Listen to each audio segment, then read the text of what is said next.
Oh. Oh, there we go. Ah! Hello, you Twinkie dink bitches. I had to stretch that for a bit. We're playing Apollo Justice again. Yay! Let's go. My goodness. We're playing more Ace Attorney. Oh, I love it. I love seeing it. I love it. I love it. That was pretty good. Let's see. We're running it again because I kind of want to do this. I'm a little invested in this case, so we're playing it today. Isn't that right? I mean, I already kind of said whatever. Anyways, we're gonna. Last time, what did we do last time? We went to Trucy's magic show, and for some reason, this douchebag and his girlfriend are trying to ruin the life of Trucy for whatever reason. I don't know. It has something to do with the Grey Maries, and they are just trying to just destroy her life because of a grudge, which is very adult of them to do. It's very nice. Very nice of them, you know. Anyways, let's go ahead and do this because we're about to defend Trucy's honor. And oh yeah, also there's a new prosecutor and he's a douche. Well, I don't know if he's a douche. He's someone. He's something.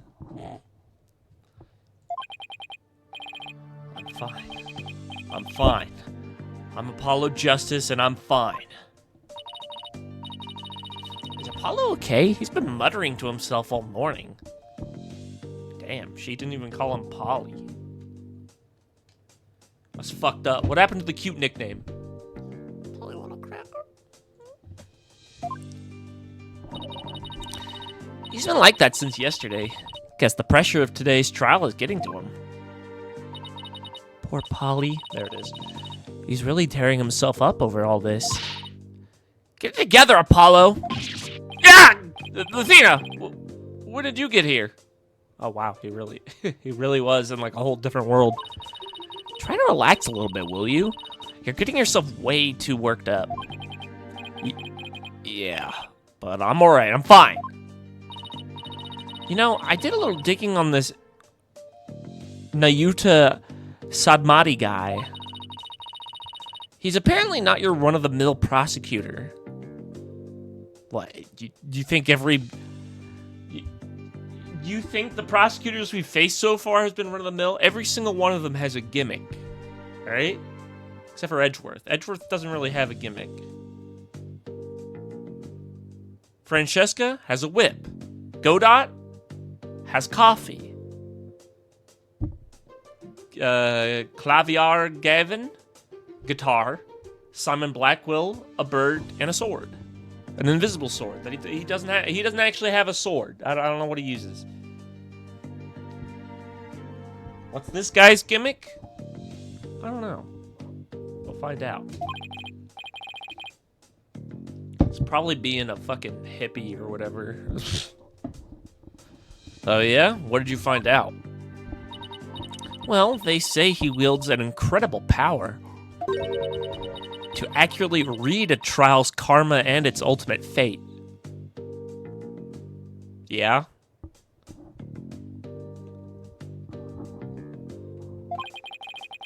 What is that supposed to mean? I don't have all the details, but apparently he can foresee how the arguments will go and even lead his opposition. So the defense basically ends up going in whatever direction he has in his head. Man, this isn't gonna be a cake. This isn't gonna be a cakewalk if that's true. It's probably not. He's probably good at fucking with people. Isn't this basically Simon? It's just basically Simon Blackwell's fucking shit. It's psychological stuff. That's probably what he's gonna do. But in the guise of like, I can foresee the future. Ooh. You know? Emma did say she'd talk to him for us though.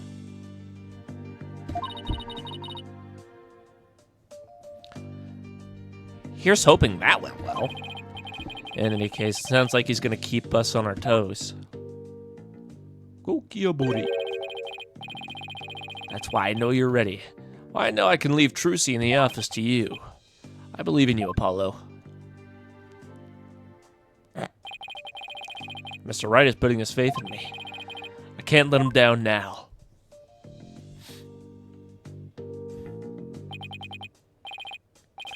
I'm fine. I'm fine. I'm fine. There he goes again. It's almost like he's chanting a prayer. I'm fine. I'm fine. I'm Apollo Justice and I'm fine! If you say so, Apollo. The trial will begin momentarily. Is the defense ready? Yes! We're fine! Yeah! Yeah! Trucy's fate and the fate of the agency rests on this trial. This is it, Justice. If there was a time to shine, it's now.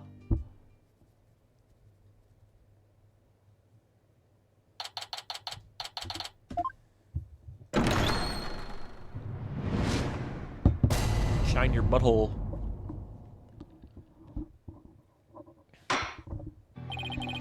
Court is now in session for the trial of Trucy Wright. The defense is ready, Your Honor.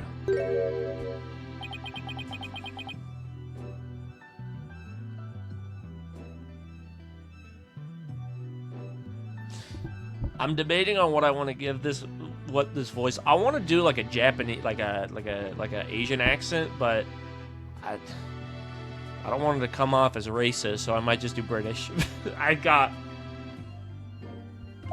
You know what? Fuck it, I'll do it anyways. And the prosecution?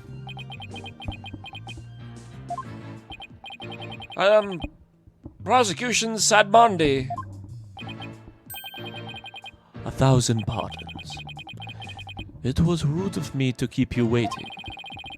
I was praying for the victim. I'm starting to sound Russian. Oh, God. I was praying for the victim. Oh, praying, yes. Yes, I see. You're a you're a Kurainist monk. You're a Kurainist monk, correct, prosecutor? Yes, that is correct. But I am but a lowly monk from the kingdom of Kurain. I beg in advance for the forgiveness and kind patience of everyone here in this court. I am unfamiliar with the proceedings of this country and may make many blunders. He seems like a gentle-mannered soul, doesn't he? Yeah, I wonder how, considering his entire culture hates defense attorneys for some reason, I'm willing to bet he's not going to be so kind to us. Wonder if Emma had a chance to talk with him about Trucy. Then again, the prosecutors are never really nice to defense attorneys anyways. Except for maybe fucking Kristoff? Or is it Gavin? I might be thinking of Gavin. I think Kristoff is the bad one. He's the naughty one.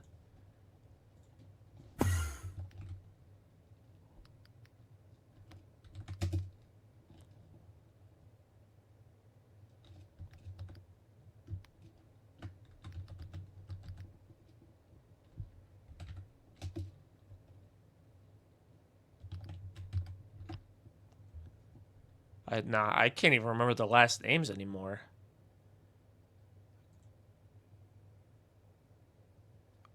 Oh, wait, Gavin is their last name. Kristoff's the naughty boy. I remember that.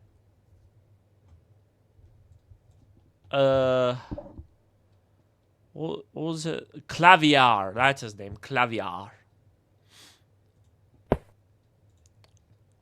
Whatever, I'll just refer to him as Gavin, since that's what people call him, Prosecutor Gavin. Prosecutor Claviar. Now then, Prosecutor Sadmondi, your opening statement, if you would. Certainly. In the name of the Holy Mother, I vow to guide the victim's soul to the land of eternal peace, known as the Twilight Realm. Now, let the last rites of the victim begin. Yuto Sadmandi. He's really been making a name for himself, apparently, but that nickname, Last Rites Prosecutor. I wonder how that will come into play today. The incident took place in the middle of a spectacular magic show. The accused performed a magic trick in which she thrust a sword into a coffin. A coffin from which the blood of the victim then spilled out, dead from a fatal stabbing. The victim's name was Manav Mistry, also known as the Great Mr. Reese. Manav Mystery?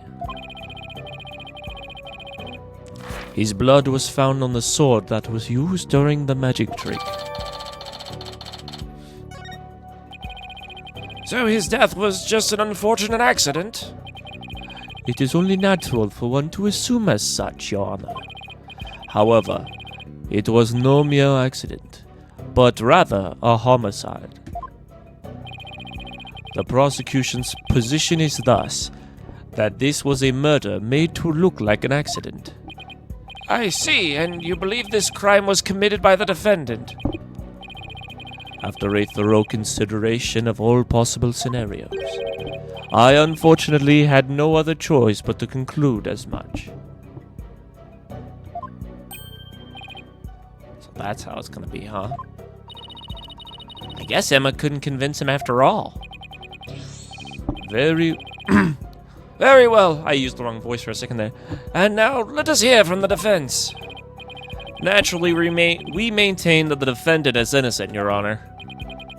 If the defense wouldn't mind, could you please explain your reasoning? My reasoning? Well... I would have to say that my main reason is because I believe in the defendant. I see. So you find it difficult to come up with anything more concrete than that, do you? Well, I mean, not anything that I'm at liberty to say right now.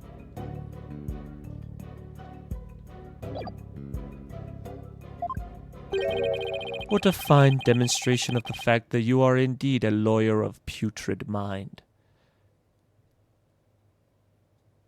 How does that how does believing in my client... Yeah, well, first of all, this is definitely... Yeah. Putrid mind? Prosecutor Sadmandi? Excuse me, but I don't...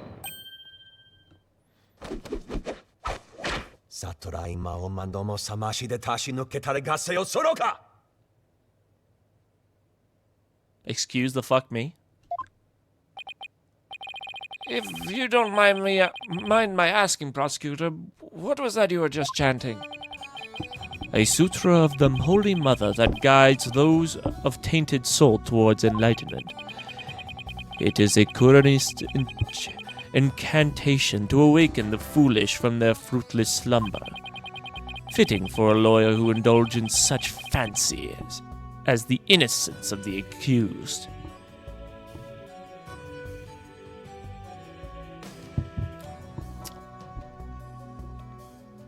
Such a wonderful religion, isn't it? I see. So basically, you're asking the defense to get real. Allow me these few words, defense. It is my duty as a monk to punish sinners and to guide victims' souls to the twilight realm. Should you show repentance and admit to the accused's guilt now, no harm will come to you. But should you interfere with my sacred last rites for the victim, then I shall cast you down to the pit of hell, along with Trucy Wright. Now wait just 1 minute here. Putrid pit of hell? Is that any way to address someone in a court of law? Prosecutor Sadmandi, that may be the way you conduct trials in Kurain, but I would appreciate it if you would refrain from such charged language here.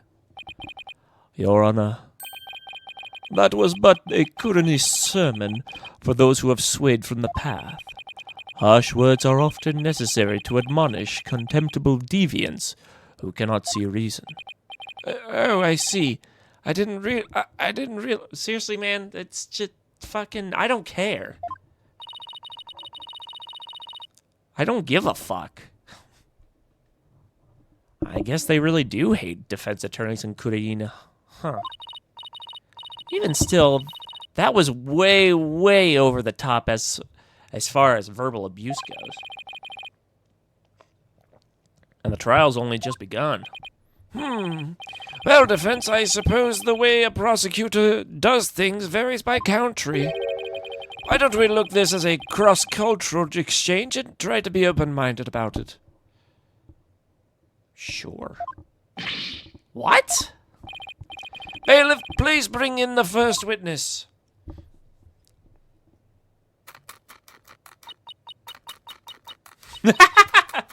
Yeah, so much for that. Uh-oh. I thought she said she'd said goodbye to the snackoos. I was right the first time. I don't know what the fuck I was going on there.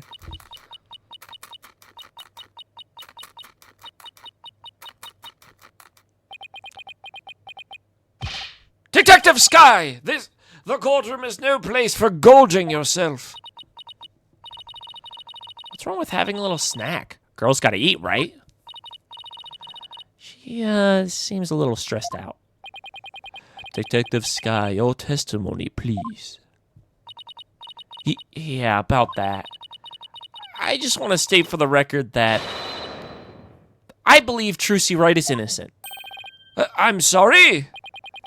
Detective Sky, this path you seek to follow is misguided. Giving the wrongdoer false hope will only deepen her despair in the end. But let it go and move on. Acts which go against your duty will earn you divine punishment from the Holy Mother.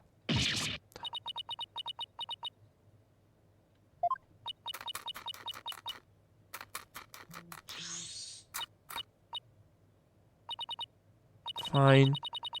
I don't know about the divine part, but I get the punishment bit loud and clear. I mean, like,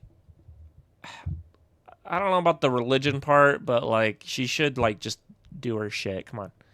I guess Emma gotta sign tons of paperwork or something for sticking up for Trucy. She and Prosecutor Sadmandi don't seem to get along very well, do they? Hi, pretty kitty. Oh, you're such a scary baby. Yes, you are. Yeah. You gonna lay down? Gonna lay down? Good boy. Oh, the flop. Shall we continue? The prosecution contends that the accused had a clear motive. The evidence, if you would, Detective Sky. All right. Please take a look at this poster. It's a Troop Grey Marie poster from 13 years ago. Is it just me, or is it a little different from the one in Miss Wright's dressing room? This is a revised version of that poster. The one that says canceled. The one that says canceled under the Mr. Rios. That's right. Mr. Rios left the troop after the first version of the poster was printed. Take a look at Mr. Rios' right forearm, near his elbow. See the big scar there? He apparently got that when he made a mistake while practicing a magic trick. Ouch, that's quite a scar. Because of the accident, Magnifique Grey-Marie concluded Mr. Rios was too unskilled. Just before the show was to open, Magnifi announced Mr. Rios wouldn't be appearing. But in defiance of Magnifi's decision, Mr. Rios tried to go on stage anyway. This in turn caused Magnifi to oust Mr. Rios from the troupe on the spot. He kicked Mr. Rios out? That seems rather extreme. Did he really have to go that far? When it came to magic, Troupe Grey-Marie was so passionate, or should I say extreme, about it, that it caused problems for them from time to time. Yes, they even caused this court a mountain of trouble with extreme antics. And now, the troop's successor has committed a murder. It seems the Trope's rare talent was inherited by the right person after all. Okay, so what the fuck is the motive? What is the motive? You think because he came back, that's why she murdered him? Is because he was unskilled? That makes zero fucking sense. But let's continue. A putrid talent for criminality.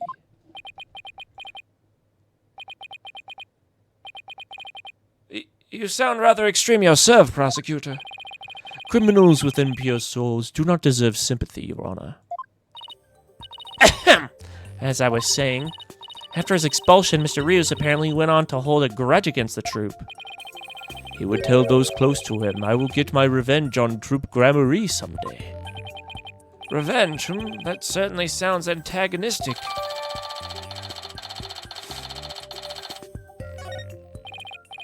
And then his chance for revenge finally came, if it would be so kind, Detective Skye. I guess I don't have a choice, do I?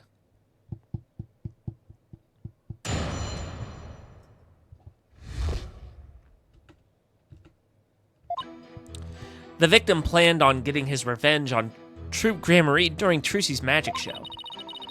Mr. Rios was going to first steal the Gramarye notebook from the defendant. Okay. He then intended to reveal the secrets behind their magic tricks during the show. That was the victim's plan for revenge, and while he did, in fact, steal the notebook, the defendant murdered him before he had the chance to reveal the secrets.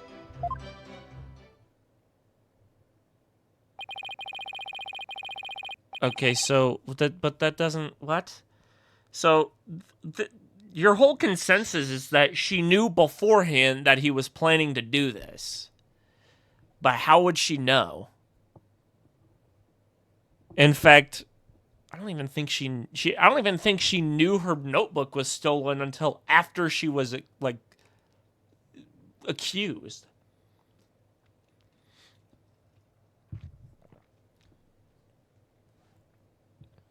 Also, how do you even know all this, actually?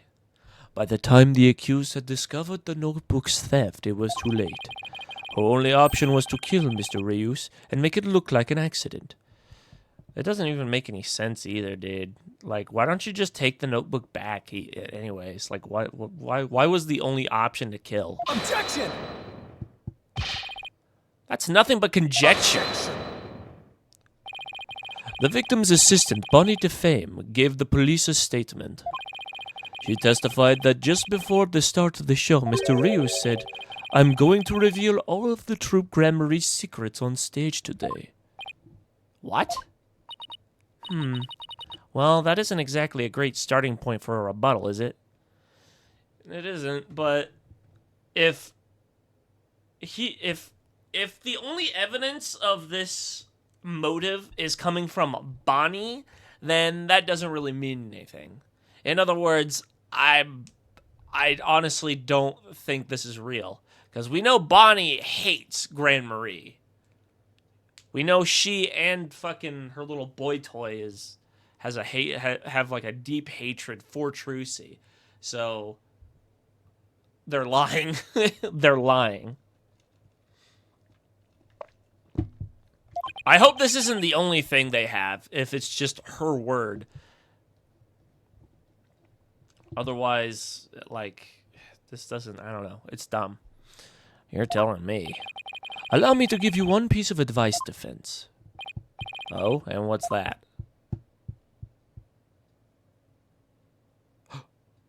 It's a butterfly.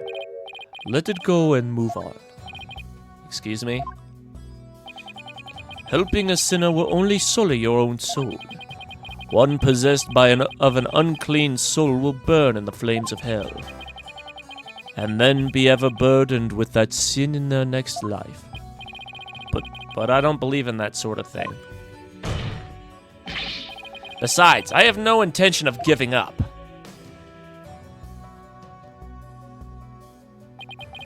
Oh, Holy Mother, grant me the strength to deal with this putrid lawyer. All actions have consequences, and yours will surely earn you the honor of being a mere stink bug at best in your next life. A stink bug? Now then, Mr. Mr. Justice. What the fuck was that?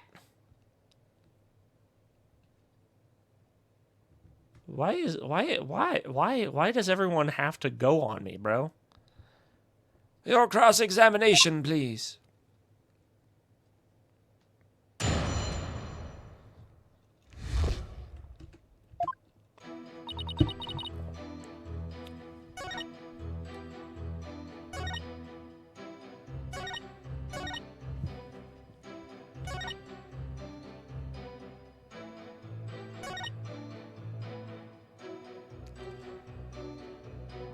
Hold it! I'm going to reveal all of Troop Gramarye's secrets on stage today. That's what Mr. Reeves himself said, right? Right, but he didn't exactly specify which Gramarye secrets he was talking about. But the prosecution thinks he was referring to the secrets behind Troop Gramarye's magic. Yes, that is the prosecution's assertion. When the accused realized that Mr. Rios to reveal her family's most closely guarded secrets, she naturally panicked. So basically, Trucy's notebook was hiding in Mr. Rios' things because he's stolen it himself? I see. Truly a motive that only a magician could have. You could just take the book. I don't know, man.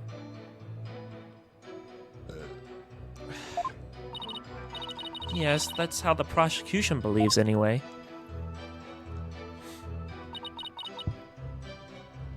Hold it! Do you really believe that what you're saying? Do you really think Miss Wright? God damn it! No, skip this. Skip this shit. This is literally adding nothing.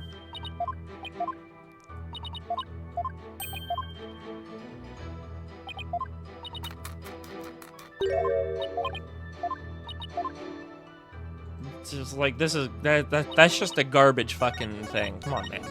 We already you don't ask those questions. That's dumb. You don't ask the opinion of them. It's not relevant.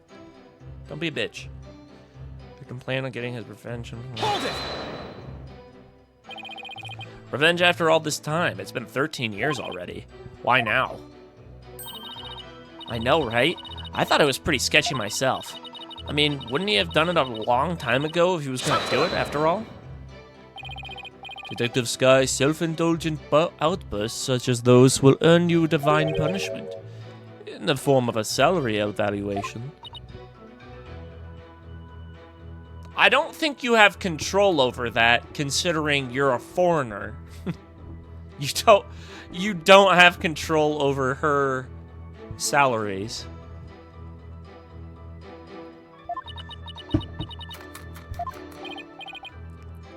That's what divine punishment means.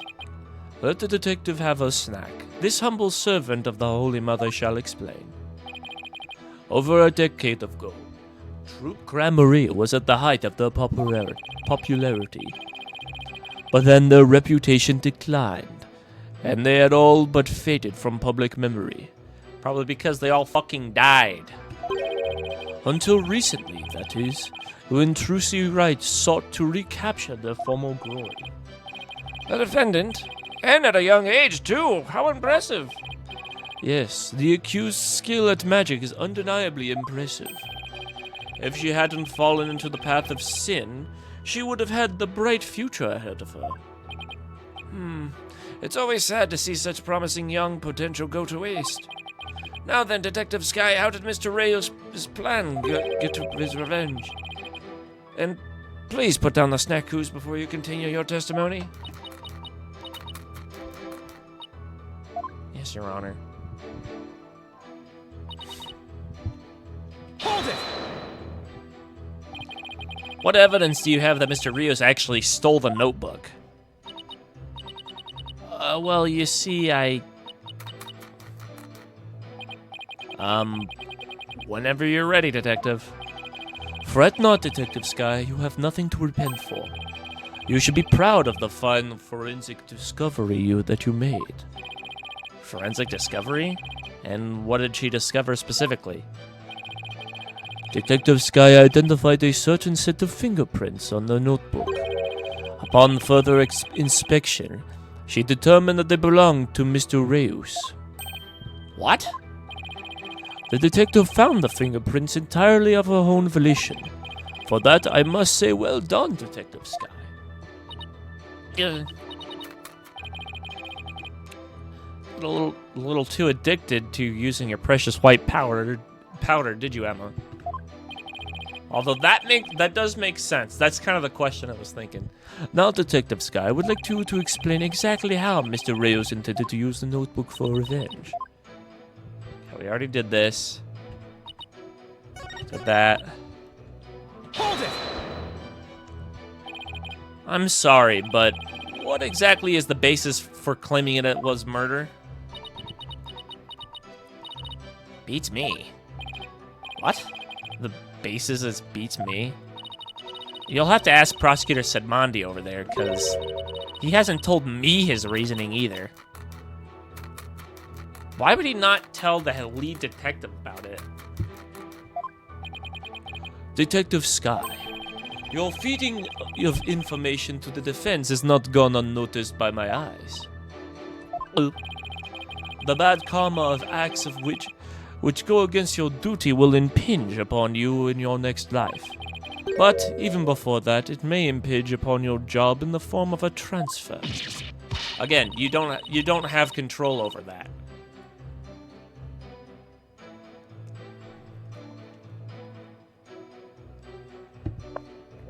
Also, I don't think it's against the rules if the detective gives out information to the defense. It's just, I don't know, it doesn't make any sense, man. Like, it's like these weird rules are so against defense attorneys, like in general, it's weird. Please don't get me kicked out of the forensic unit, anything but that.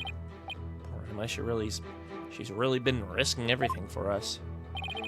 Well, Prosecutor Sedmondi, what are your grounds for claiming homicide? It was the luminous tape in the understage passage. I realized it had been moved. Moved so Mr. Reus would climb into the downstage coffin by mistake. What? Mr. Reus, who was waiting in the understage passage, was supposed to have used the upstage ladder shown here on the left. It was to climb up to the coffin that had been set up in the backstage area, after being turned into a stuffed dragon during Act 1. Mr. Reus was supposed to come back to life and emerge from that coffin. But the luminous tape had been moved to mark the downstage ladder. So the victim climbed up into the coffin on the stage itself by mistake. The very same coffin the accused thrust her sword into. And you have proof that it was my client who moved the tape? But of course, Detective Sky. Oh, that's right. I identified the defendant's fingerprints on the luminous tape. I guess, but she has gloves on? So, wait. She has fingerprints on the tape, but not the sword. And you don't see this weird how? You what? Actually had proof? Well, defense, are you finally ready to let it all go and move on? Absolutely not. Detective Sky, please add the information about the prints on the tape to your testimony.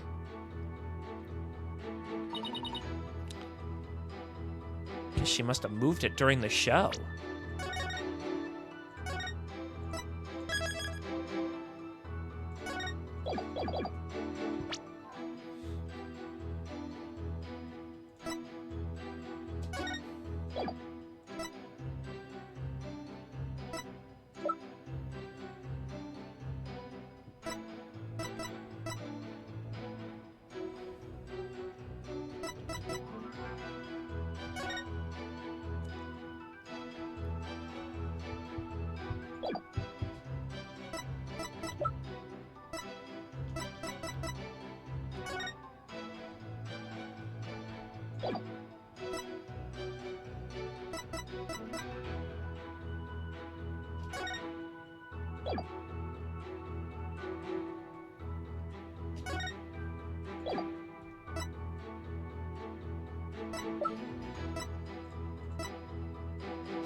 Cause of death, shock as a result of being stabbed through the back with a sharp blade. The victim's real name was Manav Mystery.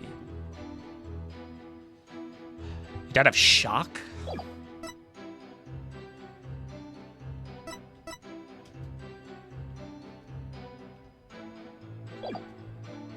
Hold it!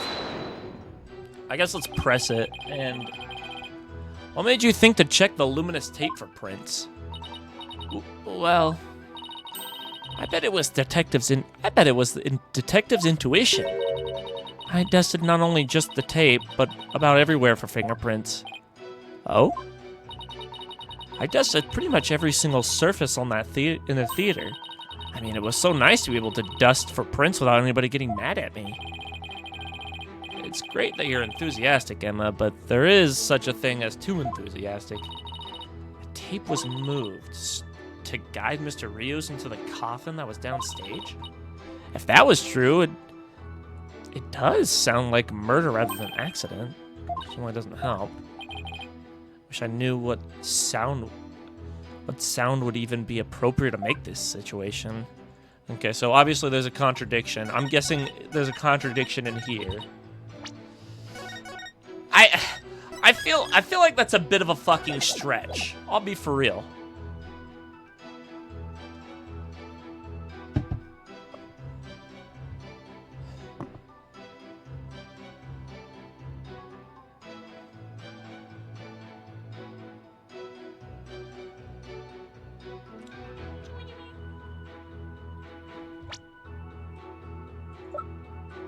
Objection! No, that's not it. Alright, let's thinky think with our thinky think brains. So the testimony is the defendant's prints were on the tape. I guess she must have moved it during the show.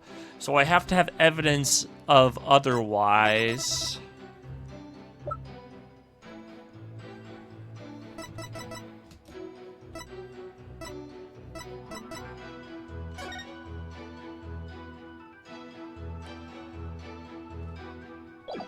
Objection! No. Don't be a bitch, Apollo. Don't worry, it's fine. It's fine. All right. I got the cheat system in here. Sort of.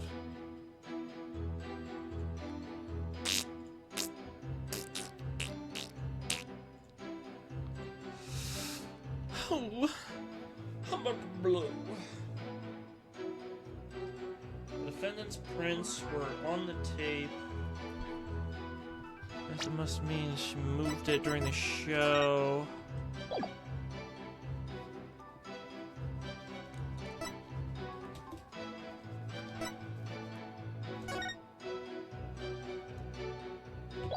Objection! No. I'm thinking real hard here, guys, alright? I'm trying.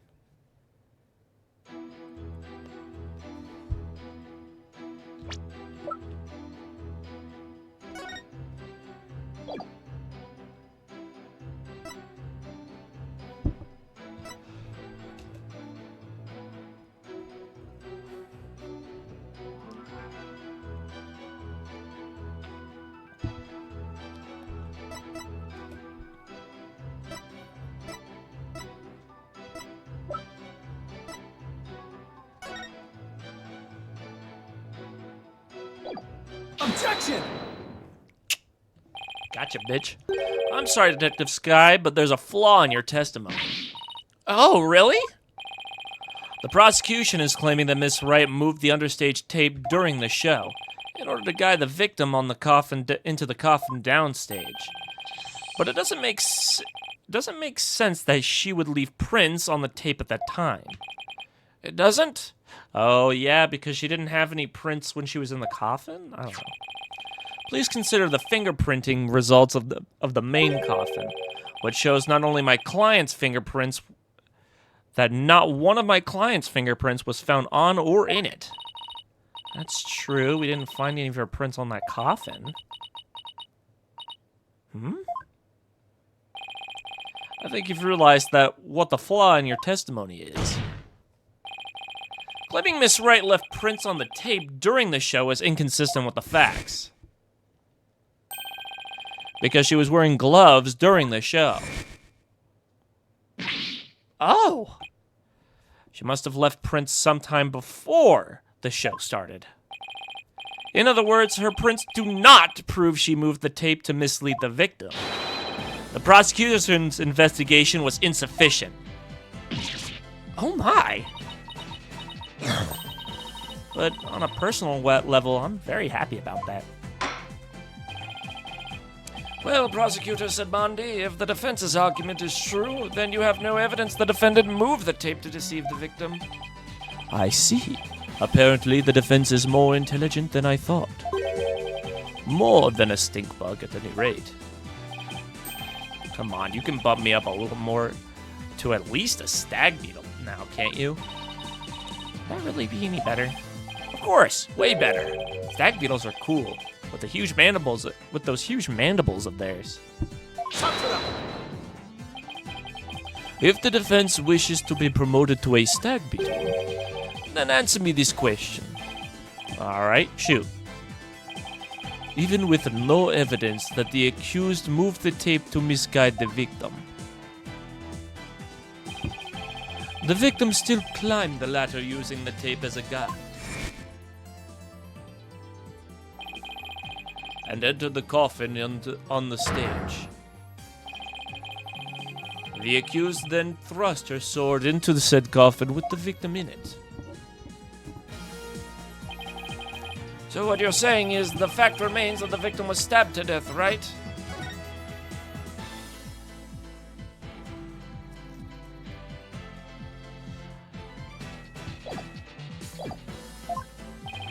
Precisely. However, this does drastically change one aspect of this case.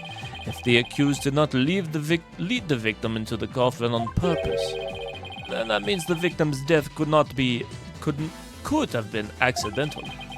If it was indeed an accident, the defense can argue that it was involuntary manslaughter.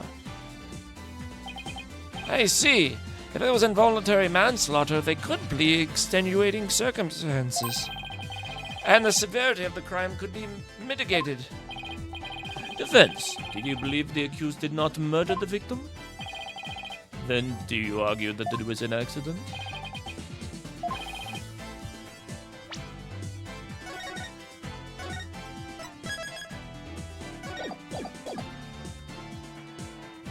The defense argues that Mr. Rios' death was... The defense maintains that the defendant is entirely innocent. We believe it wasn't an accident, but murder. And what's more, we believe it was committed by a third party. A third party? As in the true culprit is someone else?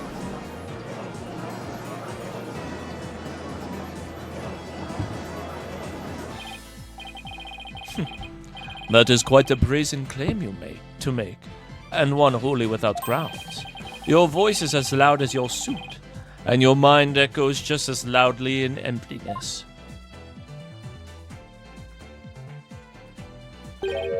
Surely you were but a loud red pepper in your previous life. I've been devoted to a vegetable? Wow, I didn't know a person could be reincarnated as a non-sentient plant. In any case, I do have grounds to make this claim. Let us hear this reasoning of yours, then. Alright, but before I give it, there's one question that we need to address. If the victim was killed by some third party, then the sword the defendant thrust into the coffin wasn't the cause of death. If that's the case, then how did he walk that? Why did we end? Then how did we wind up with a dead body inside the coffin? A very good question. Now, let's hear your opinion, Mr. Justice. How did the victim's body wind up inside the...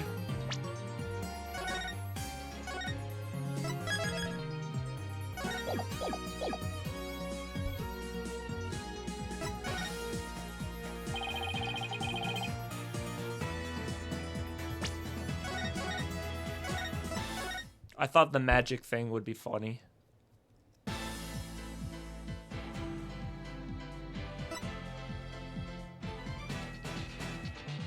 I don't know about any of these. I honestly think he was killed before. I think he was killed during Act 1.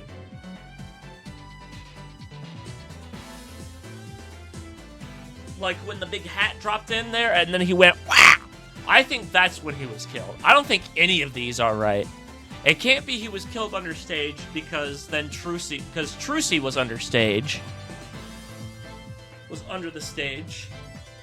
So then that would incriminate her. It couldn't be in the coffin because that's literally what we're arguing against. So all three of these arguments are stupid. So I think he was dead way before, but if I had to choose, I guess I could say understage. Even though this means she, whatever, I don't know, it's weird. What if the victim was killed under the stage before being put into the coffin? In other words, what if the victim was already dead in the coffin from the get-go? Oh, I see. In that case, the defendant's sword wouldn't have been the cause of death. How do you respond, Prosecutor Sadvandi? That is the third time. A third time of what?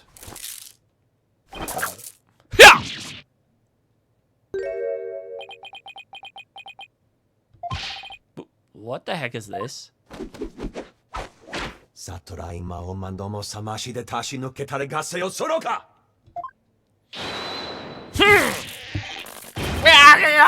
My head!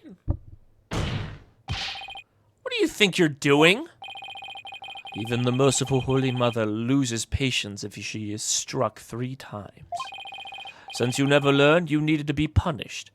And yeah, I'm not sure assaulting someone is a thing. Why don't you let me worry about what I need and don't need? It is what you deserve for interfering with my sacred last rites for the victim. You are a brainless lawyer chasing phantoms. You know nothing. Let this humble servant of the Holy Mother give you an edifying sermon. Good Lord, man. There is a passage in the sacred scriptures of Quranism. Quranism. Dude, I don't want to fucking hear you religion dump on me, bro. Just tell me what I'm doing wrong. I already know what I'm doing wrong. It's stupid, but I don't have a choice because this game is made by monkeys. A cornered frog will swallow even a snake. Huh? A cornered lawyer has unexpectedly struck back hard against the prosecution. Did I get that right? No, for I am not done with my sermon. And yet, the frog still dies, its belly bitten and torn from within. Just great. And in this case, you are that frog defense. What exactly is your point anyway? Let us assume for a moment that the victim was killed under the stage. Who, then, had the opportunity to do so during the show? That's what I'm saying, bro. It doesn't make sense. That's what I'm trying to say. It was before. I'm saying it was Act 1. Ugh. All 3 arguments were stupid. The game is making me sound stupid. Let's see. The people who were in the show were Bonnie DeFame, the victim Mr. Rius, and Trucy Wright. Bonnie DeFame was on stage throughout the entire show, as easily confirmed by the footage from the show. Which leaves us with only one suspect, Trucy Wright. Yeah. Now, do you see? The accused killed Mr. Rios as he waited on standby in the understage passage, and then placed his dead body in the coffin above, thus making the murder look like an accident. No.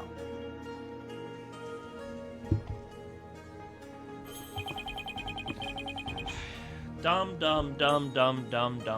Come on, dude. This is literally what I'm talking about. You just skip all this shit. Like, this is just annoying. Objection!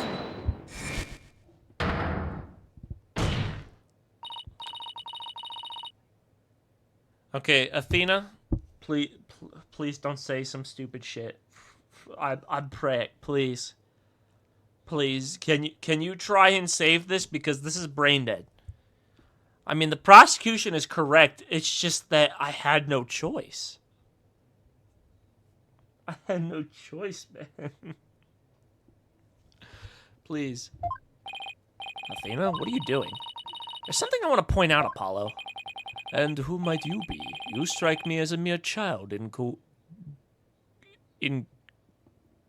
continence?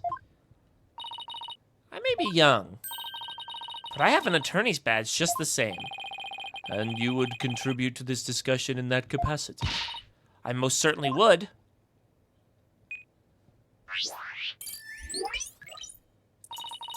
You just argued the defendant killed the victim under the stage. But let me remind you that Miss Wright is a girl. Clearly. Surely you didn't raise an objection to simply point out an obvious fact. Your Honor, please send for this little child's guardian to come take her home. Hold it! But I'm not done with my sermon. I don't need to talk like Prosecutor Samani, you know.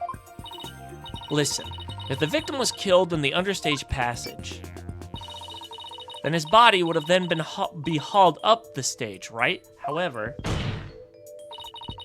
Miss Wright is a young girl, and a pretty petite one at that. She couldn't possibly have hefted that large body up there and put it in the coffin. That's true. It does seem like it would be a rather difficult task for the defendant. I don't think even I could do it.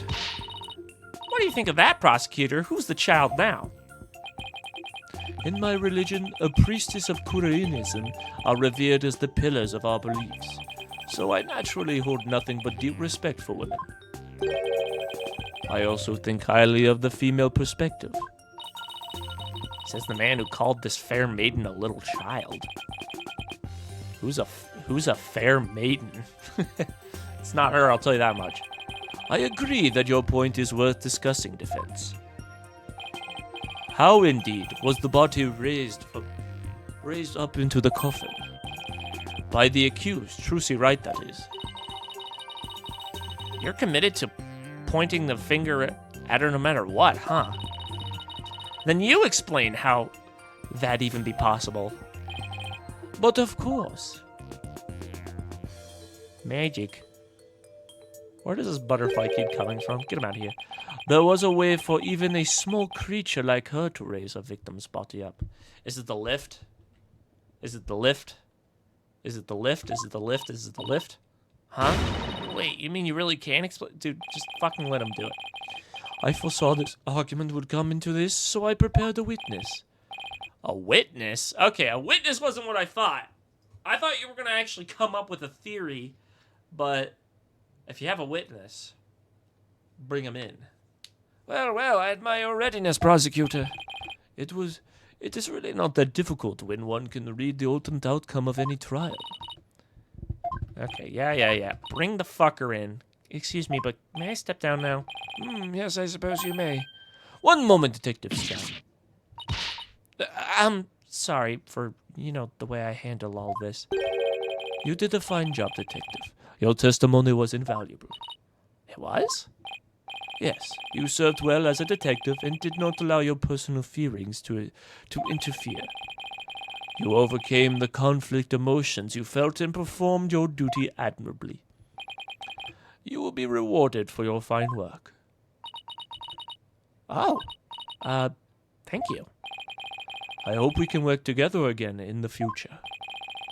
Thomas seems bewildered by the unexpected praise. I guess he's a pretty nice person, like they say, as long as you're not up against him. Now then, let us call out the next witness. Yeah, it's the dumb bitch. Oh, baby, we already know. Shawty already knows it. Shawty knows I'm after her. Witness, please state your name and occupation. Hello, ladies and gentlemen in the court. It's very nice to meet all of you. I'm a lagomorphing illusionist from the land of fairy tales, Bonnie to fame. I can't wait to do some magic tricks for all of you. Please, witness, there is a time and place for all things, including magic. Oh, but would it be okay if I did just a little magic, right? Come on, please. Look, everybody is waiting. Now's my chance to shine.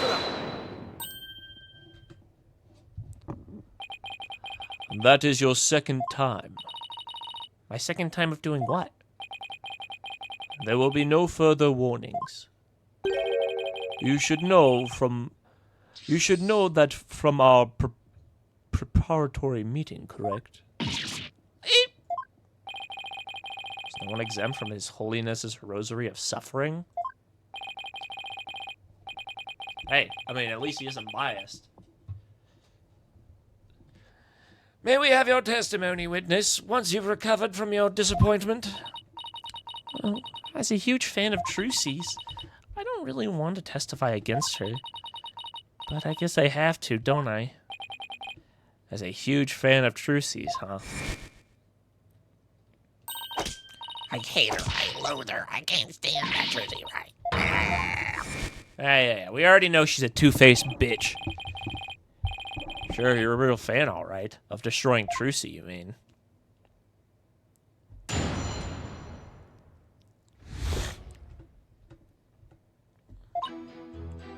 I really can't believe that Trucy killed Mr. Reus.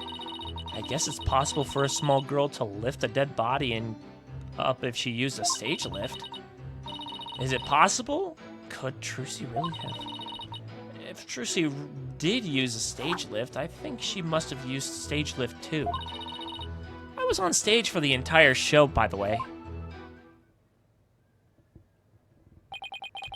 You were on stage the whole time, and you're sure about that? There is no question. The entire event could testify to that fact. The audience could testify. What's more, she is shown clearly in the TV show footage as well. I couldn't possibly have killed Mr. Reus, not little old me. Therefore, the only person who could have killed the victim on the stage is the accused. Furthermore, by using a stage lift, even the petite young lady could have raised the body into the stage without difficulty. Gotta be kidding me.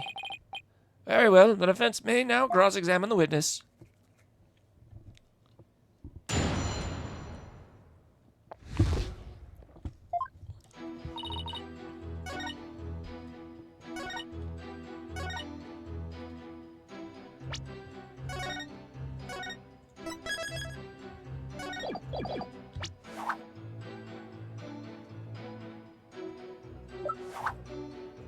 Objection!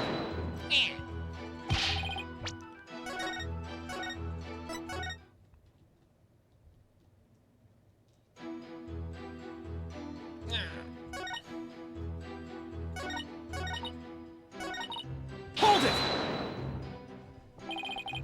Stage lift 2? You mean the stage lift shown here on the left? With the rat. That's right. With a stage lift, I think even a small girl could easily lift a dead body up to the stage. And so that makes her the murderer, in your opinion. Of course not. I believe in Trucy. Like I said, I'm a huge fan of hers. Oh, brother, how long is she gonna keep this act up? Defense, what position was was stage lift number 2 in after the show? Let's see. If I recall, it was in the fully raised position. Ah! And the reason why it was fully raised is because the accused used it to lift the victim's body. Wouldn't you agree? Feel free to slowly mull it over while you roast in the flames of hell. Now I'm also evil?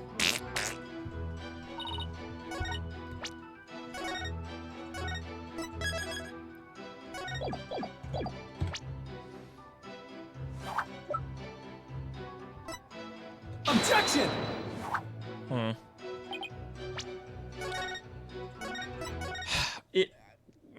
My counter argument is that during the show, Bonnie flubbed her trick. So she was technically supposed to be on stage lift 2, but she was forced to go onto 1.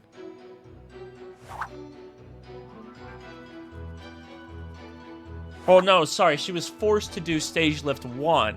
She had to do stage lift 1, but she flubbed it and had to push it. So I don't think she had enough time for her to move the body to the stage lift and then move 1 to the other side. It's not, I don't think realistically.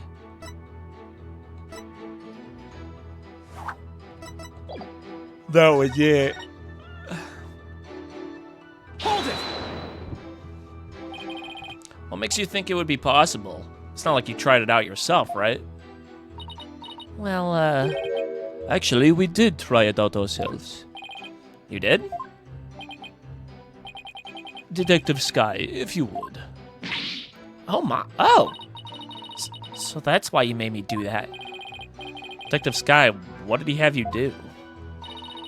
The prosecutor asked me to try raising one of the male police officers with the stage lift. Without a single word of explanation as to why he was making me do it. You're kidding. It's as if he really can foresee all of our counter-arguments. Do not underestimate this humble servant of the Holy Mother. More like haughty. I guess that means Trucy could have lifted the dead body up.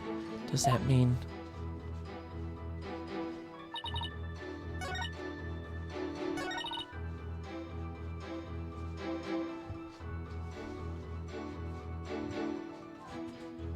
Ew! Kitty, are you trying to take a dookie? Ugh.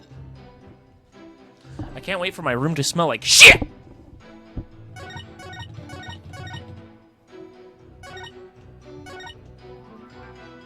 Hold it! Is what possible? Could Trucy really have what? Please finish your sentence. Well,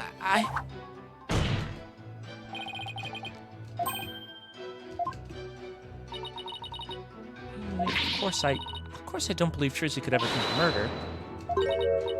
But taking all the facts into account, what else can I think? Talk to them! Why are these...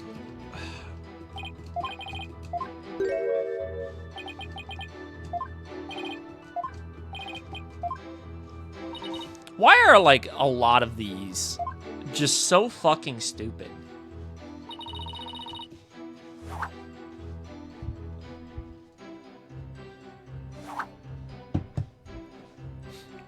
Well, if Trucy did use a stage lift, I think she must have used stage lift 2.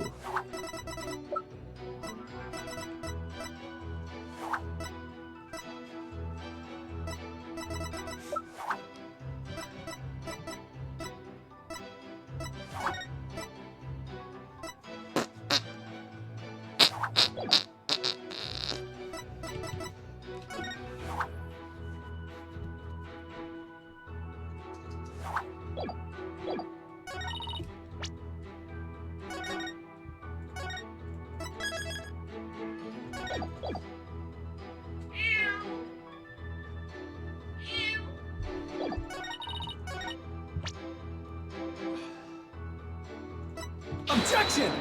Fuck. I thought I could. I thought I could be like the teleporting trick. It's so funny.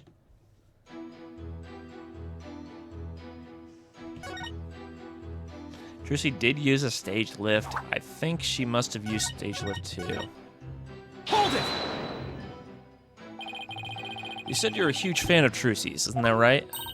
Oh yes, I even became a magician because I wanted to be just like her. First time I saw her, she was performing at the Wonder Bar.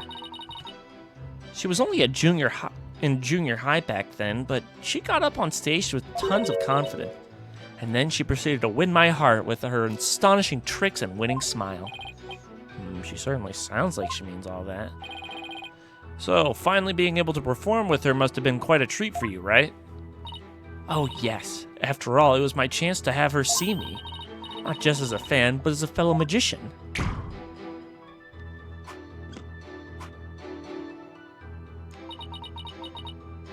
But then that horrible accident happened.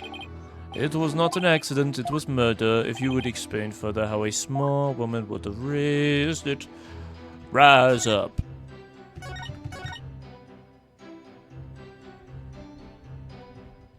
Hold it!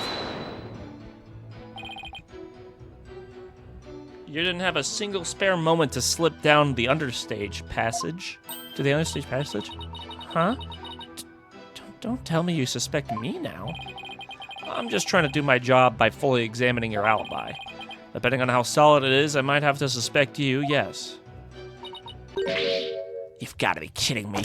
Don't spit on my head and tell me it's raining, lawyer boy. I'm right here in the footage, or are you too much of an idiot to see? Huh? Mr. Fame, are you feeling alright? You seem suddenly different. Oh, oops. Where did that come from, right? Oh my, I seem to have snapped there for a second, didn't I? Tee-hee. You didn't just snap, you broke character just now. In any case, I was on stage the whole time performing magic. I mean, you saw me in the footage, right? My dazzling and flawless performance. Flawless? That's odd considering what you told me. You said that you made a mistake where you positioned Mr. Hat. Mr. Fame, to what is the defense referring? Well, I made a little mistake on stage.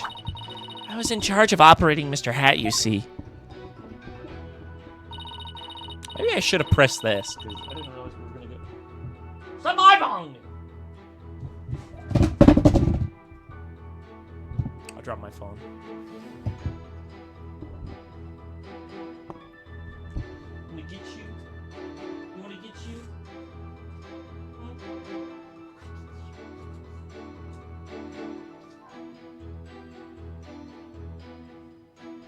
Rotten boy.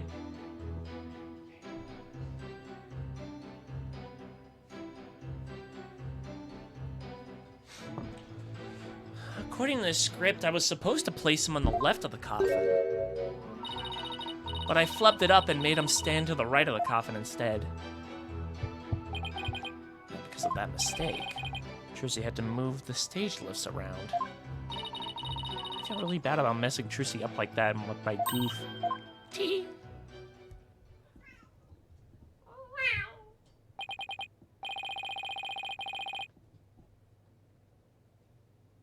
You goof. Ooh, I see your eyes.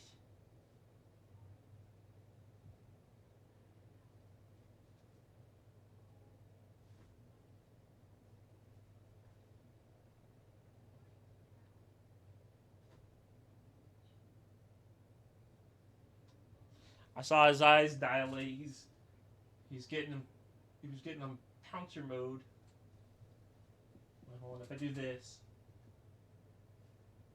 it'll trigger him.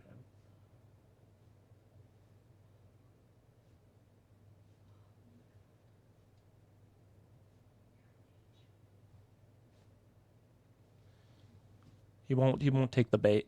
He won't take the bait. All right. Darn it, I don't see any inconsistencies in her testimony.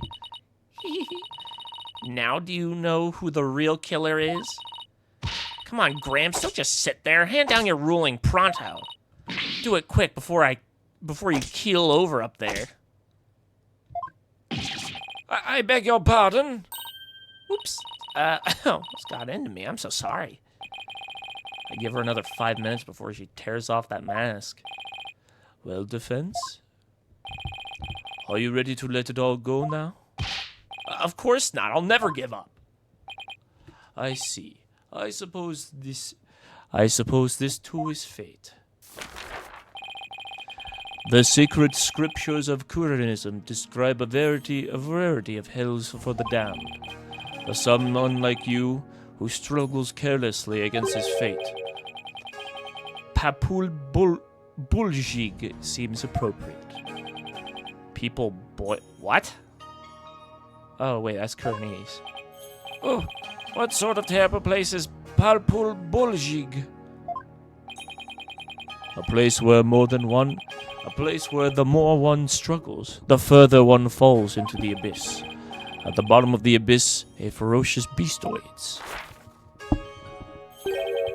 Think of it as something akin to an antlion sandpit trap. Oh, there's one of those in my backyard. Wow, Kurnest hell is closer to home than I thought. Now then, it would appear that the witness's testimony supports the prosecution's claims that the defendant is the only one who could have killed the victim under stage.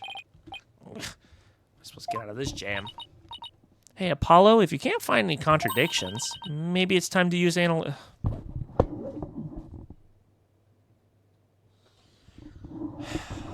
mean, it's not surprising they'd bring this back, but I really wish they didn't. I mean, I heard some discord in Bonnie's voice while she was testifying. A lot of it. See? Witch is picking up on the noise in her heart, too. That's right. Athena can hear things others can't with her super sensitive hearing.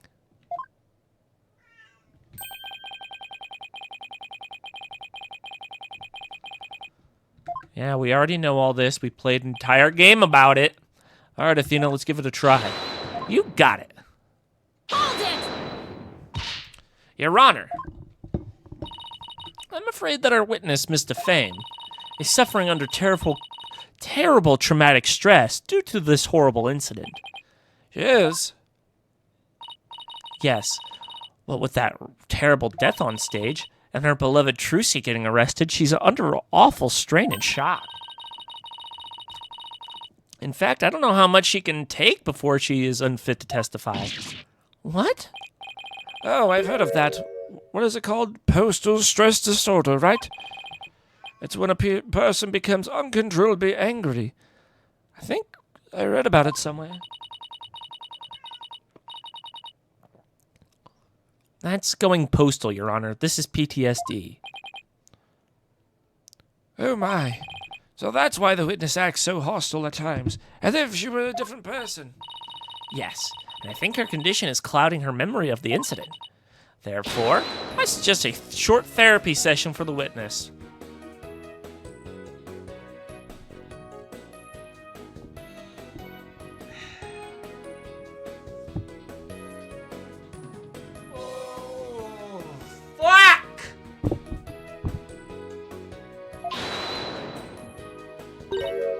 Huh? Therapy? You don't know the first thing about a magician's mental strength.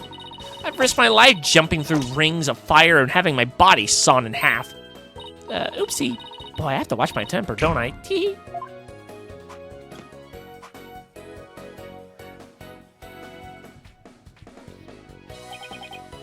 Miss Sykes, please do whatever you can to help this unfortunate young lady.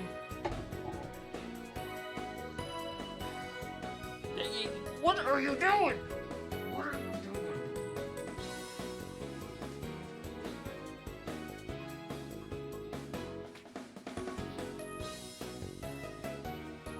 Are you bored, Stinky?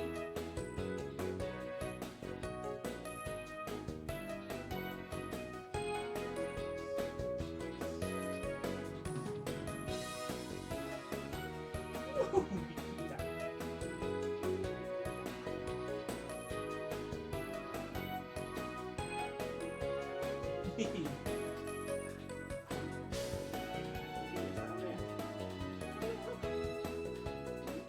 looking at my fucking finger.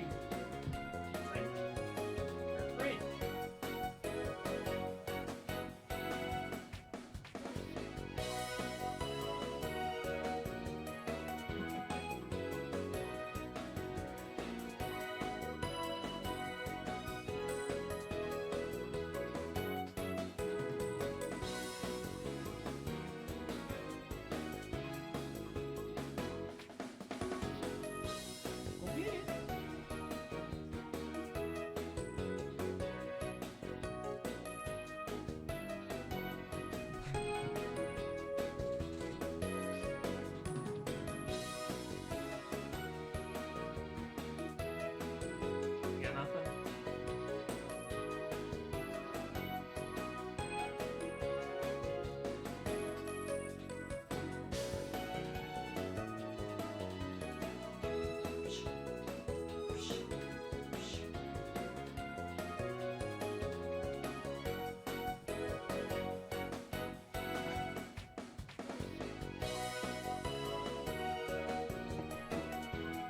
Are you wanting to lay down on my desk now? Alright, there you go. Gotta keep him occupied sometimes, because, I don't know, he likes to just pop off.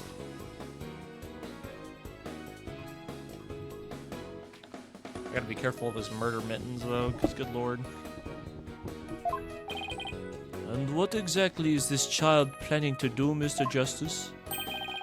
With her super sensitive hearing, Miss Sykes can hear a witness's true emotions. Simply from tone and inflection, she can tell exactly what a person is feeling. I can even pick out feelings that a witness is trying to suppress or hide. Which it projects the emotions I hear into the mood matrix, where I can analyze them. It sounds like a sort of spurious devilry, though I find it hard to believe I must ask. How do emotions constitute evidence? Well, I won't say that emotions can be taken as evidence per se. I have seen how instrumental Miss Sykes' work has been in cracking the case. Therefore, I wholly support giving it a try. I see. If you are in favor of it, Your Honor, I have no objections. Even this mere monk can see that something disturbs the witness. I'll disturb you. Thank you for understanding, Prosecutor Sadmati. Apollo, you remember how to conduct a therapy session, right? Lead? Yes, I know how to fucking do it. I think I still remember from the last time, so let's get right into it. Okie dokie. You ready, Bridget? Let's do this.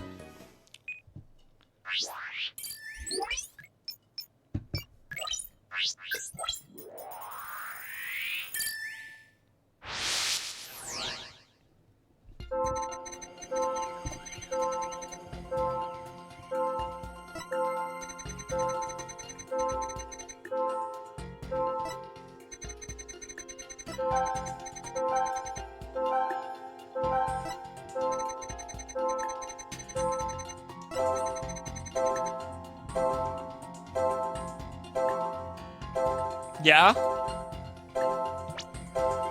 Got it!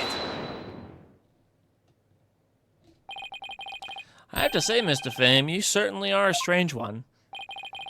Even though you said I feel so bad about it, it seems you were feeling happy about it. Yeah. I think I can guess why you're feeling happy about it. It's because...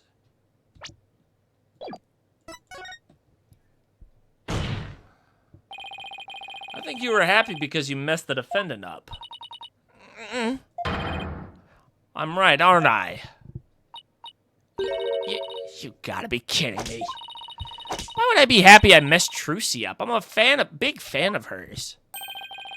Because we saw you.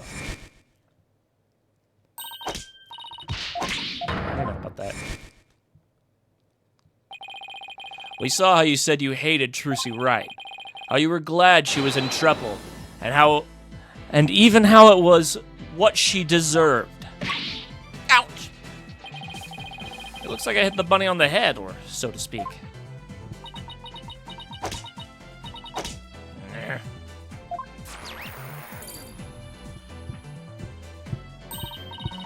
follow the noise level dropped. Now we could get down to 0. Well, Mr. Fame, are you ready to confess how you really feel? What? What do you mean? I'm Bonnie, the sweet, cute little bunny. I'm a rookie magician working hard to be just like my idol, Trucy. That's my character. That's the character I'm supposed to be. Keep that up, Mr. Fame, and you're going to have a mental breakdown. Just let yourself be who you really are. Who I really am? The two sides of you are fighting each other and doing your psychic harm. Doing you psychic harm. What? The two sides of you are fighting each other and doing you psychic harm. Is that a term that's real? I mean, I guess it could harm your psyche, but psychic harm. Psychic harm can refer to psychological trauma, the social science concept of psychic damage from stigma, or a spiritual psychic attack, as well as the popular game meme. Okay. That's trauma. Okay, so I guess that is a real term. Can I come join you? No! You have to sit there and sleep. You have to sleep on that thing. You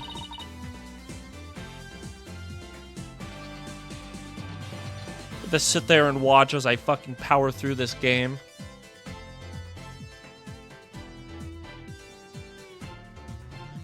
No, you get to sit there on your in your pretty little bed and watch. That's your job as the viewer.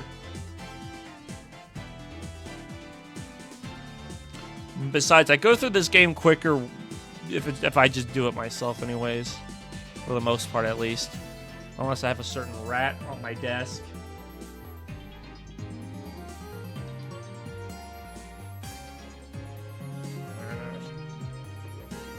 I'm not a viewer. I'm datboyjuice.ttv.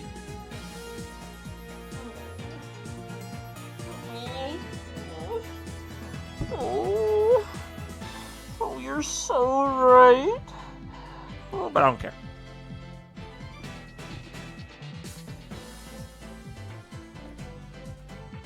Besides, you're probably just gonna fall asleep anyways. I know you're a tired little bee, you little busy bee. Because you've been working. You've been working all day. You little monkey man. On my PC. Well, get on your DC universe. I'm energized. I had 2 Diet Cokes. My God.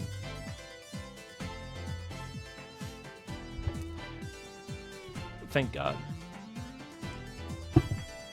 Bro, I'm so energized. I'm on like 40 Red Bulls. Dude, I can see the future.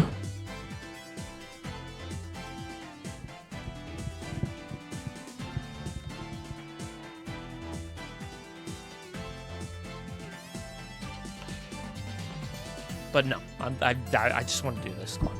Just let me vibe. And by vibe, I mean whatever this is. I don't know. This garbage.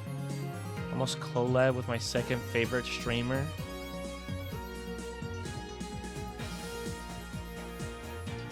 Who's your favorite streamer then?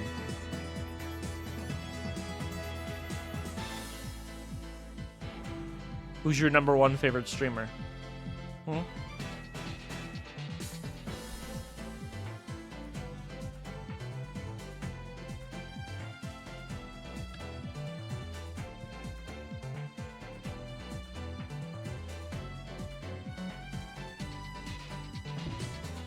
Whoa.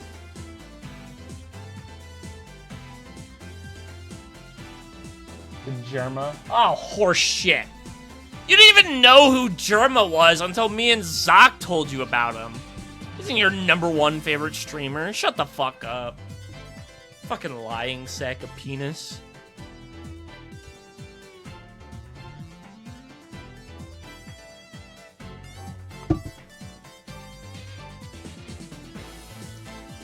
I'm addicted now. Bitch. I can hear them. 2 distinct voices battling inside you. Shut your pie hole! You know nothing! You know nothing, note at all. I mean,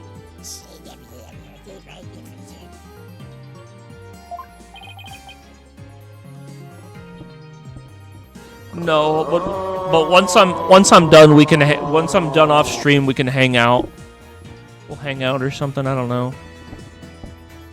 I could try and see if we could do some Tokon. If you, because I think there's cross-platform.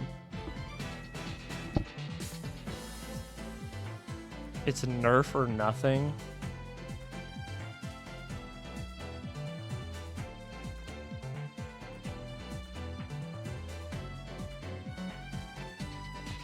All right, bro. Don't be a bitch.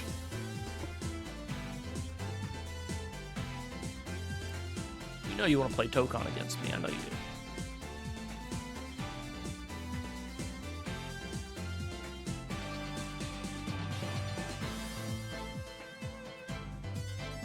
You're gonna go stream? Your stream? That's fucked up. And anime dub it? Wow, you really gonna be... Alright, fine. You know what? Fuck you. Fine, you really gonna do this to me? You really gonna do... Fine.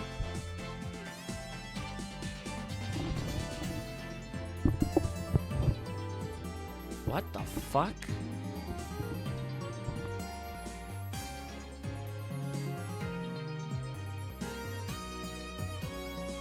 No. I've made up my mind. I'm going to stream, What and the I'm gonna go anime dub it. What the fuck is your profile picture? Is that Shadow with Bobby Hill? Yeah. okay, Shadow. Okay, Shadow, we're gonna go shoot some people. And then Shadow's like, Bobby. Don't tell me you have a catchphrase. That's my purse. I don't know you. guns him in the balls. What do you want? Don't leave. I'm sorry. Crisis averted. Don't leave. Don't do it. I'm sorry. That's what I always say. It's my catchphrase. You can't. I'll let myself out. You can't just say what do you want. I'll let after let myself out. It's okay. I'll let myself out. Okay. I'm gonna shake my there's the cat. door. You're playing a poo-poo justice.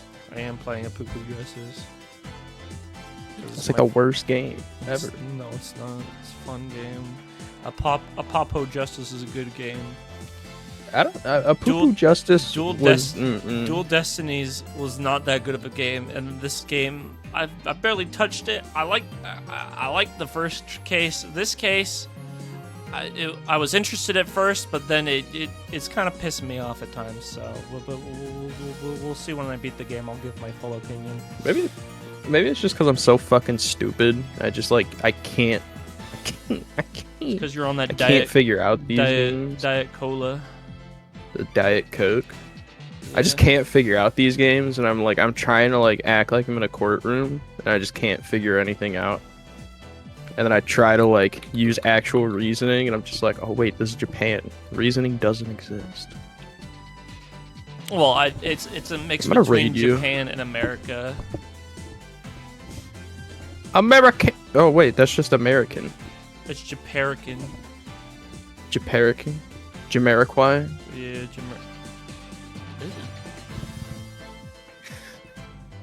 Raid the King.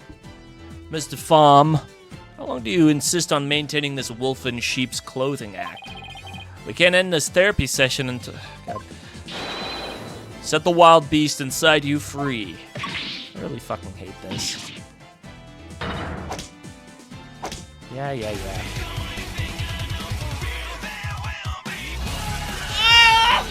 Yeah, we got a raid.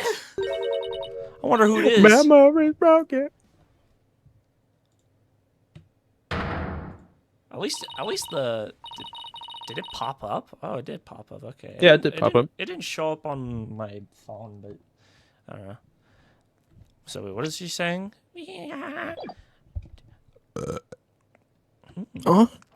Don't make me laugh. You don't know a dang thing about me. Oh, watch your language.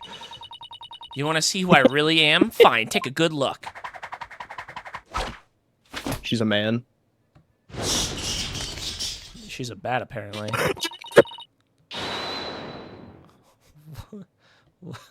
What the fuck is this? What? What? I was expecting her to just go like full angry mode. I didn't want her to turn into Dracula. What the fuck? I thought she was gonna turn like. I thought she was gonna change outfits. You know how like it's happened before. I don't understand. Show the attorney badge. Be like, shut up, bitch. I'm an attorney. Vampires are weak to shiny. Stabs her. What in the world? Sheep's clothing? You've got it all wrong. It's a rabbit suit I've got on. And I'm not a wolf. I'm a blood-sucking vampire. A bat with fangs and wings. Hey, prosecutor, this is your witness, by the way.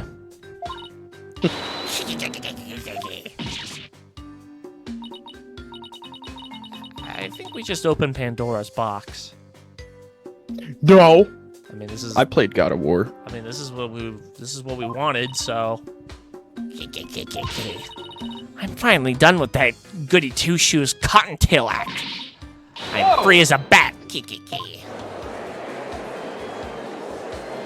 Everybody's like, I think that's a little racist. She's autistic. I think that's racist as well. Defense, your therapy session has taken the turn for the worst from the looks of it. She's a woman. She's a bat. I don't know what I was about to say. She's a woman. She was a woman this whole time. What? Thought it was a femboy. Fuck. There's I'm intrigued now. a perfectly good explanation for this, isn't there, Miss Sykes? Methinks I created a monster. We blew it. Hey, you, lobster boy. Who, me? You think I'm glad Trucy is in trouble? That I think she's getting what her just deserts? Well, guess what? You're right! Does that mean you admit to wishing the defendant harm? Well, the bat is out of the bag now. That mistake of mine was a work of art. Thanks to my goof, poor little Trucy had to do all that hard physical labor. When you say hard physical labor, what are you referring to? Because of Mr. Hat's new position, Trucy had to move both of those huge stage lifts. They must have been so heavy. What a riot! That's strange. Athena, can you add that last bit of testimony to the bounty statement? I really wish they didn't bring this back. Hey, Apollo. Now there's a new inconsistency in the testimony. Yeah, she finally slipped up, so what do I need to do now? Well, from this point onward, you just do what you do best. Find the contradiction and refute it.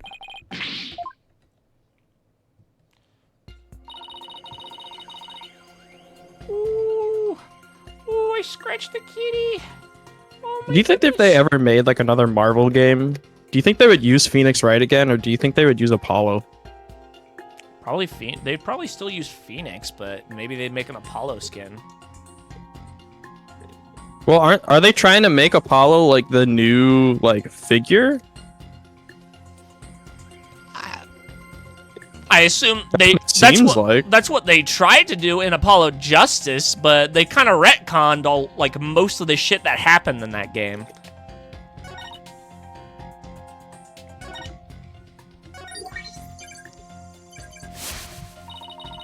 You know what? Serves her right, Kiki.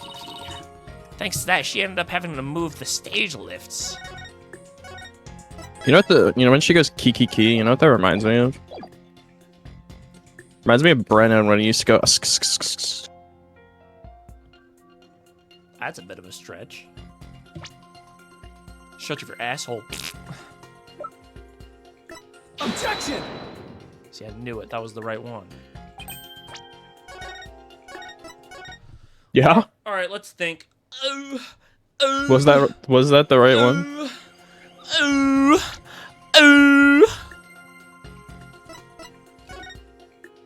It was the bucket.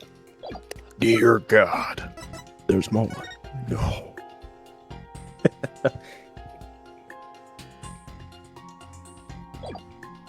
Objection! Okay, that's what I thought. Jake, would you put me on trial?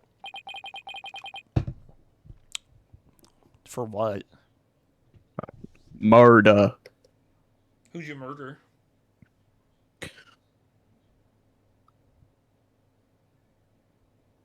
I don't know. Well, I was trying to think of something witty, and I was just like, my mind went fucking blank. that doesn't help. You want me to try you for murder, but who did you murder? That's a big question. I don't want you to try me for murder. Also, my mind went fucking blank, dude. My mind turned into a fucking fax machine. I was just like,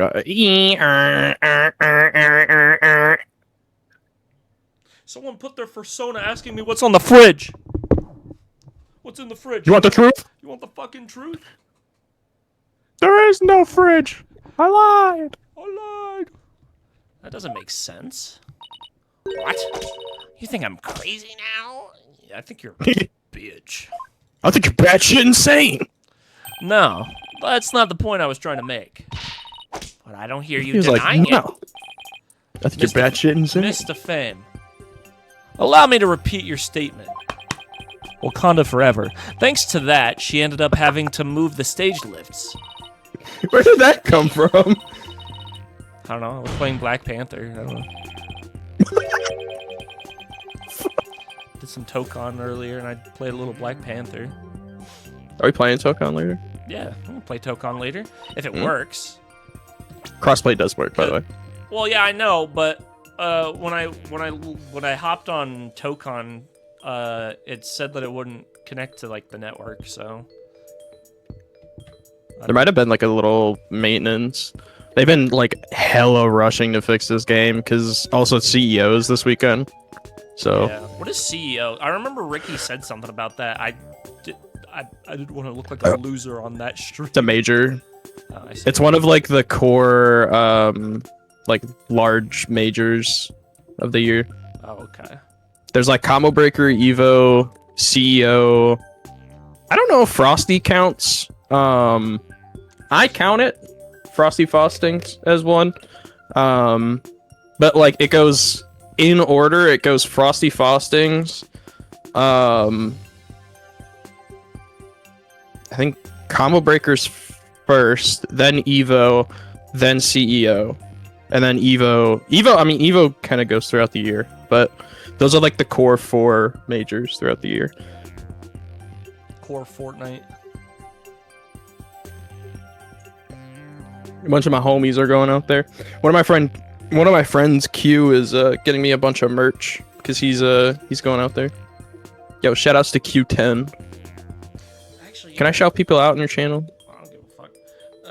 Actually, you know what? I might not play Tokon after all, because I need to. I probably can't play it with a. I probably can't play against other people because my controller is fucked up. I'll have to get a new one. I'm gonna send you a fight stick. Because the right trigger doesn't like work. Isn't like very functional. Like it just won't. Did you like, break it? Maybe I must have. I mean, it doesn't look broken, but like whenever I press like down on the trigger, it doesn't respond. Like it doesn't like do anything on. Did you use one of those like gamepad testers to see if it's just like Tokon? Because sometimes Tokon's been weird with controllers. No, because I remember I had like issues with other games too. Like when I played Arkham Asylum, like the right trigger is like the crouch, and then sometimes Batman would just like stand up for like no reason, even though I'm holding down the trigger. It's fucking weird. But I mean, I don't know. Maybe it could be Tokon. I'll look at it later. I need to fucking finish this game. But how did you know? How did you know Miss Wright moved the stage lifts? Huh?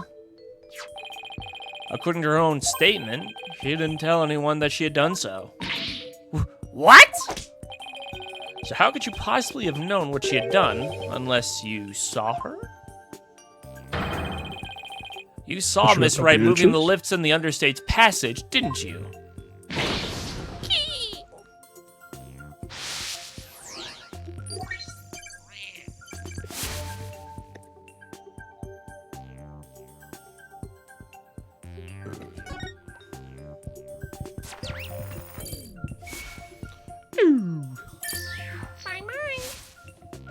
Thank God. I won't have to do this stupid fucking Yar Harmy. Oh. You did Apollo noise levels are at 0%. But Mr. Justice, wouldn't that mean... You're right, Your Honor. Yes, Your Honor. Mr. Fame herself was under the stage where the victim was killed. And I hardly need to tell the court what that means. You are one artful liar, Mr. Fame, and one spectacular suspect. Broke our umbrella, you bitch. Alright, now say your Japanese words. Oh no. Why, you Boom. shiny red lobster boy? You're saying I killed Mr. Rius? I'm saying it's a possibility. What's more, I say you had a solid motive to frame my client for the murder as well. My apologies for raining on the defense's merry reverie. Oh my god. But you seem to have forgotten one very important point. Oh, really? The TV footage. As you can clearly see, Mr. Fame was on stage the whole time. The entire audience can bear witness to that fact, including you. Oh, yeah. Okay, so then she needs to explain herself how she knows about that. She has a doppelganger. She has a sister. She has a, yeah, I was gonna say, maybe she has a twin. You have just taken a long and senseless journey, only to return to the starting line. The witness could not have been on the stage passage, which means the only one left who could have killed the victim was the accused. Again, but that doesn't explain how she knew about what happened under the stage.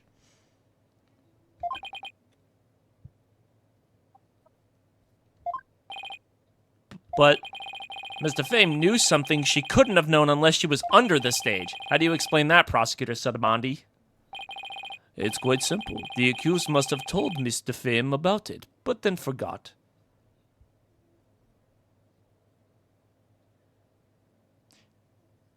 What? How do you forget that? Your Honor! That's some bullshit. Excuse me. That is a My voice got raspy. That is a flimsy ass excuse. Really bad one too. Like, what the fuck? That doesn't even make any sense. Ha! Open those useless eyes of yours and take a good look at the footage. If Mr. Fame really was on the understage passage, it would mean she was on stage and understage at the same time. You mean she was in two places at once? That does seem to be the only explanation that makes any sense. It may be an explanation, but I'm not sure about the makes any sense part. Then we'll just have to make it make sense. Your Honor, the witness is both on stage and understage at the same time. That is the defense's assertion. I've heard some illogical things come out of you before, but this is absurd. I'm sure you'll change your tune after I suck your dick. My gut tells me you're bluffing, but I'll bite. Suck my dick. Very well, Mr. Justice. How do you explain the witness was in two places? There were two Bonnies. I'm telling you, bro. Makes the most sense. There were two Bonnies, Your Honor. If that were the case, it would all make sense, wouldn't it? There were two of them? I suspected you had a few screw looses, but now I see some of them are missing altogether. As there are two kids in this courtroom, Your Honor, I suppose three screws in the head should be rightened in his putrid brain. Hold it! No, wait, please listen to my argument. Very well, I guess it couldn't hurt to listen. As was argued earlier, Miss Defame in the show, and the footage, the whole fuck. But at the time, she was also watching Miss Wright in the understage passage. Only possible explanation is that there are two Bonnies. That does sound like it makes sense. What do you think, Prosecutor Sadamandi? This humble servant of the Holy Mother is of the opinion that we should lose no time in replacing the defense's many lost screws. But Apollo, it goes against reality itself to say one person is actually two. But we don't have to be bound by reality. After all, we're talking Magica here. So, if Bonnie Defame is in the footage is the real Bonnie, then the Bonnie here on the witness stand, the one who must have been under stage, this Bonnie Defame, is our second Bonnie. She is? Say we call the one in front of us Bonnie number 2. I believe I have just the piece of evidence to prove that Miss Bonnie number 2 exists. Oh, then please submit your evidence, Mr. Justice. What proves the existence of Bonnie number 2? Your mother. Your Honor. Fingerprints? Because there's during the fingerprints there's a unidentified person. What's this? During our investigation, we found a set of unknown prints on the coffin on the stage. These prints were most likely left during the course of the show. But they didn't match the prints of any of the people involved in this case. An unknown third party's fingerprints? I was not told of this. Emma must have kept it from him. So the question is, who could these prints possibly belong to? Oh. Hey, Miss Defame, or should I say Bonnie number 2. Well, these are your fingerprints, aren't they?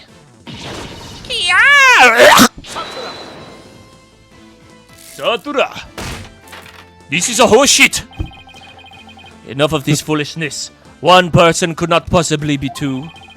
Those fingerprints could have been left not only during the show, but at any time. It's not like you to lose your cool like that, Prosecutor Sadmandi. And I'm sure you know that. Exactly when the fingerprints were made is not the main issue. What do you mean by that, Mr. Justice? The issue is, who do these unknown prints belong to? They're certainly not Bonnie Defame's. But what if they belong to the person standing right in front of us? Oh, you mean Bonnie number 2 is the second Bonnie? Is that what you're like? It's preposterous to suggest that these prints belong to the witness. I say they must belong to some unknown individual. Prosecutor Sadmandi, can you really not look at her and still say that? What are you looking at? Take a picture, it'll last longer. How could this be? If we check her prints, I'm sure they'll match the unknown set. Well, Bonnie, the prints that don't belong to the real you belong to you, don't they, Bonnie number 2? Witness! Is what the defense has said true? Fine, I admit it. The fingerprints are mine! All mine! Then does that mean you aren't Bonnie Defame? What? Ridiculous. No, it's me, her twin sister, Bonnie the Freak! Bonnie the Freak. Are there really 2 Bonnies? Nope. There's only one Bonnie. That's because I'm Betty. Change your name. What the fuck? Betty I like Defame. Betty the Freak better. Betty I mean Bonnie the Freak. I say Betty. Betty White. Ladies and gentlemen of the court, it's time for a wondrous magic show. gasp in amazement at this lagomorphing illusionist performs her teleportation magic. Watch closely. It's showtime.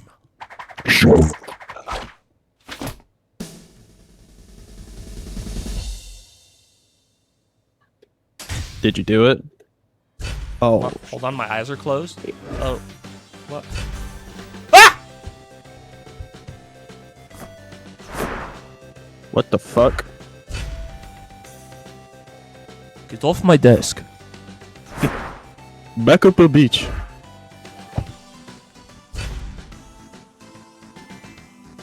Hot.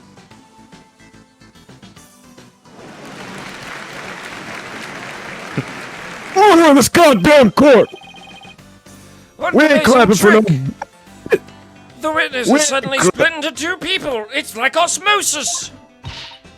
We ain't clapping for no grabby ass bullshit. It's not a trick. No gimmick to it either. We're simply twins. What? Twins? So that's how the teleportation trick works. Ever since our debut, I've had to hide or pretend I'm Bonnie. All cute and sweet and goody-goody. I can't tell you how stressful it's been. But I don't have to hide anymore. That's right, our days of sneaking around are finally over. Their cover is blown, but they actually seem pretty happy about it. So which of you is the nice Bonnie to fame we met at the dressing room? That would be me. And the sharp-tongued Bonnie we saw at the Ratings Rayshaw understage was... Hey, who are you calling sharp-tongued? You, bitch. It's all starting to make sense now. I thought she was bipolar. But no, she's just fucking weird. So, Mr. Justice, this changes the facts of the case rather dramatically, doesn't it? Certainly does. During the show, it was Bonnie who was on stage the whole time. So Bonnie couldn't have committed the crime. But Betty, on the other hand, who was understage, did have the opportunity. Ugh.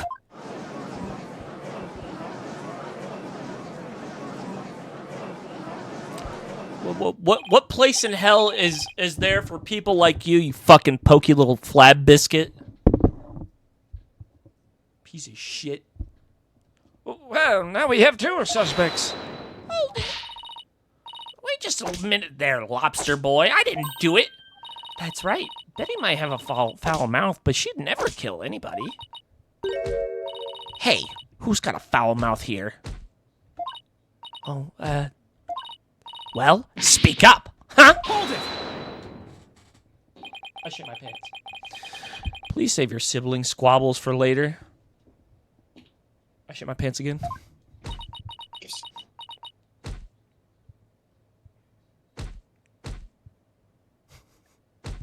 Stop hitting each other. You're gonna bruise her shoulder. Betty, you must have been in in the understage passage during the show. Otherwise, you wouldn't have known about the stage lifts being moved. So what exactly were you doing down there? Fine, I'll testify. Anything to get you off my back. Prosecutor Sadmandi, Betty to Fame, is ready to testify. What do you say? Betty, you lied to this humble servant of the Holy Mother. Hey, what else could I do? I couldn't blow our cover and ruin our magic act. Besides, am I gonna go to your twilight hell or whatever for being a liar? You will indeed. However, it won't be after your death. Rather, No. I shall give a taste of your punishment on this mortal coil in interrogation hell.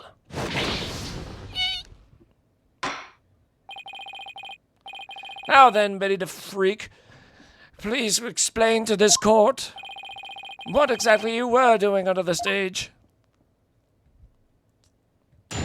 Can we just call her that from now on? Yeah. It'll make her Yes. stand out more. What? It's true. I had business in the understage passage because of the upcoming trick. It was the fire trick, right? The one Mr. Reyes is supposed to do?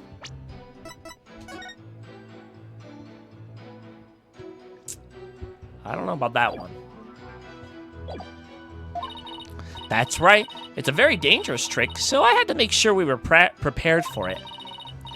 It was in the script, and I really wanted to see it, but I couldn't because of the accident. Shut up! You're gonna give it away! Anyway, I was real busy. Yeah, way too busy to have the chance to kill Mr. Reyes. Reyes Ex Machina. Well, that was certainly different. How's that for a flawless testimony and alibi?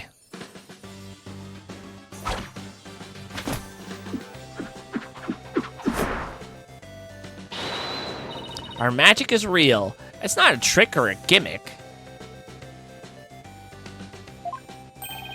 Oh my, she's floating! Yeah, sure. Your Honor? You can see she's being held up from below. You're supposed to pretend you didn't see that. It's a little something called etiquette. But I can't help it. Whenever I see a contradiction or inconsistency, I just have to point it out. Now then, the defense may cross-examine.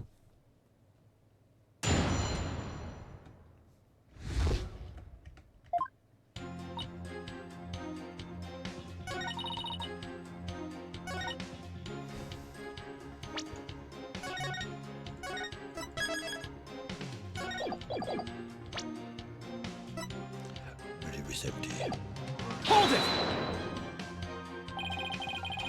And you were taking every necessary precaution, is that right? Of course. Every precaution. After all, it's a very dangerous trick that uses real fire. I mean, we had to be ready in case the curtain caught on fire or something, right? By the time people realized it wasn't part of the act, it might be too late, huh? Wow, a fire trick, that sounds really impressive. Your boy, I'm gonna go up and smoke, old man. I bet people mistake you for a cue ball or something without it. Cue ball? But Betty, don't be rude to the judge. Betty, you know that fire trick?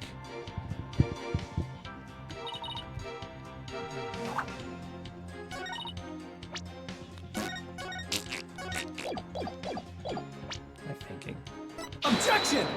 What am I thinking? You're a lying sack of shit. I hate to break this to you, Betty, but there's a big flaw in your testimony. As big as the one in that floating trick you did earlier. Ooh, harsh words. Well, let me tell you something, forehead boy. No one has ever figured out how we do our teleportation trick. No one except me, you mean? Well, we have even better tricks up our sleeves. Huh? We do? I told you to keep it sipped. Now, don't fight, you two. Mr. Justice, what's this about a flaw in the testimony? The script has this to say about the fire trick. This will be dangerous. Make sure the fire bucket is ready.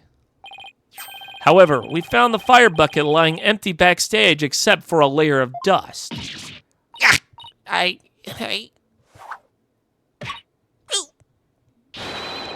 You didn't even attempt to get ready for the next trick, did you, Betty? You got me.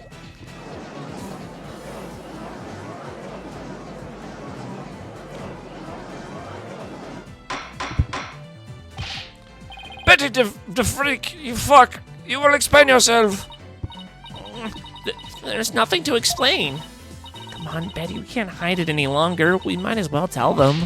Shut up! You can barely take care of yourself! Don't try to tell me what to do. Well, if neither of you will explain, I guess I'll have to. The reason Betty didn't prepare for the fire bucket was because...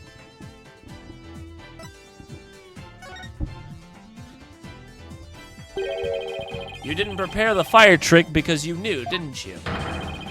You knew that the body would be found, and that the show would have then be canceled.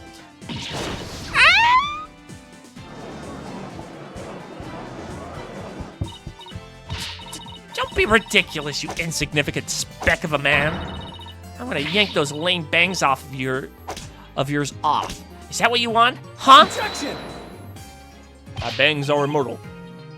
Whatever, they can grow back. Stop stalling and tell us the truth already. I can't reveal my secrets. I'm a magician. You have been chasing the shadow of an illusionary culprit, Defense. And having chanced upon a convenient target, you have let yourself get carried away. Exactly. Where's your proof, huh? And yet, I can see that the witness's taste for false words has also been proven. I advise you to confine your deceitful trickery to your magic act witness. You bitch! Ugh. Deceitful trickery? Objection! As your court-appointed therapist, I'd like to add something here, Betty. You finally let yourself be who you really are. But if you continue to hide behind lies, you'll just be imprisoning your heart all over again. But all these questions mean you're trying to put me in prison for real. So I'll be behind bars either way. Does that mean you're admitting your guilt? Of course not. I can't believe you people. Every one of you thinks I did something I didn't do. You lobster boy, cue ball geezer, head case brat, cerebrous monk. Cerebrous monk? What does that even mean? Is he a cellular device?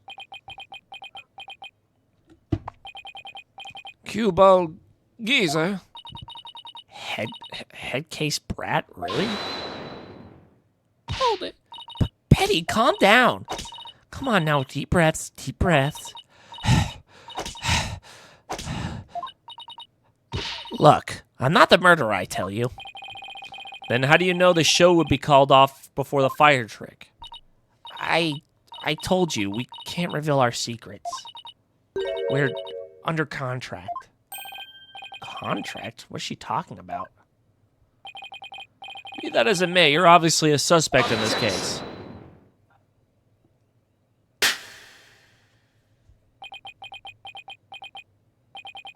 I'm beginning to see the karmic threads that make up the intricate tapestry that is this case.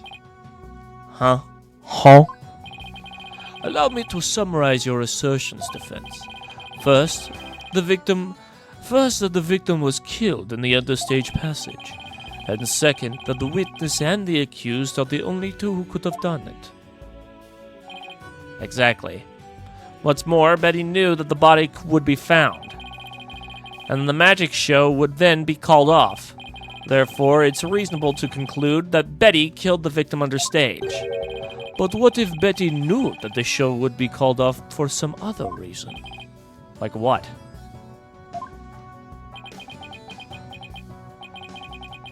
Okay, you look. Time to get punched. Shit. Let me It's think. below the waist, dumbass. Let me think. In the course of my investigation, I found it strange that the dragon set piece fell when it did. That, in conjunction with the body tumbling from the coffin in such a dramatic fashion,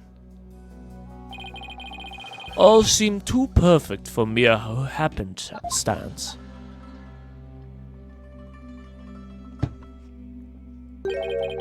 It was as though the entire chain of events had been planned out in advance. Kiki. Ow. Planned out? After deciding to take this case, I scrupulously studied everything I could about the mass media in this country. I read the newspapers, old news reports. I even browsed tabloid magazines. Very industrious of you. I'm impressed. During this progress, I learned about a strange practice favored by the TV world.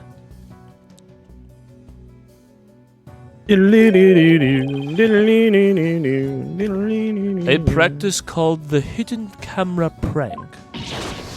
Yeah. Betty and Bonnie, you knew about this, did you not? About the dead body appearing, the set piece falling, the show being suspended. You two were informed of this plan by Take-Two TV and Advanced, correct? Is that true? Betty, please, let's tell them now. I can't hold it in anymore. Dang it, fine. You got us. Everything the prosecutor said is true.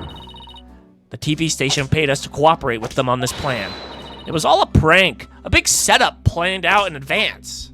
Mr. Ryu showing up, dead in the coffin, the set piece falling down. It was all completely scripted. Just a prank, bro. It was all a prank. But the guy's dead, so how the fuck is... What? Bonnie, is this really true? Yes, Mr. Rios was supposed to pretend to be dead. That's how it was supposed to go. So he was in on it too? That's right. He was supposed to show up dead in the coffin, and then the set piece would fall down. Trucy would be shocked and start to panic. That's how the prank script went. What? The heck kind of prank is that? But we never thought he'd actually wind up dead. Yeah, that was the only thing that was different from the script. Poor Mr. Rios. I'm so completely lost right now. Well, Betty and Bonnie, it certainly sounds like you have some explaining to do. All right. I guess desperate times call for desperate measures. Just this once, we'll share how it was done with you. So listen carefully. You'll never hear this kind of thing anywhere else. She's a bat. Ah!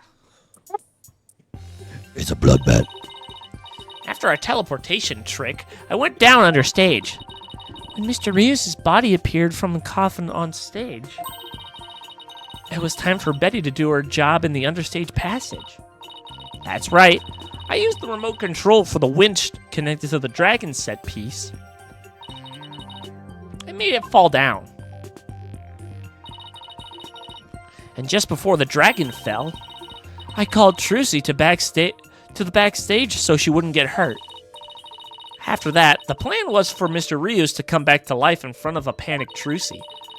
He was supposed to laugh and fly up and away. That was how it was scripted anyway. But for some reason, he really did turn up dead.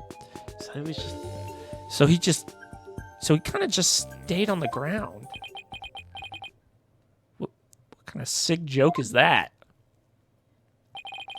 It sounds like a terribly mean-spirited prank to me. That poor defendant was trying to do a magic show. I guess so. I'm sorry, Trucy. Whatever. It was all the ratings Reja's idea anyway. Yeah. It sounds like just the kind of thing a guy like him would come up with. This was the prank script we got from Rating Reja. Dang it. Yeah, Monjoui. You made us break our contract. Now we won't get paid. Mr. Rios' body will appear in the supposedly empty coffin, which should cause a ruckus. After capturing a bit of Trucy's reaction on film, Mr. Rios will come back to life, laughing and flying up into the air, causing another round of surprise. So, what? So wait, where if that's the script, where's the part where she drops the thing?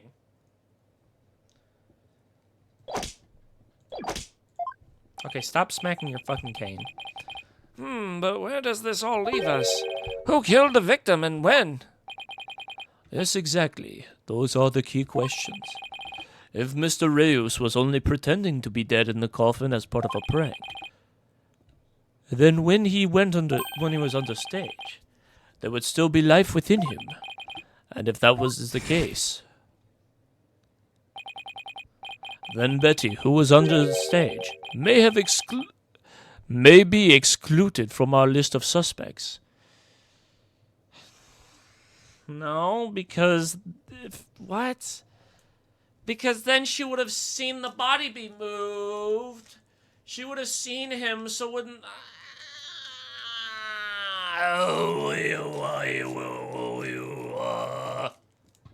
Fuck you. And do not. Witness, when the victim alive... Was the victim alive up until he entered the coffin? Oh, well, now that we spilled the beans, we might as well show you this video. You have a video? Alright, bet.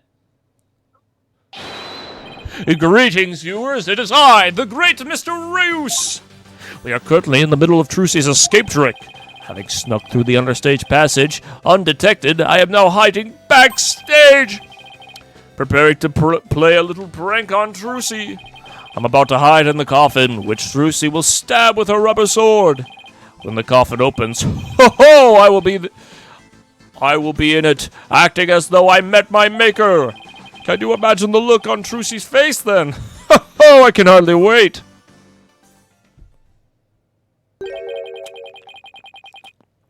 He's about to hide in the coffin?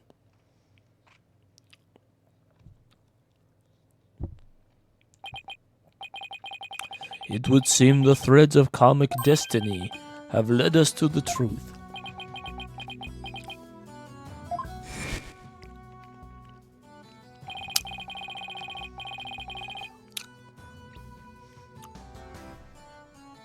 The victim passed through the understage, where Betty DeFame was,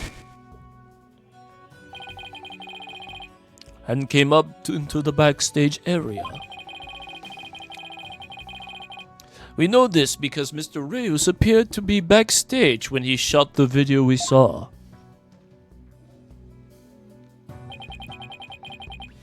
It appears that way, yes. In defense, you proposed the following, did you not? What if the victim was killed under the stage for being put into the coffin? But then, what about this video? This footage was taken just before Mr. Reus entered the coffin.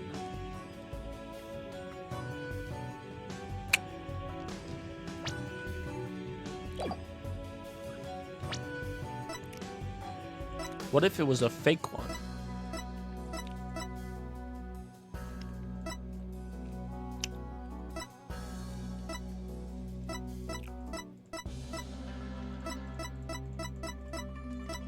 No.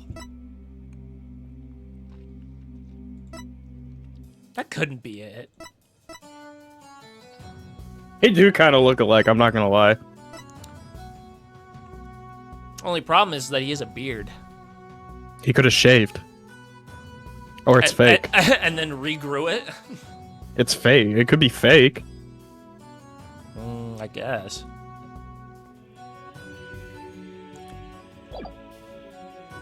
This footage was taken just before Mr. Reus entered the coffin. So he says. Oh, so does that mean... Oh, Yes, it is smack horrible. my but ass like a true. drum. The tragedy did indeed play out right here on the stage. Went into the coffin where Mr. Reus was hiding. Trucy Wright thrust her blade.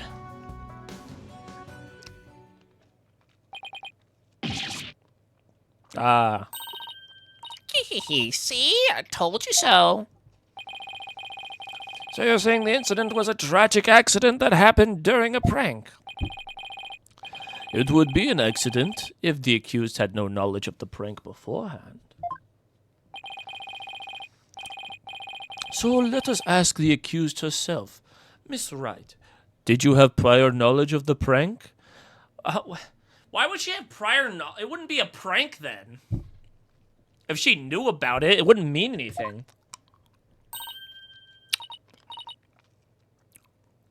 What? Tracy, you didn't know anything about it, right? Of course I didn't. I didn't know a single thing about it.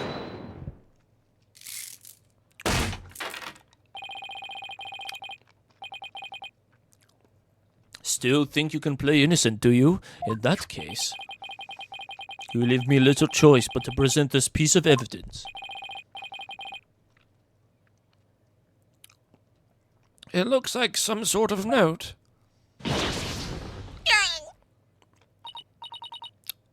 That's... I found this note in the dressing room after the incident. At the time, I did not understand what it meant, but all is clear to me now.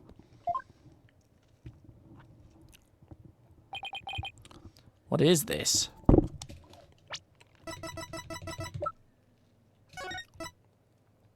Aw, that's cute. They forged her signature over here too. That's adorable. Let's see. It says, get the video camera after Mr. Rios comes tumbling out.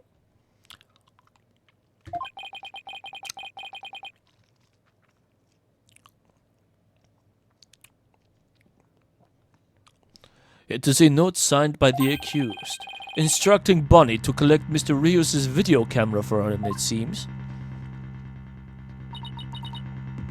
I don't get it. It doesn't make any sense. I found it in the dressing room before the show. When I saw it, I realized that Trucy knew about the prank. It does bear a signature, I'll give it that. I'll give you that much. So the defendant had prior knowledge of the prank. It would appear so, yes. When she learned about the prank plan to trick her, she decided to use it to her own advantage. So she thrust the steel sword into the coffin, where the victim stood chuckling to himself. Is that not what happened, Miss Wright? Of course not. I didn't write or sign that note. Ah, but the handwriting matches yours. All of the evidence and testimony points to you being the culprit. But I didn't do it. It wasn't me.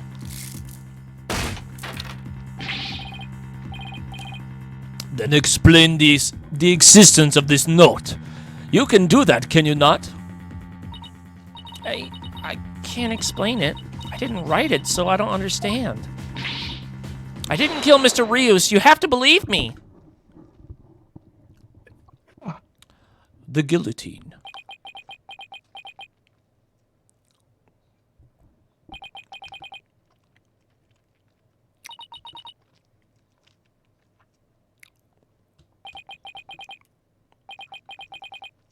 The silence is deafening. Continue struggling against the threads of your own karma if you wish, accused. Even as you are inescapably caught in the web of fate you've spun for yourself.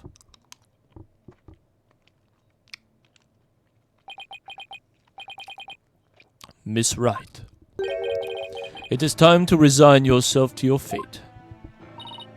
No, I didn't do it. Ha! I knew it. That sweet-looking girl, a murderer? I told you, she was the homicide little witch from the start. But I didn't do it. I really didn't. Why doesn't anybody believe me? Shut up, you killer! You won't fall for that anymore.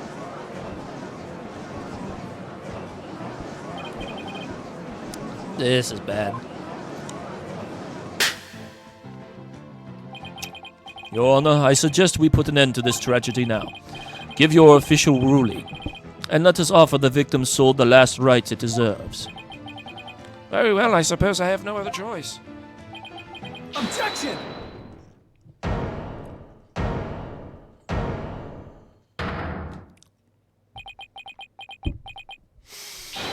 The defense has an objection. Apollo? You, even now you would? I won't give up, and I refuse to let either of them down. Mr. Wright, who's counting on me, and Trucy, who put all her faith into me. All her face. Mr. Wright, the fact that you have raised an objection means that you have evidence in which you refute the prosecution's claims, correct? Yes, of course, Your Honor. Do we really have anything, Apollo? Actually, we do. There's one piece of evidence we can present here. Very well, Mr. Justice. You may proceed.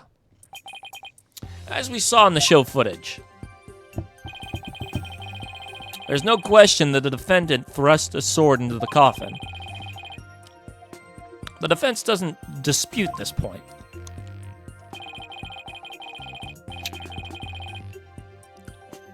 But let us not forget that this was a magic show filled with tricks and illusions. We can't take everything we see at face value. So you're saying some sleight of hand was somehow involved? Yes. The defense contends that the sword the defendant used was not the cause of death. Now, was it Trucy? Now, what was it Trucy told me she did just before she thrust the sword in? Very well, let's see your evidence then, Mr. Justice. But remember, you interrupted my verdict to make this claim. I'm going to be really pissed if you fuck it up. That's fine.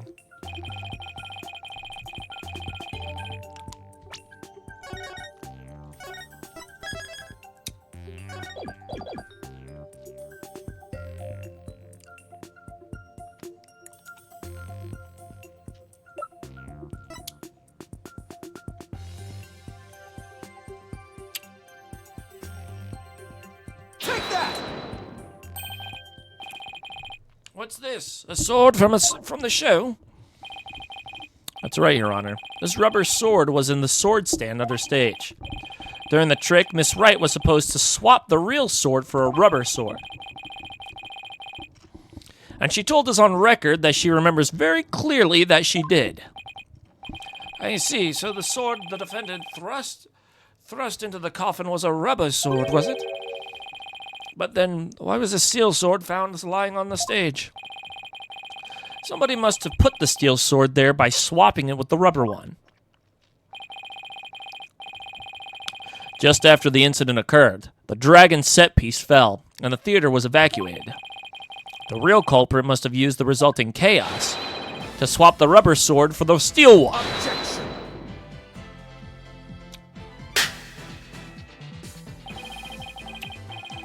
Do you not know when to give up, Stinkbug? That is not possible. Blood was found on the coffin hood that the sword was thrust into.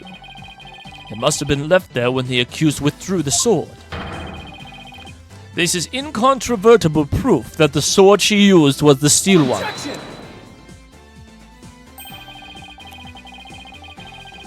But that blood could be the result of someone tampering with the crime scene after the fact.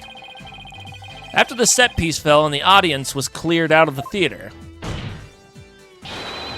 there was plenty of time for somebody to plant the blood there. Objection!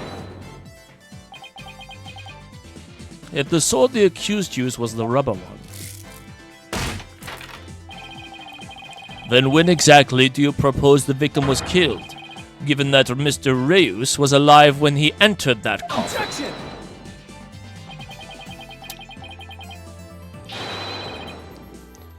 Finding the answer to that question is precisely why we need to continue this trial. Bitch.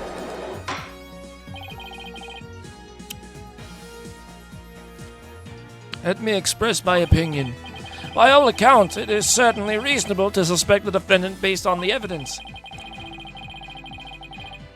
But as to the question of whether the sword the defendant used was rubber or steel, I believe further discussion is warranted. I suggest we hear from the defendant herself on this issue. Very well, Your Honor. Yes, I saved it, somehow. Too close for comfort, but still.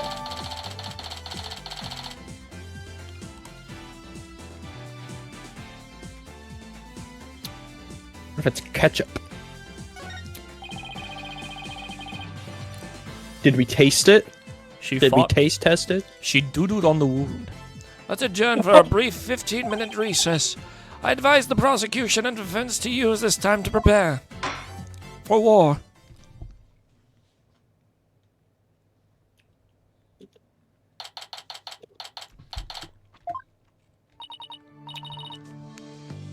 Whew!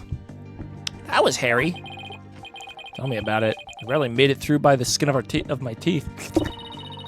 I can't say I'm crazy about that prosecutor Samadhi guy either. You know, with the way he says "let it go and move on," as if it's nothing. Let go and move on, huh?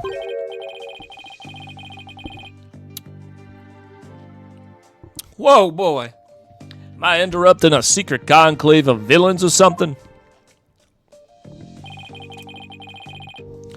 Got your next evil scheme in the works already? What do you want? Can I read for this guy? Absolutely not. God damn it. I don't trust you. You're gonna make him smell Why not? like fucking French toast. All right, go ahead. Give me your impression. Let me see. Let me hear it. Really?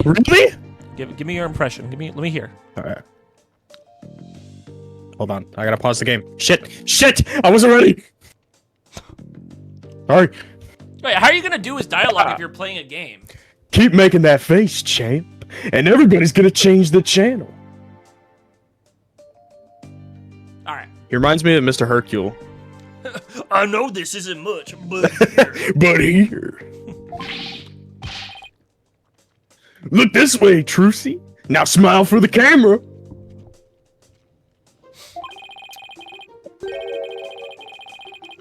Let's see those pearly whites. Isn't that what the fuck? Grammar. How do you pronounce that? Grammar Creed tells you to do? How does he know about that? Say cheese. How does it feel, Trucy? Everybody online can't stop talking about you. They're calling you a real witch out there. Could this be the true end of Troupe grammar rye bread? Rye? Okay. Re? First off, the E is silent, so it's troop. And it's Grammary. Toupee graham cracker? Graham cracker. Go away, you creep. Ooh, what's this? Some just charged in. Oh, what? Something just changed in the frame. I tip my hat to you. Are you good? Yeah. I can't read. You can't. Apparently not, because he said charged. Good lord. That's what it says. You said something. It says charged. Yeah, he says something just charged in the frame. You said changed. Did I say changed? Mm-hmm. Oh. It looks like a yellow gorilla or something. Could it be Trucy's pet? It's racist. Filming is prohibited inside the courthouse. You want me to get the bailiff? Aren't they standing right behind him? Flashbang. Jesus. Huh? Filming? What are you talking about? I don't even have a camera on me. Huh? What happened to the camera? Magic, bitch. Just Dude, he's disap- definitely the magician, by the way. It just disappeared right before our very eyes. Yeah, I'm starting to think that maybe he... I think he might have been a Grammary because he knows something that only of the people of the troupe should know. And it's that a true I think he's the entertainer half-masked dude. I think he just faked his death. No, because the body still exists. So someone Well, where's did the body? die. Why'd you jump?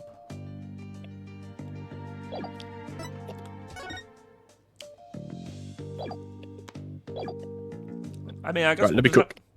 we'll have to figure out what this guy is. He's the prince. Shit. I'll be enjoying the rest of the Trucy show from the gallery. I put out a call for Trucy's fans to come and support her earlier, by the way. Bet I'll get some great footage out there. Out of them. This is gonna be good. Hang loose, baby. I want to lick his goatee like a Dairy Queen ice cream swirl. I think if you pulled on the tip of his beard, it would like pull a nerve ending. It looks like a nerve ending. It's like He'd it's just like, be like, it's like Pip's hair in Smiling Friends, where like you yank it. That's what I want to. That's what I imagine will happen. You pull it and he goes, ah! That's exactly what it is. He called in some of Trucy's fans? But for what purpose? Apollo? Got some chaos. That thing Mr. Retinas did, that was some high-level sleight of hand. Huh? Why would he know how to do something like that? I don't know, but he definitely has some serious magic skills. No way. But I thought he said magicians were a bunch of good-for-nothings. Right, bunch of good-for-nothings. Mr. Lawyer. Oh, hello, Bonnie. Can I help you with something? Well, there's something that's been bothering me. Really? What is it? Well, you see, Hey, dummy, what are you whispering to Lobster Boy for? About? Freak. Betty, My sister's trying to kill me. Who the heck do you think you are? You crazy? You want a piece of this? You know you have to talk to me. You have to talk to me first before you do or say anything, you harebrain. Damn. But That's Shut your That's mouth, like a you dumb slur. bunny. Come with me, now. You should love yourself now. I wonder what was bothering her. There's no way we're finding that out with Betty constantly hovering over her like that. Court is about to reconvene. Will you be all right testifying? Yes, it's just...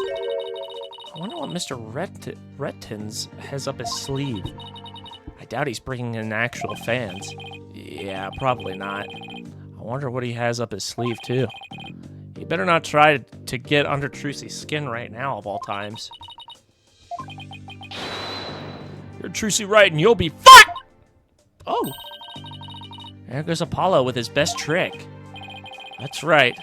Whenever I'm feeling down, I always tell myself I'm fine.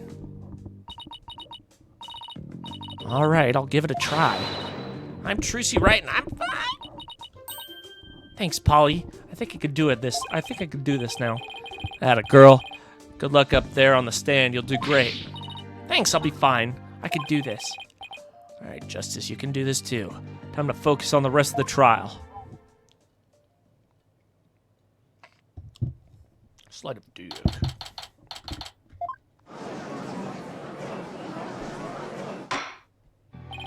Court is now back in session. Defendant, please step up to the witness stand. Trucy Wright, magician. Here comes the liar, the deceitful witch. Throw the murderer in jail. The last person. We don't want to steal. Let me say. Order! The gallery will be quiet, or I will have you all thrown out on the spot. What's with all the hecklers? I bet they're the fans Mr. Retton's invited. What a grade A jerk. Well, he's not going to psych us out. Now then, Miss Wright. This court would like to know if you switched from the steel sword to the rubber one on stage. So please testify about this issue. She's just gonna trade magic. Hurry up and convict her already. Give her the death mercy.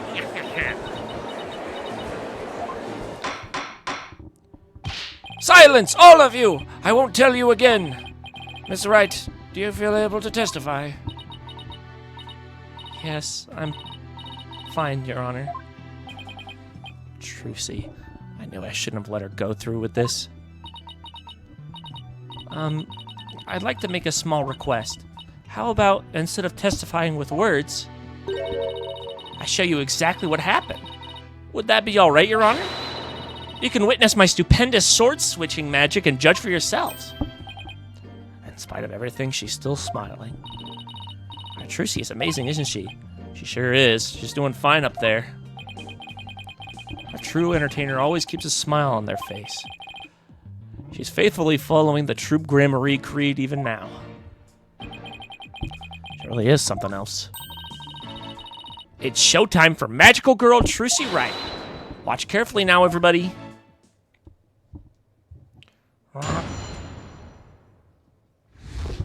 Alright, bro. Ladies and gentlemen, please focus your attention on this sword. Allow me to demonstrate just how sharp this blade truly is.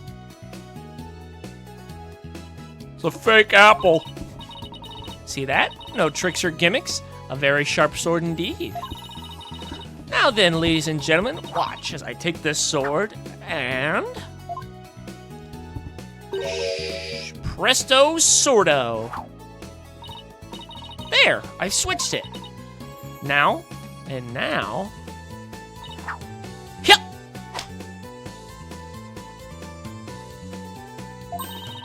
As you can see, the blade is not steel, but rubber.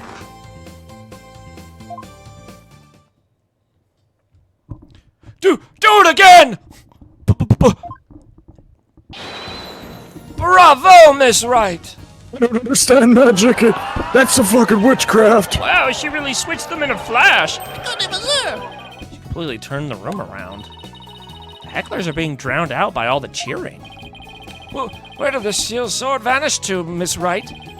In order to deepen our understanding of the case, please tell us if you would. I'm not asking out of mere curiosity, just so you know. I usually hide the steel sword backstage when I switch them during the show. So when you thrust the rubber sword into the coffin, the steel sword wasn't even on stage, but behind the curtain. Exactly. So you see, there is a trick and a gimmick to it after all. And as for where the steel sword went when I performed the trick just now, it's a secret. Wouldn't want to spoil the magic for you, now would I? Oh, you bitch. That's our Trucy. Yeah. Still. Miss Wright? That part where you spun around. That's an actual part of the sword switching trick you do for the show, right? Right. The other parts, like the apple, were just to help my explanation here in the court. That's funny. I think I found an inconsistency in her testimony. And it looks like I'm not the only one. I don't know what she's doing there. But now that I've found it out, I have to get to the bottom of this. Now, Mr. Justice, you may go ahead with the question, but don't ask dumb questions and spoil the wondrous magic. All right, bro. Do not be a asshole.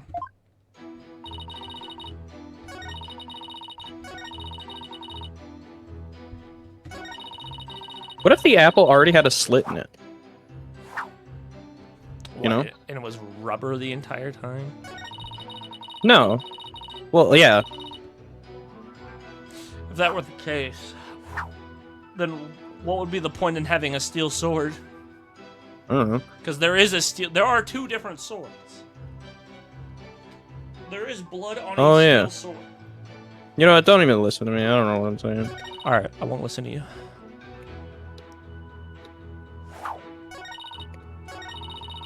Come on, me. I gotta lock in. Look what she did. You bitch.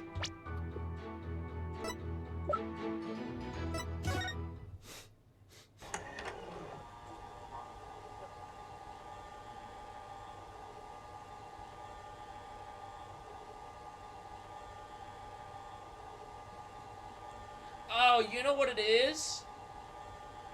I think I know what it is.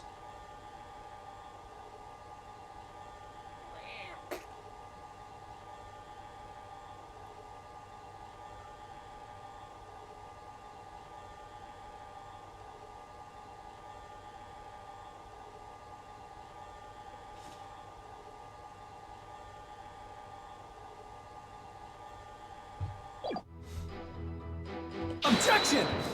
I knew it. Miss Wright, there's something I'd like to confirm with you. What is it, Apollo? There seems to be a discrepancy between the way you performed the trick for us just now and the one that appears on the show footage. What? But that can't be. I performed it exactly the same way both times. What's going on here? Miss Wright, I have the show footage right here. And the part where you twirl your cape is missing from it. What? But I did it. So, it really is the exact moment you switched the sword? Yes, that's right. I knew it.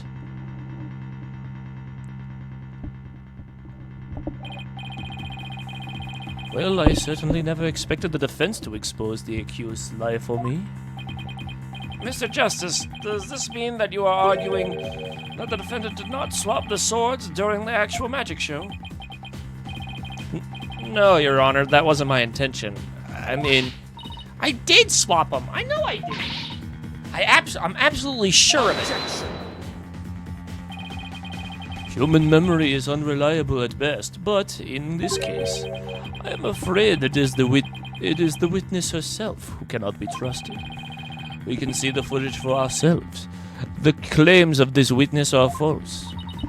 But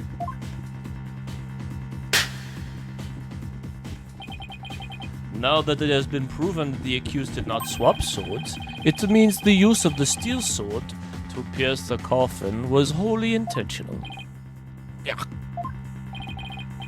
And, by the way, was it not you, Mr. Justice, who argued that Mr. Rios' death was not an accident but murder? I assume you have no objections to that, still. It was, after all, your own assertion.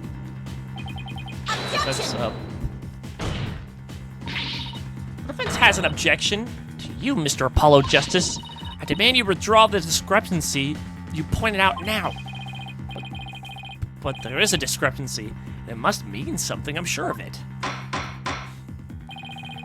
Would the defense team kindly save their spat until the court is adjourned? Now, after all this debate, it seems we've come back around to the original argument. The defendant knew the prank all along was inside the coffin. What's more, the defendant did not perform the sword trick on stage. Her actions, I'm afraid, have come to see the murderous intentions. It's such a shame. But I did swear, I swear. You dipping in now, Justice. I gotta pee. Pee in your hands. Okay. Make them have them. Hold it. What the fuck? Wait, Drake, don't go anywhere. Don't. I'm really invested right now. I'm actually like really invested. All right, bro. I'll be right back. Do an ad read or something. Have you ever wanted to wipe your own shit? But you didn't want your asshole to bleed? Well, I have the product just for you.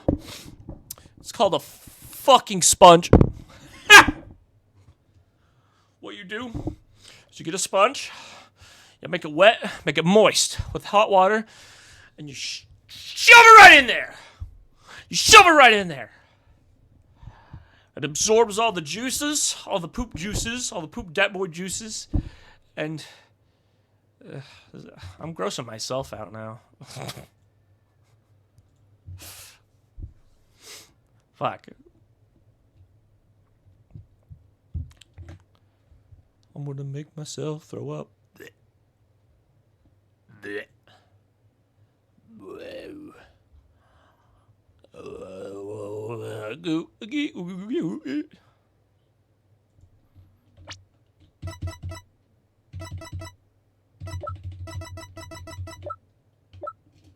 was a prank. We were just fooling you.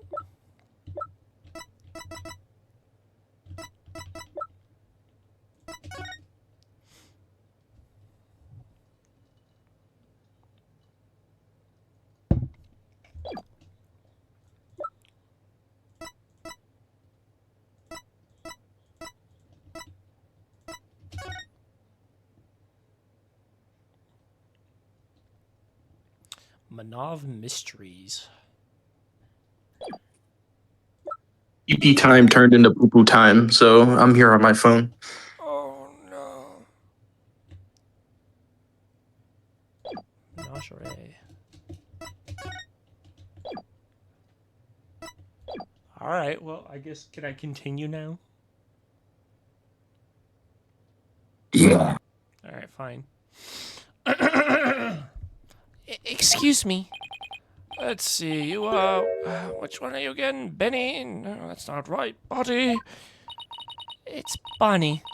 You're mixing the two names together, Your Honor. Oh, pardon me. And do you have something you wish to say, Bonnie? Yes, Your Honor. I'd like to testify. About what? The more I think about it, the less possible it seems. I don't believe Trucy killed Mr. Rios. Bonnie? Hold it! Hey, what's the big idea? Such an incredibly gifted and talented magician would never commit murder. I refuse to believe it. What are you talking about, you harebrained hare? You keep your trap shut! Got a bag of baby carrots for you, so chew on those and pipe down. No, I won't be quiet. What's the matter with you? Didn't you hear me? Trucy said something to me once. Huh? She said, no matter how scared you get, no matter how mean people are to you, you can't give in or give up. That's what being a professional magician is all about. Isn't that right, Trucy? That's right, Bonnie. I've always been afraid to stand up to Betty, afraid to defy her, so I did what she said. But when I saw Trucy today, she gave me strength. She's gonna try. Give her the death penalty. Let's give the 17-year-old minor the death penalty. We are grown-ass men.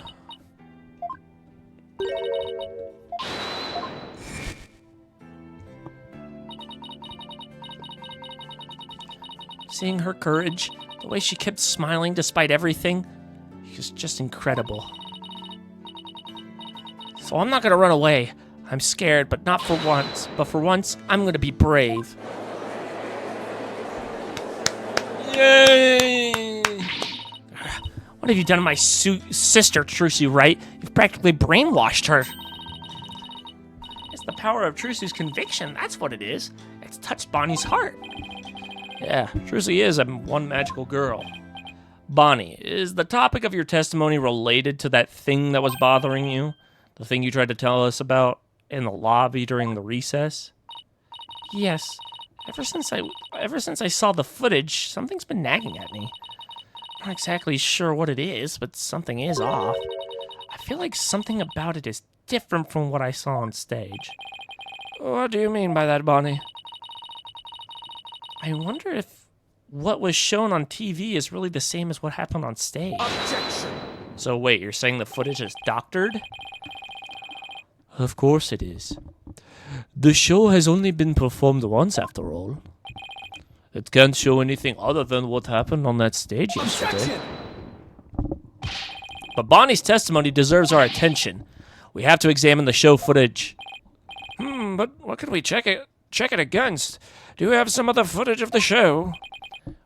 Well, I have some show footage. you do? One of the TV station's cameramen said he was a fan of mine. He kept his camera on me throughout the entire show. And then afterwards, he gave me the footage he shot as a present. He did? To tell you the truth, I thought it was kind of creepy, so I was going to get rid of it. Hold it! Please submit the footage to the court, to the court, to the court, to the court. Now then, let's take a look at this new footage.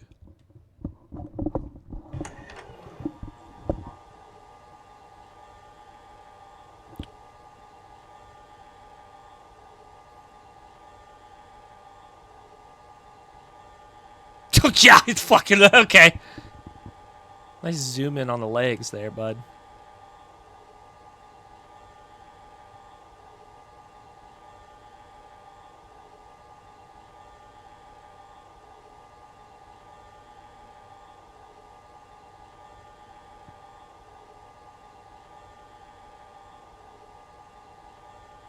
What the fuck?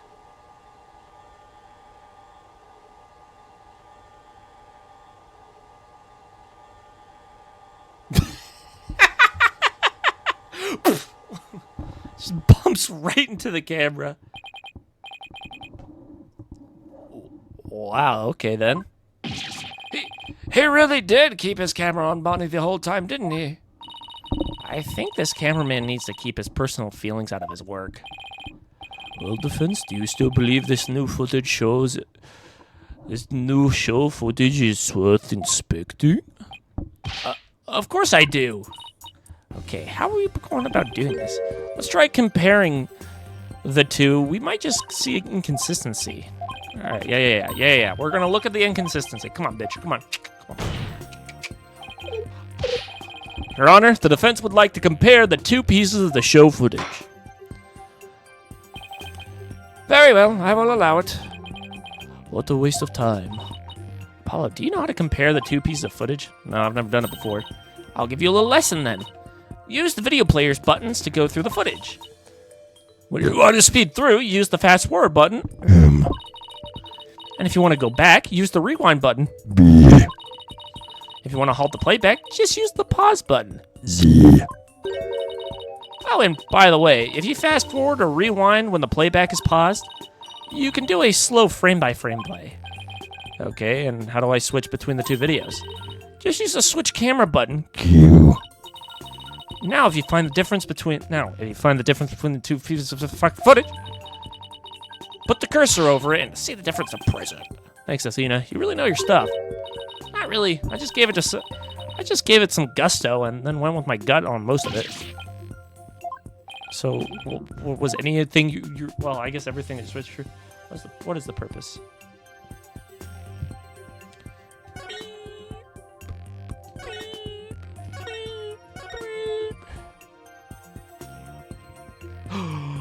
No.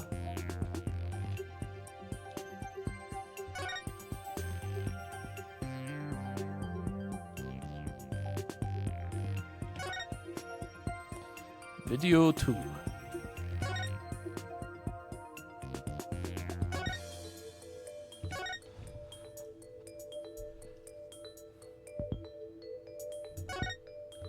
Yeah, where the fuck is the card?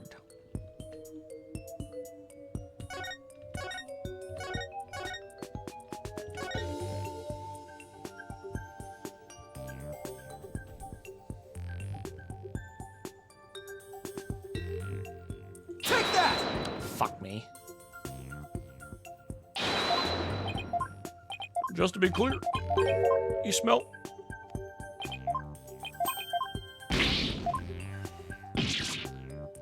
God damn it. I didn't move the fucking cursor, that's why. No. Pause. Rewind. Rewind.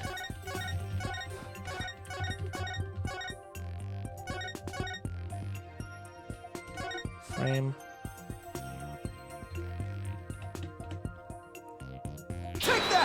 Take that! Bitch! This is it, right here. Take a good look at this scene and compare it with the video shot from the front. Oh, the playing cards don't appear in the video shot from the front. Hey, you're right. What's going on here? Miss Wright, what can you tell us about these playing cards? Oh, those?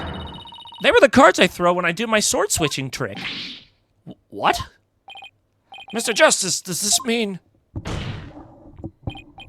Yes, it means the sword switching trick was cut from the TV show footage. So the footage was edited? Yes, with malicious intent. That is absurd. Well, we must get to the bottom of this right away. Bailiff, the TV station might still have the unedited footage. Go see what you can find out. Yes, Your Honor. Hold it. What? Who is this motherfucker? Oh, it's him. Oh shit, I'm pooping. I can voice him. It's fine. No, it's okay. I got it. I will not. You fucker. You are pooping. I'm not letting your goofy ass go on. Your Honor. I'm literally wiping my ass. Well, wipe faster. When you get back on, I'll let you take over. Okay. Now hold up, Your Honor. This is just a big misunderstanding. Believe you me. Give a guy a chance to defend himself before you start pointing fingers. And who might you be? Right. Sorry about that. Got ahead of myself there. Here's my business card. Charmed to make your acquaintance, Your Honor. Oh, well, very polite of you. It's lovely to meet you too, Prosecutor Shamadi. Please, take my card. A business card. Ah, yes. I read about this custom among businessmen in this country. I have even familiarized myself with the various replies. How do you do, good sir? Or what What's Crack-a-Lackin' Homie, for example? Oh, you're from Take-Two's TV, are you, Witness? Come to think of it, I believe I've seen you on television before. Yes, Roger Ratings, otherwise known as Ratings Rajar. He is a TV producer and appears on many of his own TV shows, and his own shows as of late. He is best known for his catchphrase, "Hang loose a baby." Oh my, so you're the Ratings Rajar? Hang loose, judgy baby. Nice courtroom you got here. I never thought I'd get to meet you in person. But, Prosecutor Is Shimati, fangirling? how do you know so much about him? In preparation for the case, I watched all of his shows. I found the Ratings Rajar goes to Burger Barn of particular interest. It inspires me to visit that restaurant straight away to learn more about the local cuisine. What? You went to Burger Barn? Without me? You bitch! I'm ordering a Big Mac. Who the fuck? Ew, Big Macs are gross. Big Mac. Alright. You can continue for a second. Hold on. You must gotta have really finish this wanted to delivery. try it, huh, buddy? Cause that line, woo! Compared to my aesthetic trading, an hour's wait is nothing. I recommended the Southwestern burger with jalapeno jack cheese, by the way. That makes me hungry now. That sounds pretty good. I'm having a real hard time picturing him in line for burgers. Ahem! Prosecutor Shimati's unexpected enthusiasm for food aside, Mr.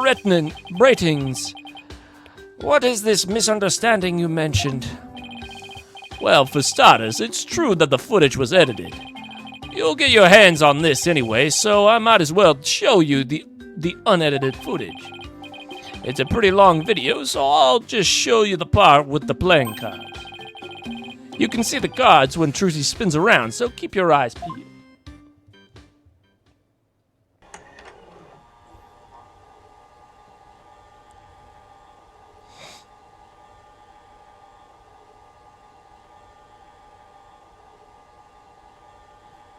Yeah, so she does the switch.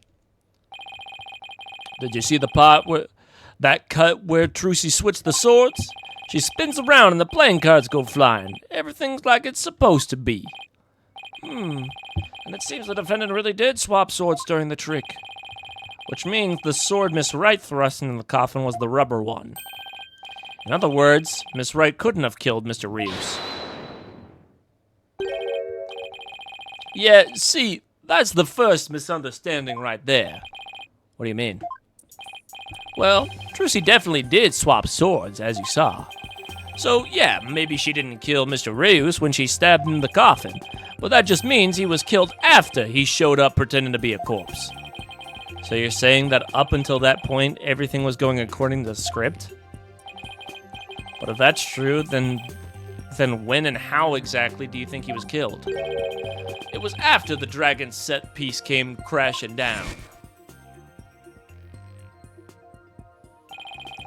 I say Trucy murdered Mr. Reus when she was hidden from view behind the set piece. That makes no sense. She could have easily done it behind that huge dragon and nobody'd be the wiser. With what, a rubber sword? The sword was down the stage.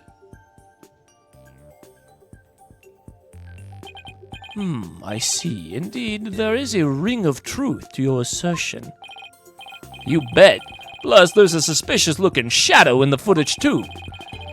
It's toward the end of the footage, just before the dragon hits the stage. It might be easier to see it for yourselves.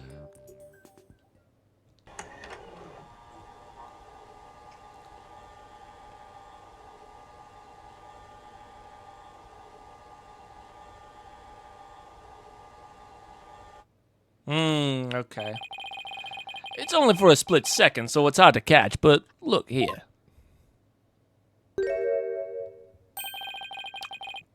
This suspicious shadow must be Trucy. What? She's using the steel sword she hid behind the curtain during the trick to kill the victim. Now that you mention it, I suppose it does look that way. This witness is trying to ram his theory down our throats, Your Honor. And that's not all. Aren't we forgetting that the witness willfully edited the sword switch out of the footage? You see, there's your second misunderstanding right there. Your Honor, would you mind if I testified about it? I've seen people testify on TV, and I've always wanted to give it a shot. That would be fine with me, Prosecutor Samadi. This is quite unexpected. It threatens to disrupt the karmic course of this case. Hey, lighten up, pretty boy. You're gonna like what I've got to say, promise.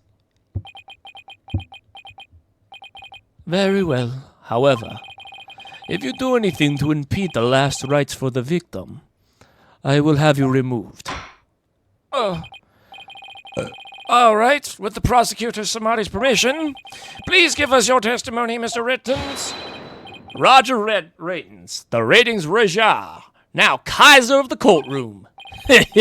I'm taking over the floor, so listen up, loyal viewers.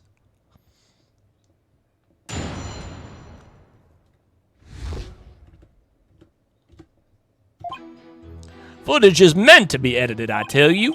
Scenes are spliced together, and long or boring scenes are cut out. All the stations edited footage this way.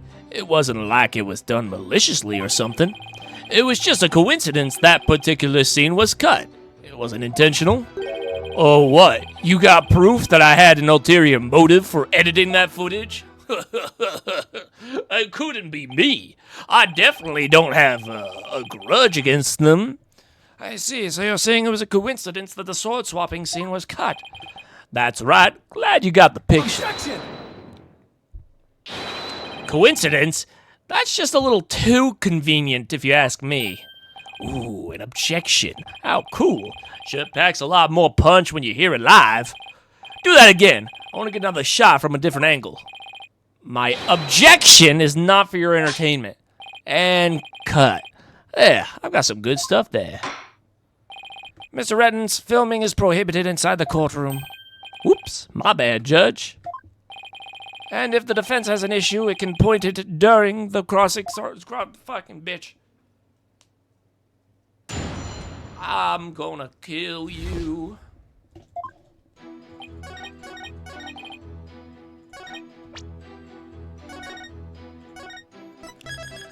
Gonna suck your dick, suck it good.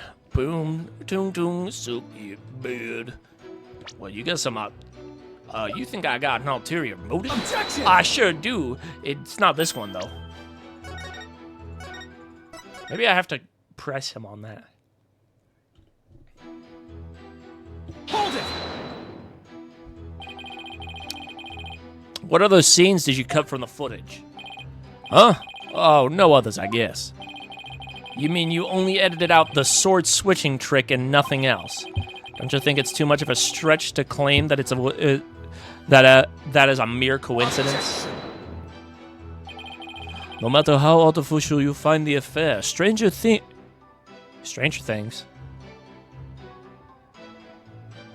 In the name of God! Oh my gosh, this all makes sense. Nayuta is 11. Ah! Stranger things have happened on their own. That is, unless you have something with which to prove otherwise, defense. Well, if you have a valid criticism of Mr. Rettiner's testimony, feel free to counter with evidence. Well, Apollo? It would make things easier if we had some. I think the defense team needs to be edited out of this trial. I'll clean up this footage later. Kitty, if you keep fucking climbing on my mouse, I'm gonna climb on you. I'm gonna shake you. I'm gonna go. Trying to prove malicious intent is tough.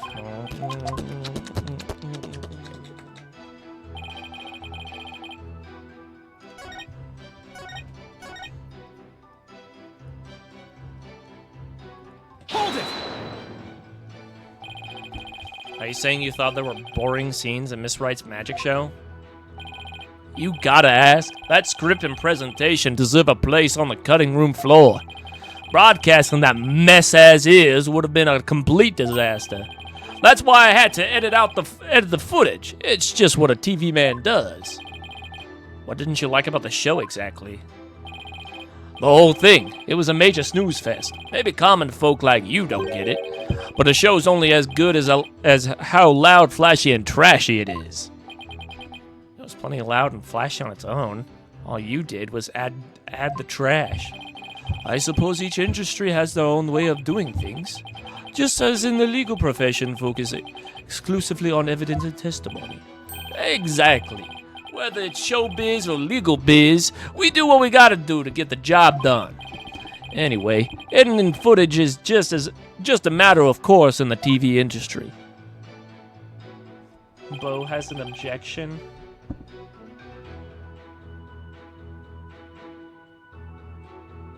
Hey, do you have an objection?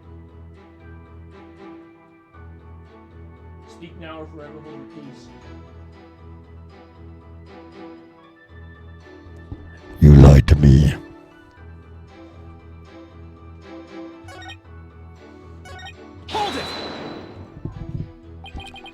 It wasn't done maliciously, huh? But I get the distinct impression that you bear feelings of ill will towards Troop Gramarye. What makes you think that? The things that you yourself have said. You'll see, I'll dig up dirt and expose the dark heart behind that sweet smile. I'll prove those Gramarye magicians are all a bunch of lowlives. And I also get the impression that you've felt this way for a long time. Words such as those can be interpreted in many ways, in different ways. For example, though I bear the defense no ill will, I would not hesitate to say that he is a good-for-nothing lout of a lawyer. You bear no ill will. Could have fooled me. And yet, it is the truth. I am only strict on you as it seems you have strayed from the path. If you have any objections, Mr. Justice, please make your case with evidence in the future. Mr. Rettins, please continue your testimony.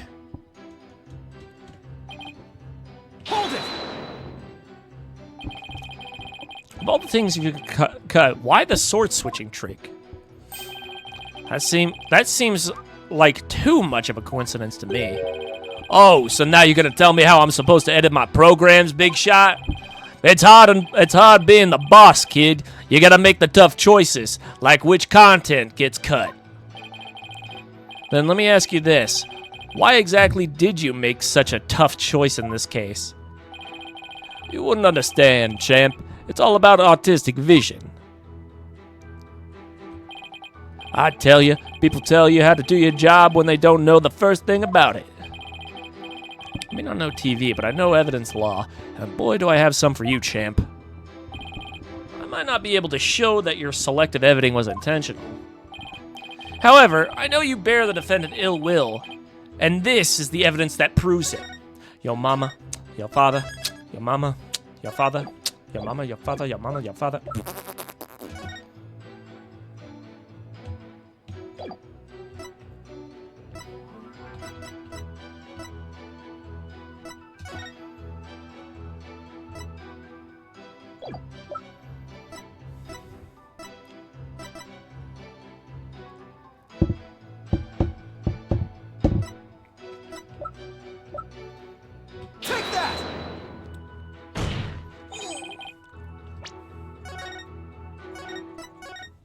That isn't it.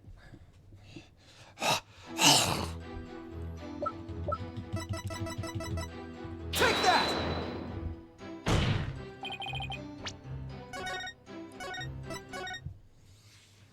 Do I have any evidence? Do I have any evidence? Is it this? Take that! Fuck!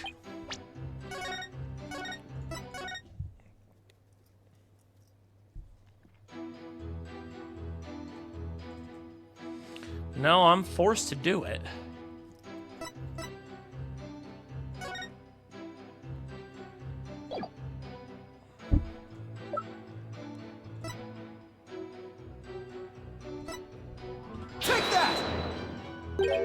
Ah, yeah, of course the clipboard. Huh? What's that you got there? This is the contract you had Miss Wright sign just before the magic show. This contract between the two party. This contract between the first party, Take-Two TV, and the second party, Miss Wright, reads: if, though the fault of the second party, the show must be canceled in part or in full, the second party will pay $3 million as compensation to the first party. $3 million? That's a completely unreasonable sum. I couldn't agree more. And of course, Miss Wright doesn't have that kind of money. Nevertheless, Roger Radins had her sign this unreasonable contract anyways. Or more accurately, he conned her into signing it. Conned her? How did he do that? There's a trick to this clipboard that was used by Miss Wright to sign her contract. It houses carbon paper that can secretly copy her signature onto other documents. Oh, come on now. That's quite a nasty accusation you're slinging my way. For starters, you don't have any proof I had anything to do with that carbon paper stuff. Just because Trucy and her agency can't pay up, that don't mean I conned her. But $3 million? That's totally out of reach for the average person. In any case, this is important new information. Please add it to your testimony, Mr. Ratings? Where's your proof linking me to the trick clipboard? You don't have any, do you? You don't have any. Or do you? Do you, baby? Baby, come back. Objection! You must be quite the con man if you can fool a magician with a simple trick. But if you think you can con a lawyer, you're very much mistaken. Hey, kid, would it kill you to enunciate in front of the camera? You know, like a newscaster? I'd like you to take a look at Miss Wright's signature here on this note. Now let's compare the signature to the one here on this contract. Well, would you look at that? They're exactly the same. That's right, Your Honor. It's not just similar, but exactly the same.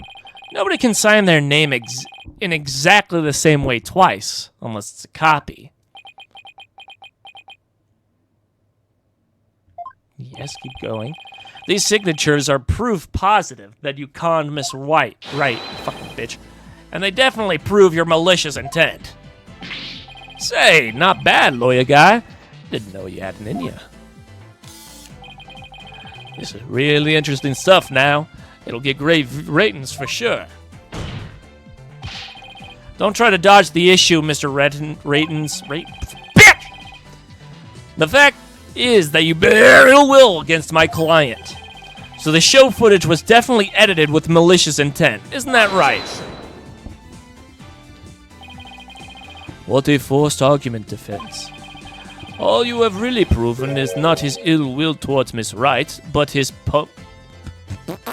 punctuary greed. That's right.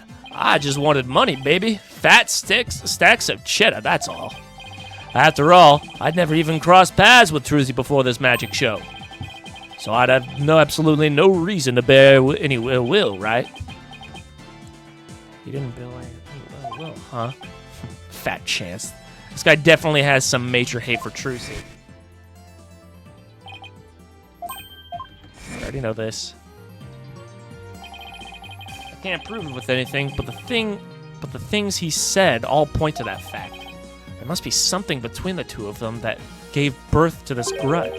Some sort of connection that not even Trucy is aware of. Your Honor, I'd like to argue that Roger Retnans and Trucy Wright must have crossed paths before. There must be some hidden connection between them. Hidden connection? What is it now? What are you getting at, Mr. Justice? It is futile to even ask, Your Honor. Surely, it is just another one of the defense's feckless claims. Objection!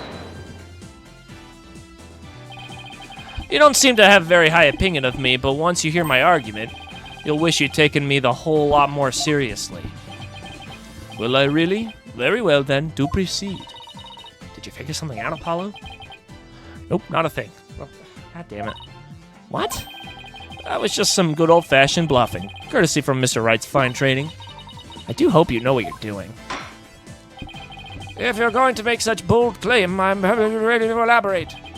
What is this hidden connection between the defendant and Roger Martinez?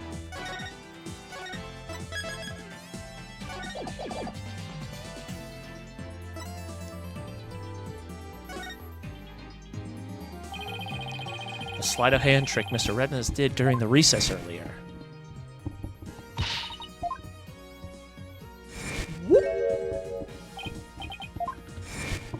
What you talking about? What if Mr. Redness is a magician too? What if? I believe it's up to the defense to fill the blanks, not me. Well, if he is, he may have some contact. He may have had some contact with Miss Wright somewhere along the way. Your argument is hardly worth responding to. But by all means, please do continue. As a passage in the sacred scriptures in Culinary Runism states, he who gives a sermon to a monkey is himself a monkey. Yeah, it doesn't matter what you say to a dimwit, he isn't gonna get it anyway. But we saw Mr. Rettins perform a magic trick. He made his video camera disappear in a blink of an eye. Well, I think it would be pretty funny if I were a magician. You must have been seeing things. Want me to introduce you to a good eye doctor? If a connection as tenuous as that is all it takes, then every magician in the country could potentially bear ill will toward the accused. I guess you're right. You're not the sharpest knife in the drawer, are you, short stuff? You would do well to cleanse the putrid mind of yours in the holy waters of Mount Poni. 3 days under the frigid waterfall, and even you should rise to the level of a monkey. A numbskull for a numbskull. Ugh, well, the numbskull has thick skin, so there. I think I get what they're driving at. Even if he is a magician, it's not exactly a reason to bear a grudge against Trucy, is it? Hold on, I can think of one person. One magician who has a reason to bear a grudge against Trucy. Or rather, one magician who has a reason to bear a grudge against Troop Grand Marie. Oh? No way! Is something wrong, Mr. Justice? Your Honor, the defense wishes to submit evidence at this time. I see, and what sort of evidence do you have for us? Evidence that points to the real killer. The one who had a motive to commit this crime. What? Are you fucking with me?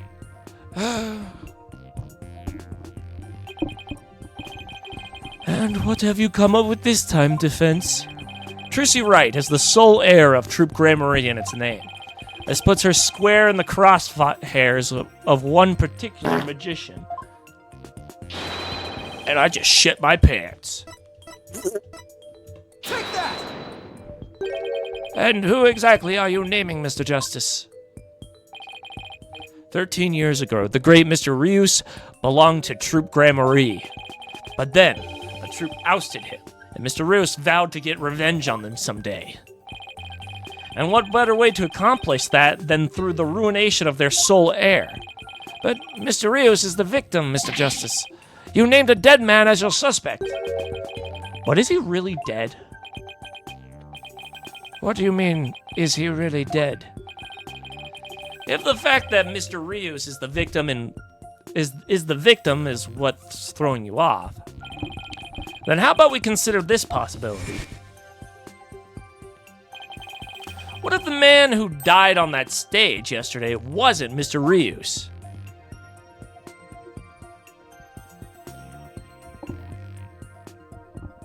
What the fuck?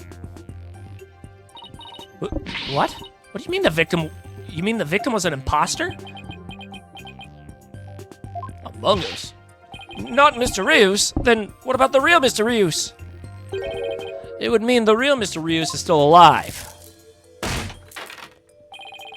That's absurd.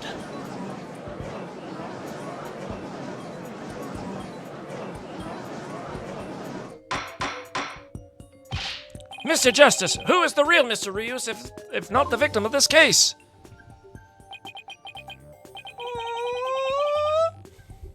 It's all coming together now. I finally see the gimmick, the trick to this entire case. This should explain everything, Your Honor.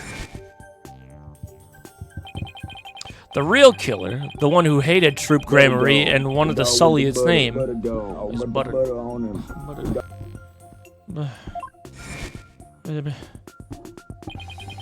The magician lurking in the shadows who set up a fake Ryu's on his steed.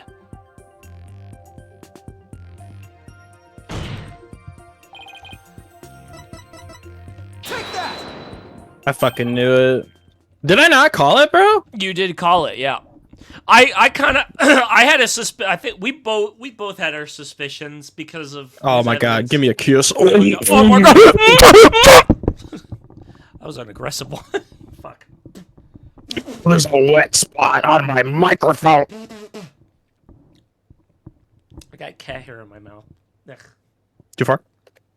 No, I I got cat hair in my mouth from kissing the mic.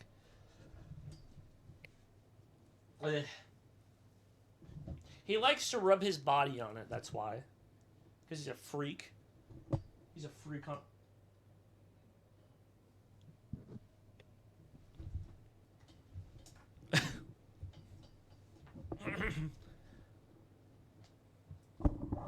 What'd you say? Nothing, I just did something. But that's... Yes, it is. Roger Ratens is the real Mr. Reyes. What?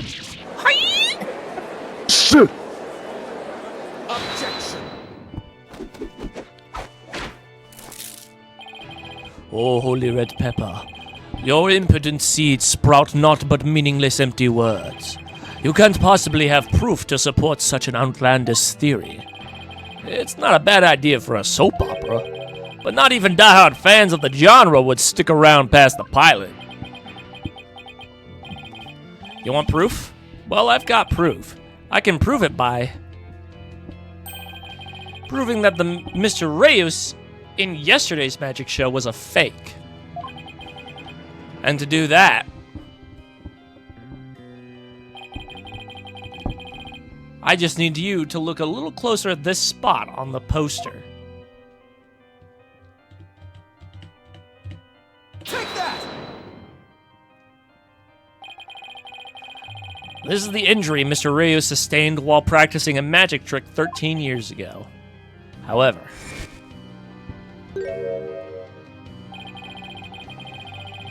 the video the victim shot of himself shows no trace of that injury. Oh my, you're absolutely right.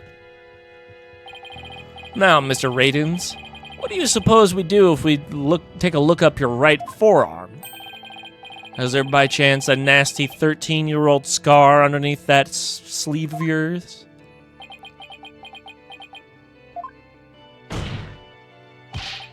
Well, Mr. Ratings, why don't you roll up your sleeve and let the court take a look? Or are you hiding something else up there?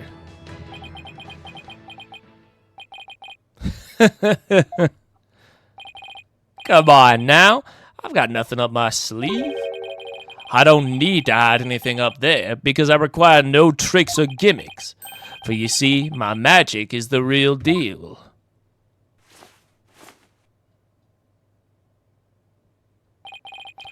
Is this what you were hoping to see? Oh, there it is, the scar!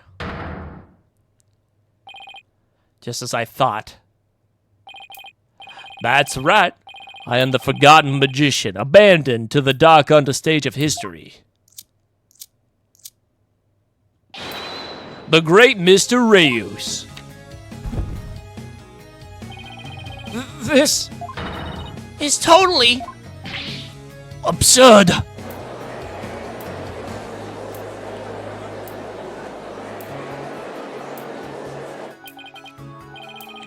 Ho, ho, ho. How ironic, wouldn't you say? That this odious mark carved into me by Troop Gramarye would bring me back to the limelight once more. Strange are the comic threads before me. If the witness is the real Mr. Reyes, then who was the victim who perished in the magic show? It was but a fad. I met him on one of my programs several years ago. He said he had become a magician out of admiration for the great Mr. Reyes. In confidence, I told him my true identity and let him take on my mantle. And when did this man take over for you? About 2 years ago, I taught him my tricks and even acted as his producer. And so a mere amateur became a popular magician overnight, courtesy of my magic on the stage we call television. Hope you enjoyed the show. You really had us fooled. Mr. Ratings, or should I say Mr. Reyes, and your hatred for Troop Gramarye, you killed the victim, Mr. Mystery, and then set up Miss Wright to take the fall, didn't you? You did it all to tarnish the Gramarye name. Ho ho ho! I have no idea what you're talking about, lad. I set up the prank, that much is true, but it was simply a harmless joke on Trucy, I assure you. Yet, she learned of the plan and made use of it to commit murder. That is how strongly the criminal element runs in the blood of these Gramaryes.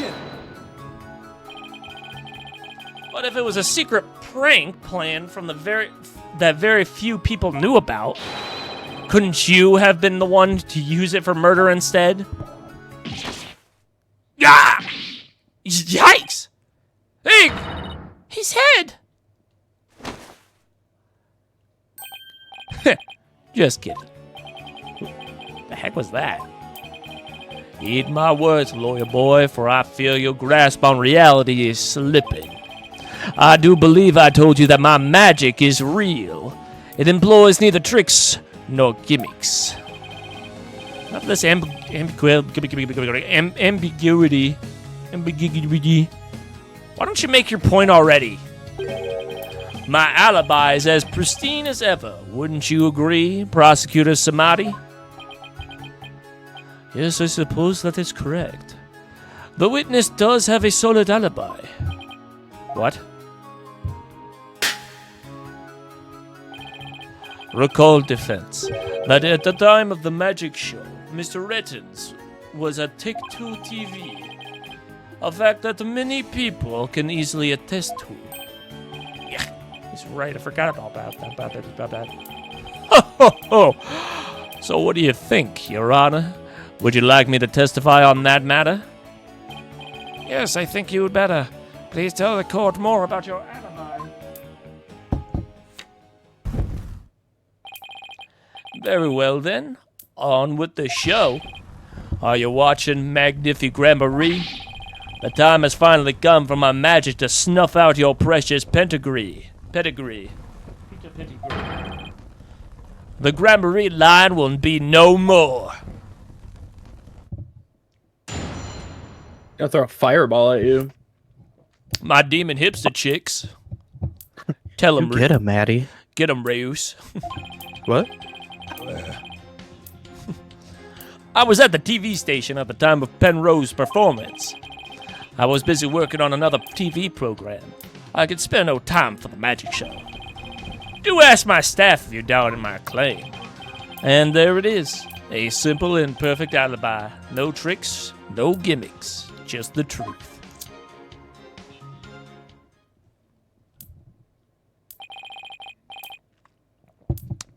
Do you understand now, perhaps? I did not grace the theater with my presence until after the incident. So how could I have committed the murder? His staff did say he was there at the station. So it does sound like a rock-solid alibi. But that can't be right. If Mr. Reddens is the killer, he'd have to have been at the theater. There's got to be a hole somewhere in his story. I assure you, there are no holes on Mr. Reyes' stage. No tricks, no gimmicks. The true magic doesn't need trapdoors to escape through.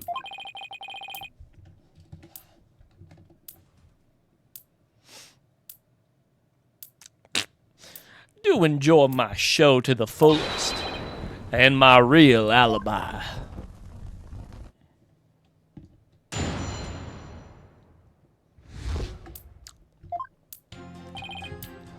I was at the TV station at the time of the Penrose performance.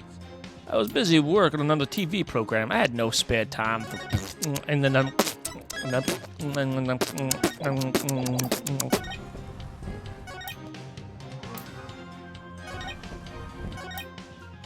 Hold it! What was this other TV show you were working on? My own special project, you see. Wait, one moment. Perhaps this is more appropriate. It's Rating Raja. Special Productions. Yeah, hang loose, baby. It's called Desperation Regeneration. You switch personas just to say that? What's the show about? Washed up has-been singers and comedians get together and play musical chairs. The winner of the game is given a second chance at their career. A priceless prize for chumps who washed up too early in life. Sounds great, right? Might I suggest you appear on that show, Mr. Justice? As the ex-lawyer who used to make ridiculous bluffs in court and faded sadly into obscurity. And let the Ratings Raja produce my TV debut? Not in this lifetime. You have great reactions. Who knows? TV might be your true calling. In any case, I was overseeing production of the of this program during the Penrose performance. Sniff my asshole if you want.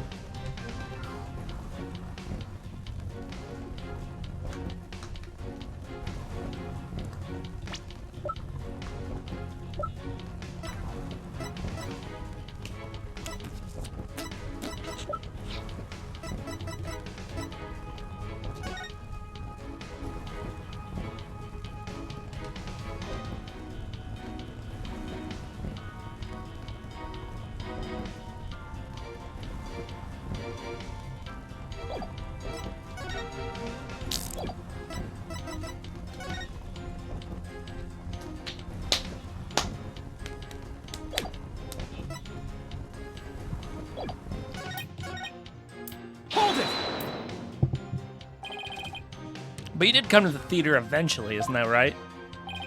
Indeed. Anxious to see how the show was progressing, I made my way to the theater. Let's see, my journey took about 10 minutes by car. Could he actually have been at the theater during those 10 minutes killing the victim? Allow me to stab at reading your mind. Aha, could I have been at the theater during those 10 minutes killing the victim? I wouldn't. But no, I took a taxi. The driver can attest to that. Feel free to call the taxi company if my word does not satisfy you. The driver is a big fan of Ratings Raja. I even gave him my card. Gave the driver his card? That's very clever of him. You might as well give it up, lad. Questioning real magic is a fool's errand. Besides, you know very well what I was doing at the time of the incident.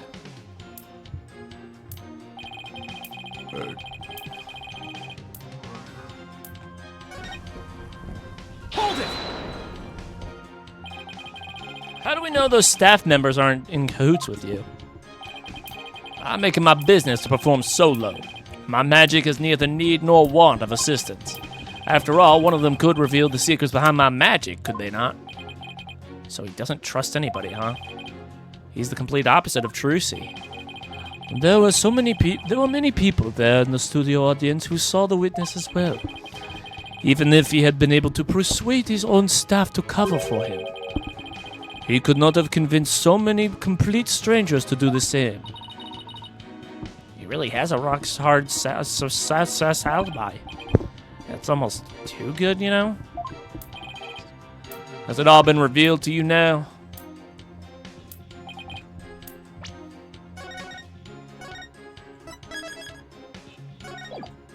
Let me show you my true power. Hold it! I've got it. Do you have a brother? A brother that looks exactly like you, maybe? Again with the twin business? You think the audience will let you get away with using the same gimmick twice in a row? If you do not believe him, Defense, why not investigate for yourself? Though I am sure your efforts will prove to be thoroughly fruitless. I guess the twins theory is a little far-fetched.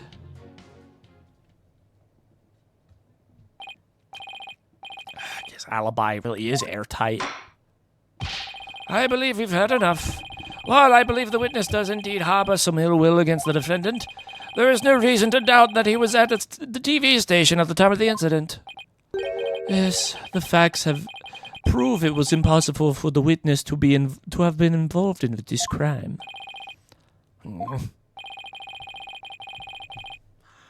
These last rites for the victim have dragged on long enough. Oh, there we go. Perfect.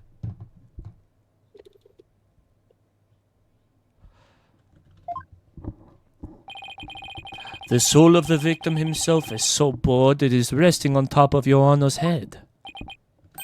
It is?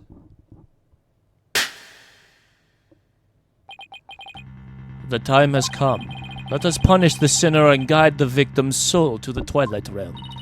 Apollo, Trucy will be thrown in prison and we'll be out of a job. But if you catch tasty fishies, will you sell some at a good price?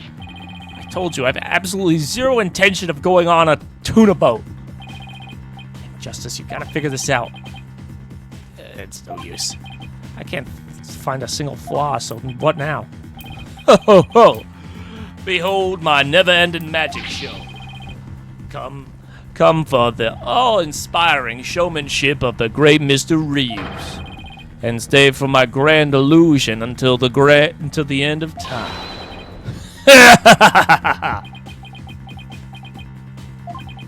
Wait, is he saying that we're still trapped into some sort of illusion of his?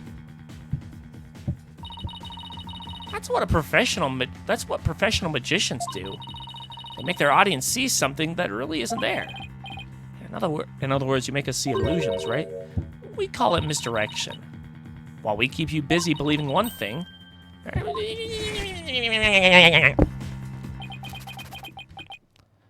Could it be? You know what, Mr. Ratings? I guess we have all been spectators to the elaborate illusion you've prepared for us. An illusion that has subtly turned our attention towards something you wanted us to see. What are you going on about, lad? Have you got something, Apollo? I just remembered something Trucy said about misdirection.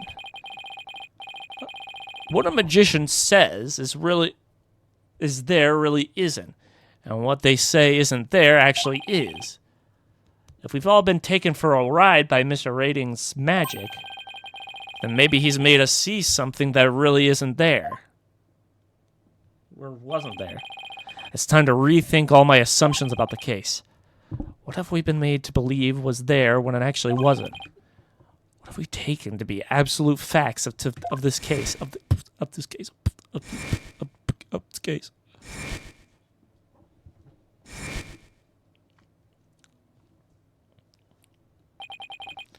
If I reevaluate the validity of all of these things, then just maybe. Athena, there's something uncanny about this case. Okay, what is it? Raiden's alibi. It's too perfect. That's true. It's like it's impossible to break no matter how hard we try. But maybe that's the trick. Maybe that's exactly what he wants us to think. I'm not following. We're not making any headway here because we've been so focused on breaking his alibi. Oh, I think I get it. You're saying he's using misdirection on us, right? It's definitely a possibility. Ahem. Would the defense care to share with everybody what it's discussing over there? Your Honor, we believe that if we were to reconsider a certain assumption, we may finally arrive at the truth. In fact, I think we'll even finally see who's hiding behind the curtain, so to speak. And what is this certain assumption you're thinking of? This is one key assumption we've been taking for granted.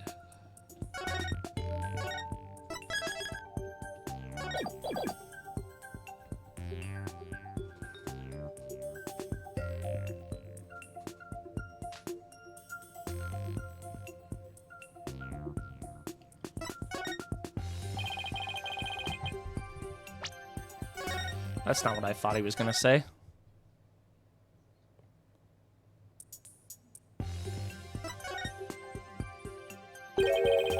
What if the culprit was somewhere other than the theater at the time of the crime?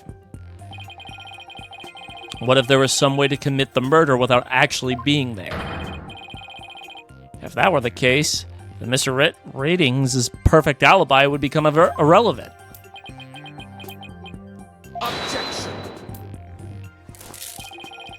How could one person stab another to death with the sword without physically being there? Furthermore, we saw what appears to be the culprit's shadow in the footage.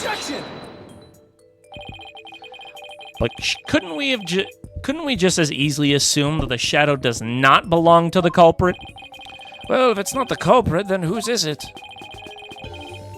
I'm not 100% sure yet, but I'm pretty sure I'm on the right track.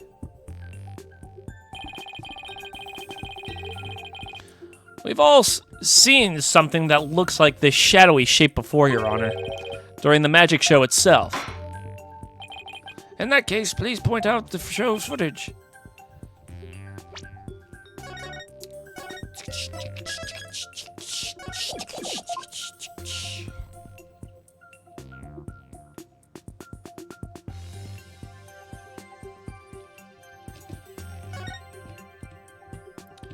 Is it Mr. Hat?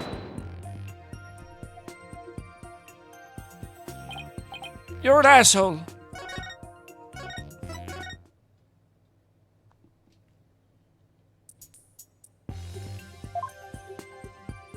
Holy shit. Sorry. Did you poop your pants? No, I finally beat the 100 KO thing in 2x KO. Can't do that. It took so fucking long.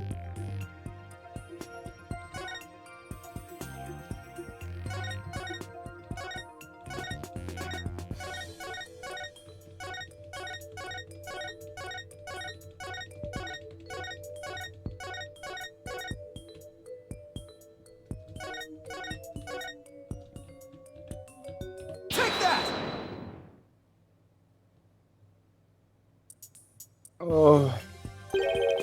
Doesn't the shadow resemble the suspicious shadowy figure? Now that you mention it, it does, doesn't it? Miss Wright, could you identify this shadow for the court?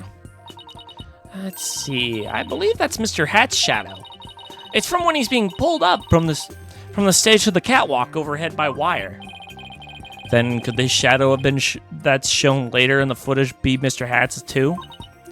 No, that's not possible. After Mr. Hat was pulled up to the catwalks, he stayed up there. In other words, the second shadow is from some other figure being pulled up. Some other figure? I'm afraid you'll need to be more specific than that, Mr. Justice. He's right, we've come this far. I'll just have to figure out... What is the second shadow shown in the footage? And you better answer quick. My blood sugar is low. What if we consider what happened on the stage at the time? If we consider what was happening on the stage at the time, there was only one answer. The shadow belonged to the fake Mr. Ryus. In other words, Mr. Manov Mystery. The victim. Please take a look at the at the prank plan script. Mr. Mystery was to pretend to be dead, and then fly up into the air after that. Are you gonna bark for juice like Drake did for that goth girl? I'm fucking sorry? You So- did what? No, so I think he's talking about the rapper. Apparently, like Drake the rapper was barking Oh, at a goth girl. yeah. Okay, now I know. Yeah. Okay. Is that true? Have you seen it? Yes, that is absolutely true. He folded. Motherfucker folded, bro. Was it worth I it? would have folded too. Oh, fuck yeah. Oh, yeah. Isn't that right, Mr. Ratings? Indeed. And what of it? I contend that that's exactly what happened. The victim was wearing a stunt harness around his waist. It was most likely attached to the stunt wires so that he could be pulled up into the air. So you're suggesting that after pretending to be dead in the coffin, the victim flew up in the air just as the prank script says? Exactly. We just couldn't see him go flying up because the dragon was blocking our view. And that last trick, ladies and gentlemen, is the true piece de resistance of the culprit's murderous magic show. Don't tell me. You've got it all figured out. Yes, I think so. If we could just look beyond this retina's last bit of misdirection, we should finally be able to see the real truth. The victim must have been pulled up to the catwalk, just like Mr. Hat, and hit the cushion up there with considerable force. I just have to figure out what else happened up there at the time. Are you ready to elaborate, Mr. Justice? Yes, Your Honor, I'm ready. In that case, please answer me this. Why did the culprit make the victim fly up in the air like that? Hide the body. That's what I'm gonna guess. To hide the body. That's my guess. To murder. Do my guess first. Someone- Nope. Fuck! I'm pretty sure it's just to kill him. Wants me to falsify his alibi because he's gay. Just why did the culprit have the victim fly up after he appeared in the coffin? In the coffin? What? And how did the victim actually die? When he was only pretending to be dead in the coffin. If we can figure out these two questions, how these two questions relate, the answer should become clear. Could it be? Mr. Matt, would you bark for that goth girl, by the way? Sorry, I didn't mean to interrupt. Mr. Mystery must have thought he was still just part of a prank when he appeared on stage. He probably didn't suspect a thing when he was being pulled into the air. After Miss Wright was called backstage, and just as the set piece fell,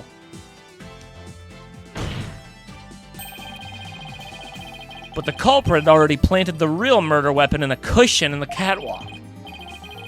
It was probably a knife or a blade of some sort. She'd bark for me? No one is Shut barking. the fuck up. No one is barking for your hemorrhoid ass.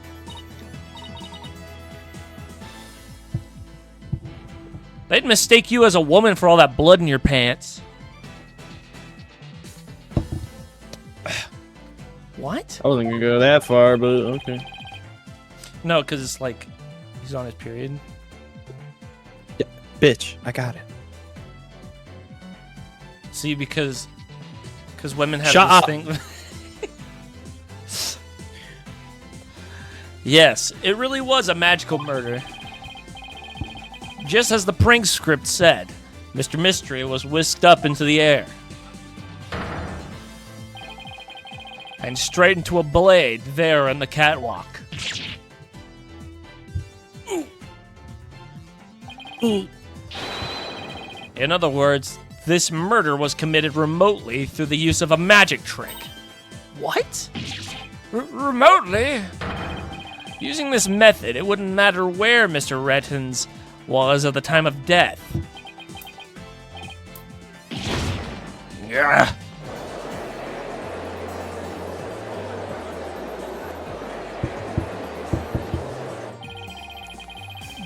But how exactly does it work, Mr. Justice?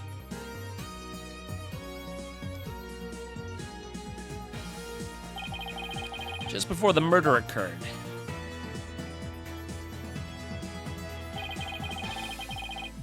the dragon set piece was up in the catwalks. It and Manav Mystery were connected to each other by a wire at the time. By carrying out the prank plan, Betty made the dragon set piece fall, which caused Mr. Mystery to rocket straight up and into the blade, in the cushion.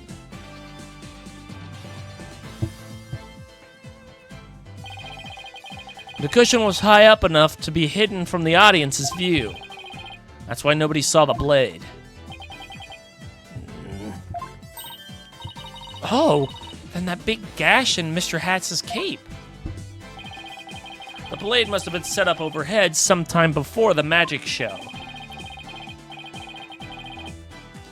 Mr. Hat must have been slashed by it too when he was pulled up to the cushion. Hold it. Hold it. I can't believe it. I had no idea. I was told that Trucy would freak out if I made the set piece fall. That's the only reason I did it. You were used, Betty. Roger Ratings used you. I thought he was my little puppet to boss around, but it was the other way around. After the incident occurred, Mr. Ratings arrived at the theater. He got the murder weapon and swapped the rubber sword with the bloodied steel one. And that's also when he lowered the victim's body down to the stage. But how did he have time to do all that? When the set piece fell, the audience was evacuated from the building. He was able to do all those things after the fact because there was no one around to see. A horrific murder camouflaged by a spectacular magic show. That sounds like the kind of murder only a magician could pull off. As long as the show proceeded as it was scripted, Mr. Mystery was doomed to die. That's why it was you, Mr. Ratings, who killed the victim all the way from the TV station. This prank plan, or should I say murder plan, proves your murderous intent.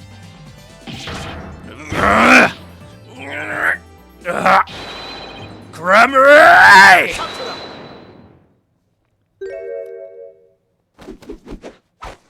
Satorai Mao Mandomo Samashi de Tashi no Ketare Gaseo Soroka! Okay, bro. Bitch, Enough. what? You dim-witted, ignorant, imbecilic, putrid red pepper. You can't possibly have a counter-argument to make. Talk about not knowing when to let it go and move on. Do you have a rebuttal or something, Prosecutor Sadamati? No blade of any kind was found in the catwalk, which means you have no evidence to support your theory. But Mr. Ratings retrieved it after the fact. Which still leaves you with no way to prove it with your wild, fantastic, remote murder theory. But without proof, does it not make more sense to believe that the murder weapon was committed there on the stage? That's where the blood-stained sword was found, after all. That's a very good point. As there... As the only person who could have committed the crime there on that stage, Trucy Wright remains the prime suspect. It would appear that what you call truth is little more than a parlor trick. In the end, you have done nothing to prove the accused innocent. It is time to at last let it go and move on.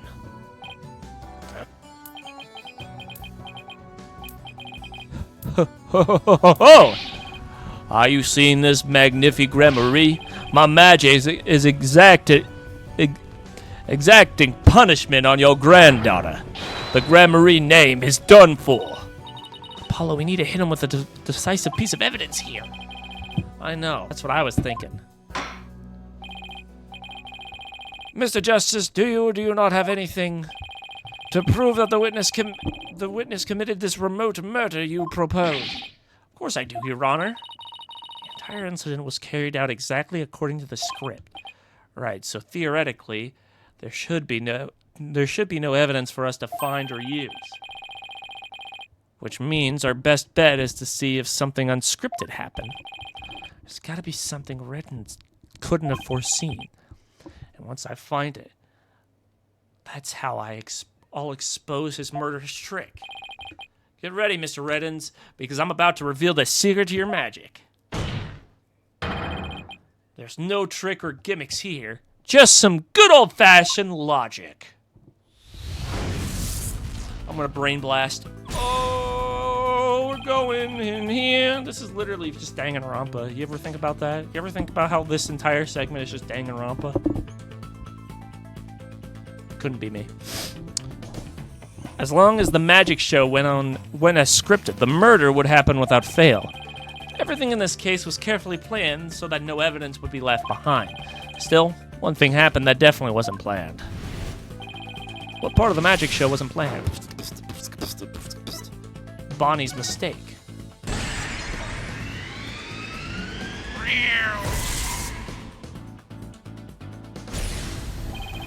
Bonnie made a mistake during Trucy's escape trick. What mistake did Bonnie make during the magic trick? Her life choices. Okay. The hat's positioning.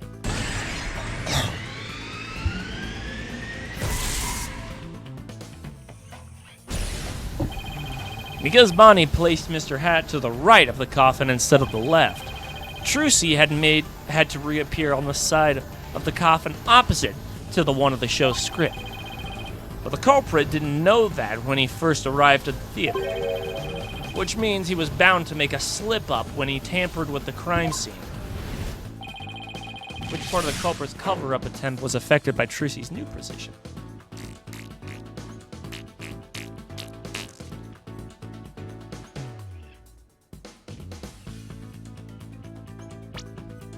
I don't need a save. There's no fucking wrong thing here.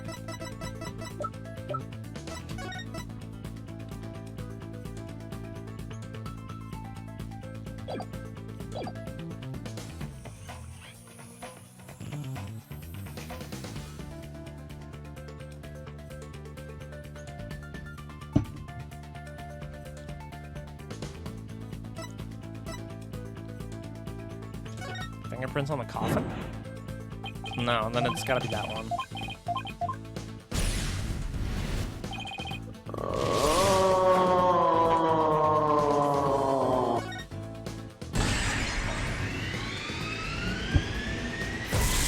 Blood was on the wrong side of the coffin, too. Thinking Trucy had appeared on the left, the culprit must have put blood on the left hole. But the blood was eventually discovered in the right hole during the police investigation. If the killer had originally put the blood on the left side, that means he must have tampered with the scene again afterwards to make it line up with the facts.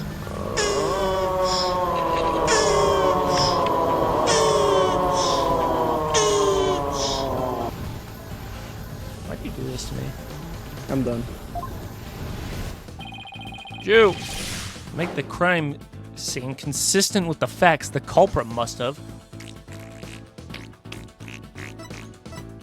Swapped coffin sides?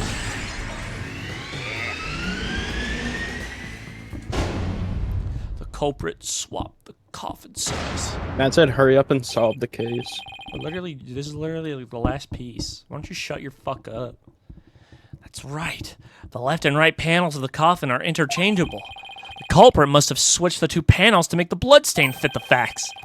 But the switch might have also given us rise to something unnatural. Also, hurry up. I want to play Tokon. Alright, whatever, bitch. Oh, I remember now. There was something unnatural about the coffin, and it's just the evidence I need. Look at that forehead. Sorry, Mr. Radens, but I have some very conclusive proofs of your guilt. Another bluff, is it? There's no way you have anything of the kind. My magic is real, no Shut your bitch ass up. No, there are tricks and gimmicks to it, just like any other illusion. What? What'd you say to me?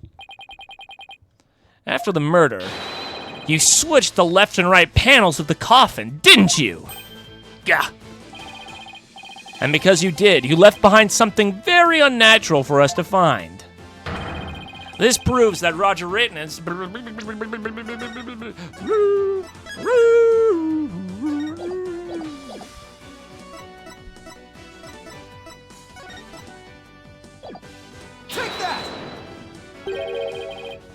fingerprinting results? What about the fingerprinting is unnatural? Let's take a look at the prints the victim left on the side of the coffin, inside the coffin, shall we? If the victim was facing forward in the coffin, his prints would have looked like this. However, what we found was they were facing the opposite direction. They were quite unnatural for the prints to be facing this way, wouldn't you agree?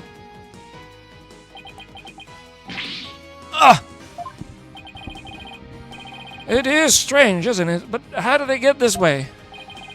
They got this way because the culprit thought the magic show had gone according to script. The culprit thought Mr. Hat would be on the left side of the coffin. And that Miss Wright would also pop up on the left of the coffin as per the show's script. He then assumed she had thrust the sword into the hole on the left side of the coffin. That's why he put blood in the left hole when he was trying to cover up his crime. But sometime after leaving the bloodstain, the culprit must have realized his mistake. He found out that due to Bonnie's mistake, Mr. Hat was put to the right side of the coffin. And that despite the script, Miss Wright had thrust the sword into the hole on the right. In short, the hole with the blood in it was it was on the side opposite the one that Trucy used. His hands, his fingers in his ass. To make the blood's location fit the facts, he had to tamper with the evidence yet again. He tried to cover his tracks by switching the coffin's left and right panels.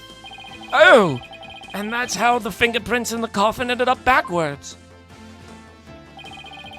Because the culprit switched the two side panels around, the prints ended up facing the opposite direction. But instead of going all that trouble with the panels, why didn't the culprit just wipe the blood away and redo it on the other side? I'm afraid that wouldn't have worked, Your Honor, because of a little something called luminol testing.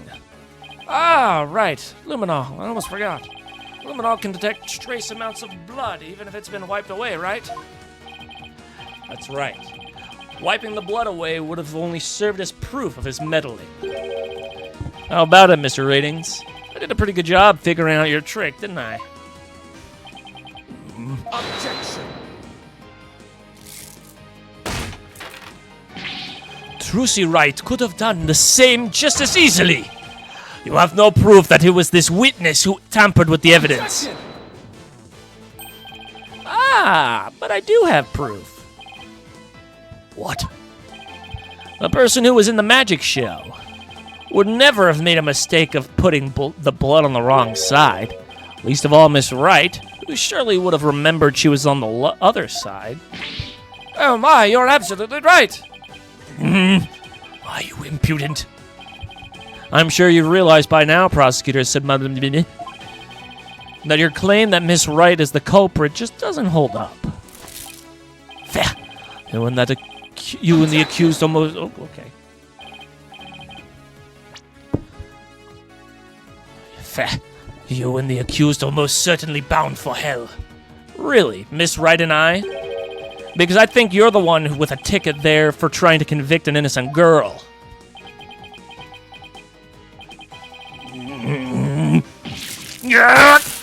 Oh no! He got his face smacked with a bee. Oh my gosh, so many beads.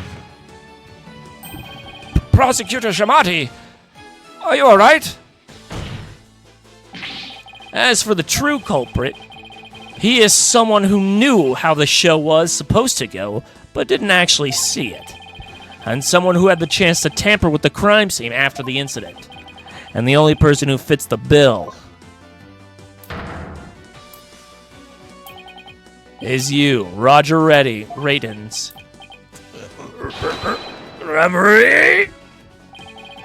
All the secrets to your tricks have been revealed.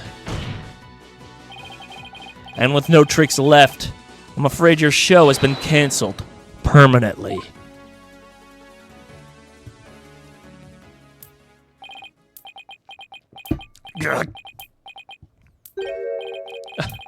All of my secrets have been revealed, you say?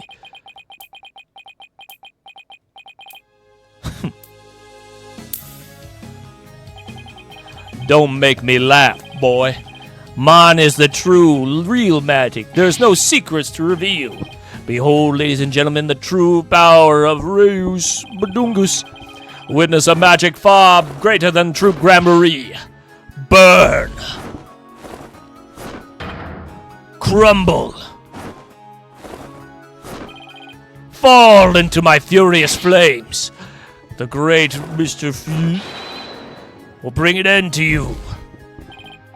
And now for the final layer of the Gramarye name, right here, right now, you too shall Huh? No, this isn't right.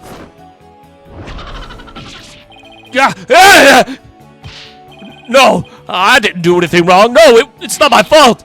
I'm not the one to blame. I'm the victim here. What? Stop! No! Curse you, Gramarye! Oh, I got flash. Oh, shit. Just happened. He died. And then he got resurrected. Oh! Curse those Gramaryes. It's all because of them. Even now they wound me. Curse them all to the abyss. Do you really hate us that much? No, no, la policía, no. Does your hatred run that deep? Deep enough to kill an innocent man? You're damn right.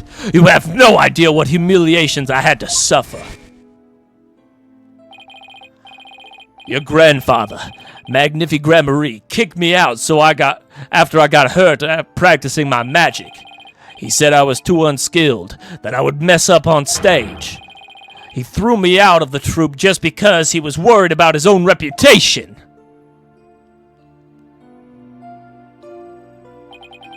Since I was but a child, it was my dream to become a great magician.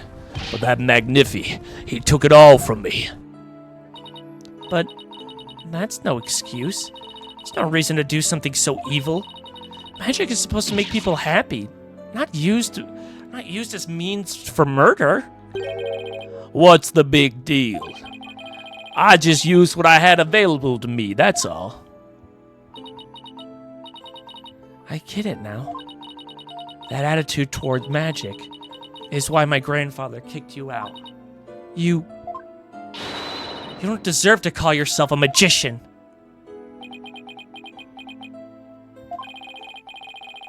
Don't deserve? I don't know about that. After all, You were completely taken in by my magic, were you not? If not for that lawyer over there, you would have been on your way to prison as we speak. You're right. I didn't see through your tricks. You see? So in the end, Troop Grand Marie was defeated by the great Mr. Reus. You're not fit to lecture me from on high, Trucy, right? You don't even deserve to call yourself a magician, you naive greenhorn.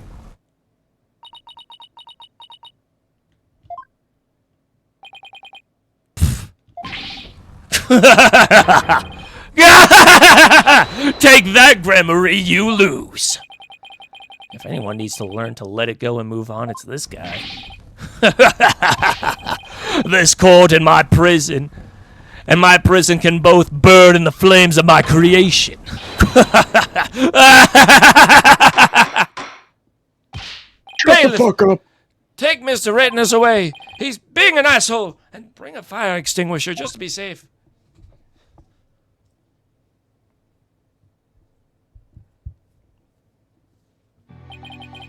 It looks like we've reached the end.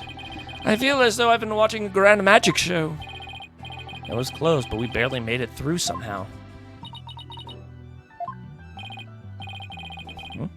Why does Trucy look so down?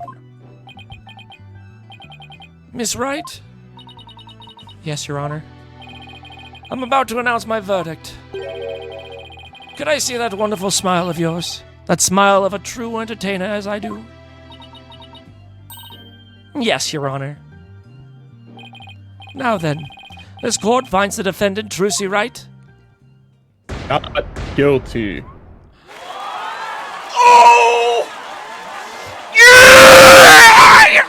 You anal bead slut. Just did the Wilhelm scream. Bro's really looking at her like, Jean. Alright, court is adjourned. The judge is just mewing. Thank you for everything, Polly. Oh, Trucy, grazie a Dio. Now you can open your show tomorrow, just as planned. Yep, and it's all thanks to you two. Oh, but now that Mr. Rios is gone, Where's Bo?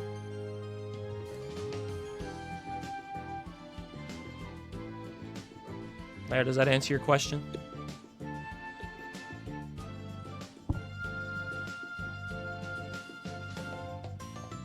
Who's your sleepy fellow? I'll need to find someone to replace him. Oh no. I don't like the way she's looking at me. Tracy, I'm so sorry about everything. Hey, what are you apologizing for? Roger Rayton has used us. We're victims too. He even made us an accomplice to murder. But Betty, we have to take some of the blame for this too, you know. Even if we didn't know he was planning to kill Mr. Mystery, we did cooperate with him. It's all my fault, isn't it? Neither of you is to blame. The only one that's wrong is the person who used magic to commit murder, Roger Ratings. Don't you think I know that? Say what you want, but don't think for a second that I don't still hate you. I guess she really does hate me. But Petty, why? You used to be a huge fan of Trucy's. Hey, shut up! I've always hated her. Really? But if we hadn't seen Trucy's magic show, we never would have tried to become professional magicians ourselves, right? Speak for yourself! Betty, you have a autograph for your dick. Shut the fuck up! Was she acting that way the whole time because she secretly loves Trucy? Tsundere. Wow, Trucy, I never knew that being the best could be so tough. Come on, Bonnie, we're leaving. We have to get ready for tomorrow's show. You're really excited about performing with Trucy again, aren't you? That's not true, so zip it, dummy.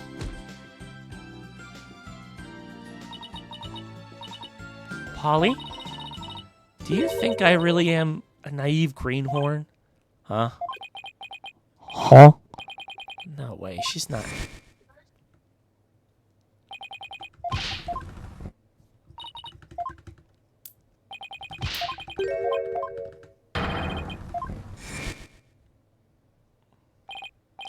Trucy, don't tell me you're taking what Mr. Ratings said to heart.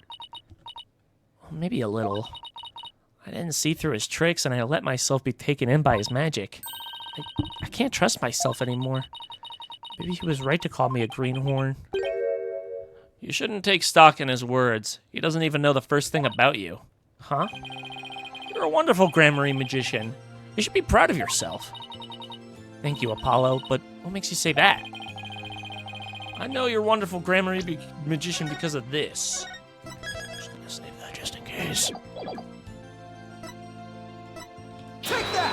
Got big boobs. What? I'm talking to you. Got nice boobs. Well, my titties aren't that big. Not yet. I'm gonna look like the... You remember that ending scene at the end of Dodgeball? My milkshake brings all the boys to the yard. That's what. Yeah, you think that's what I'm gonna turn into? Yeah. I hope you're wrong. My grandfather's notebook? My Gramarye Creed. A true entertainer always keeps a smile on their face. When you performed your magic trick in court today, you showed the world your dedication to your troop's creed.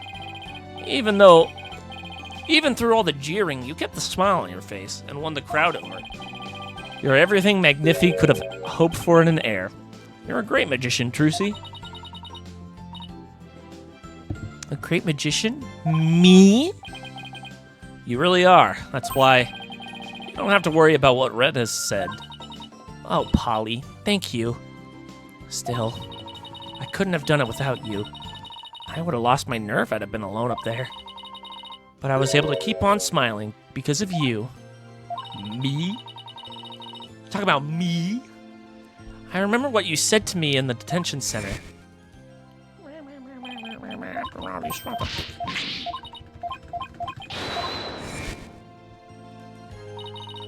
Your words are what kept me going. Apollo, thank you from the bottom of my heart. Now I can be everything I was meant to be. Trucy's real smile is the best. I'm so glad I can make that happen. Emma? I'm really sorry, Trucy, for everything. But why?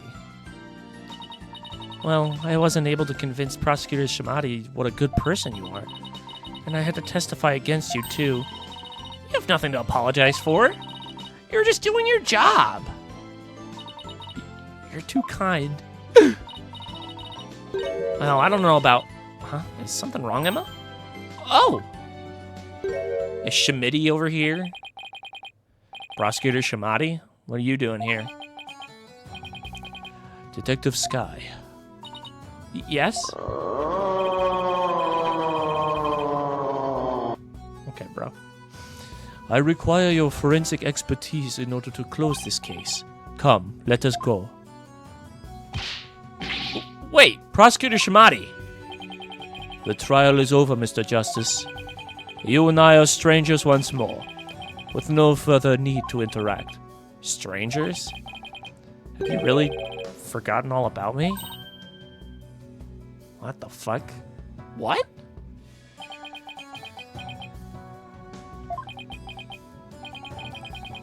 You've really changed, Naruto. Telling me to let it go and stuff? What happened to you? O lawyer of unpure soul, I have nothing to say to the likes of you. Are you serious, Naruto? Now, if you excuse me.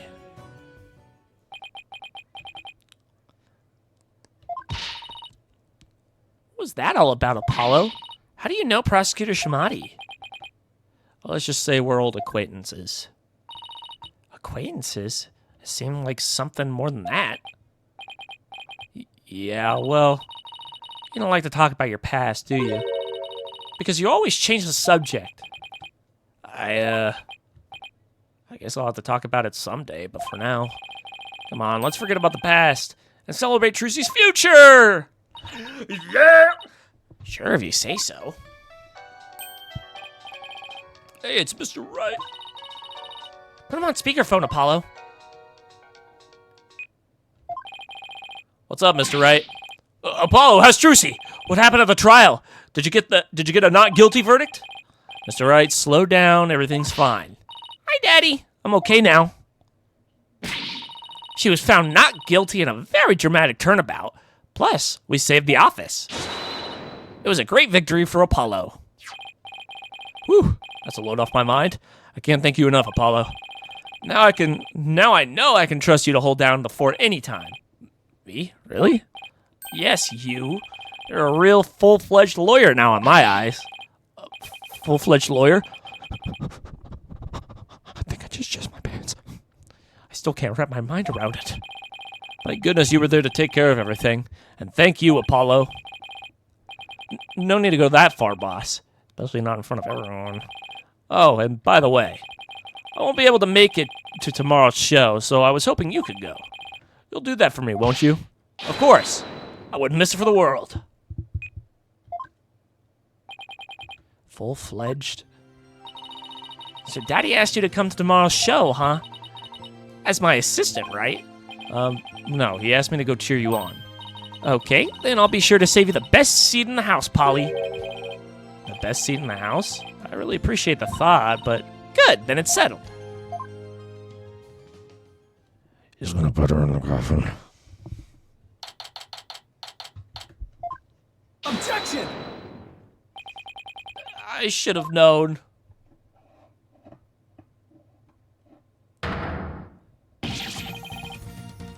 That this is what she meant! Magical girl Trucy Wright will now perform her greatest illusion yet. There are no tricks or gimmicks here, ladies and gentlemen. This is real magic. Wait a minute, you're kidding, right? This is a trick or gimmick, right? I'm too young to die. Now then, Mr. Hat, you know what to do with that sword. No, wait, stop! Ah! That's how the Trucy and Gramarye Land ended on a rousing high note. With a big round of applause and Polly's ear-splitting screams. What kind of an ending is that? Fuck.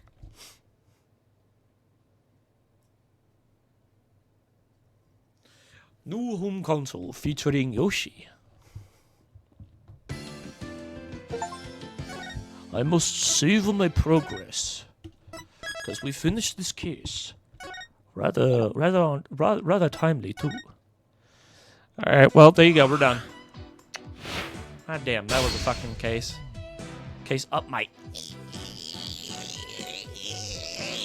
Yes. All right, thank you guys for coming by. I appreciate it. Tomorrow we'll play some Resident Evil. Oh shit!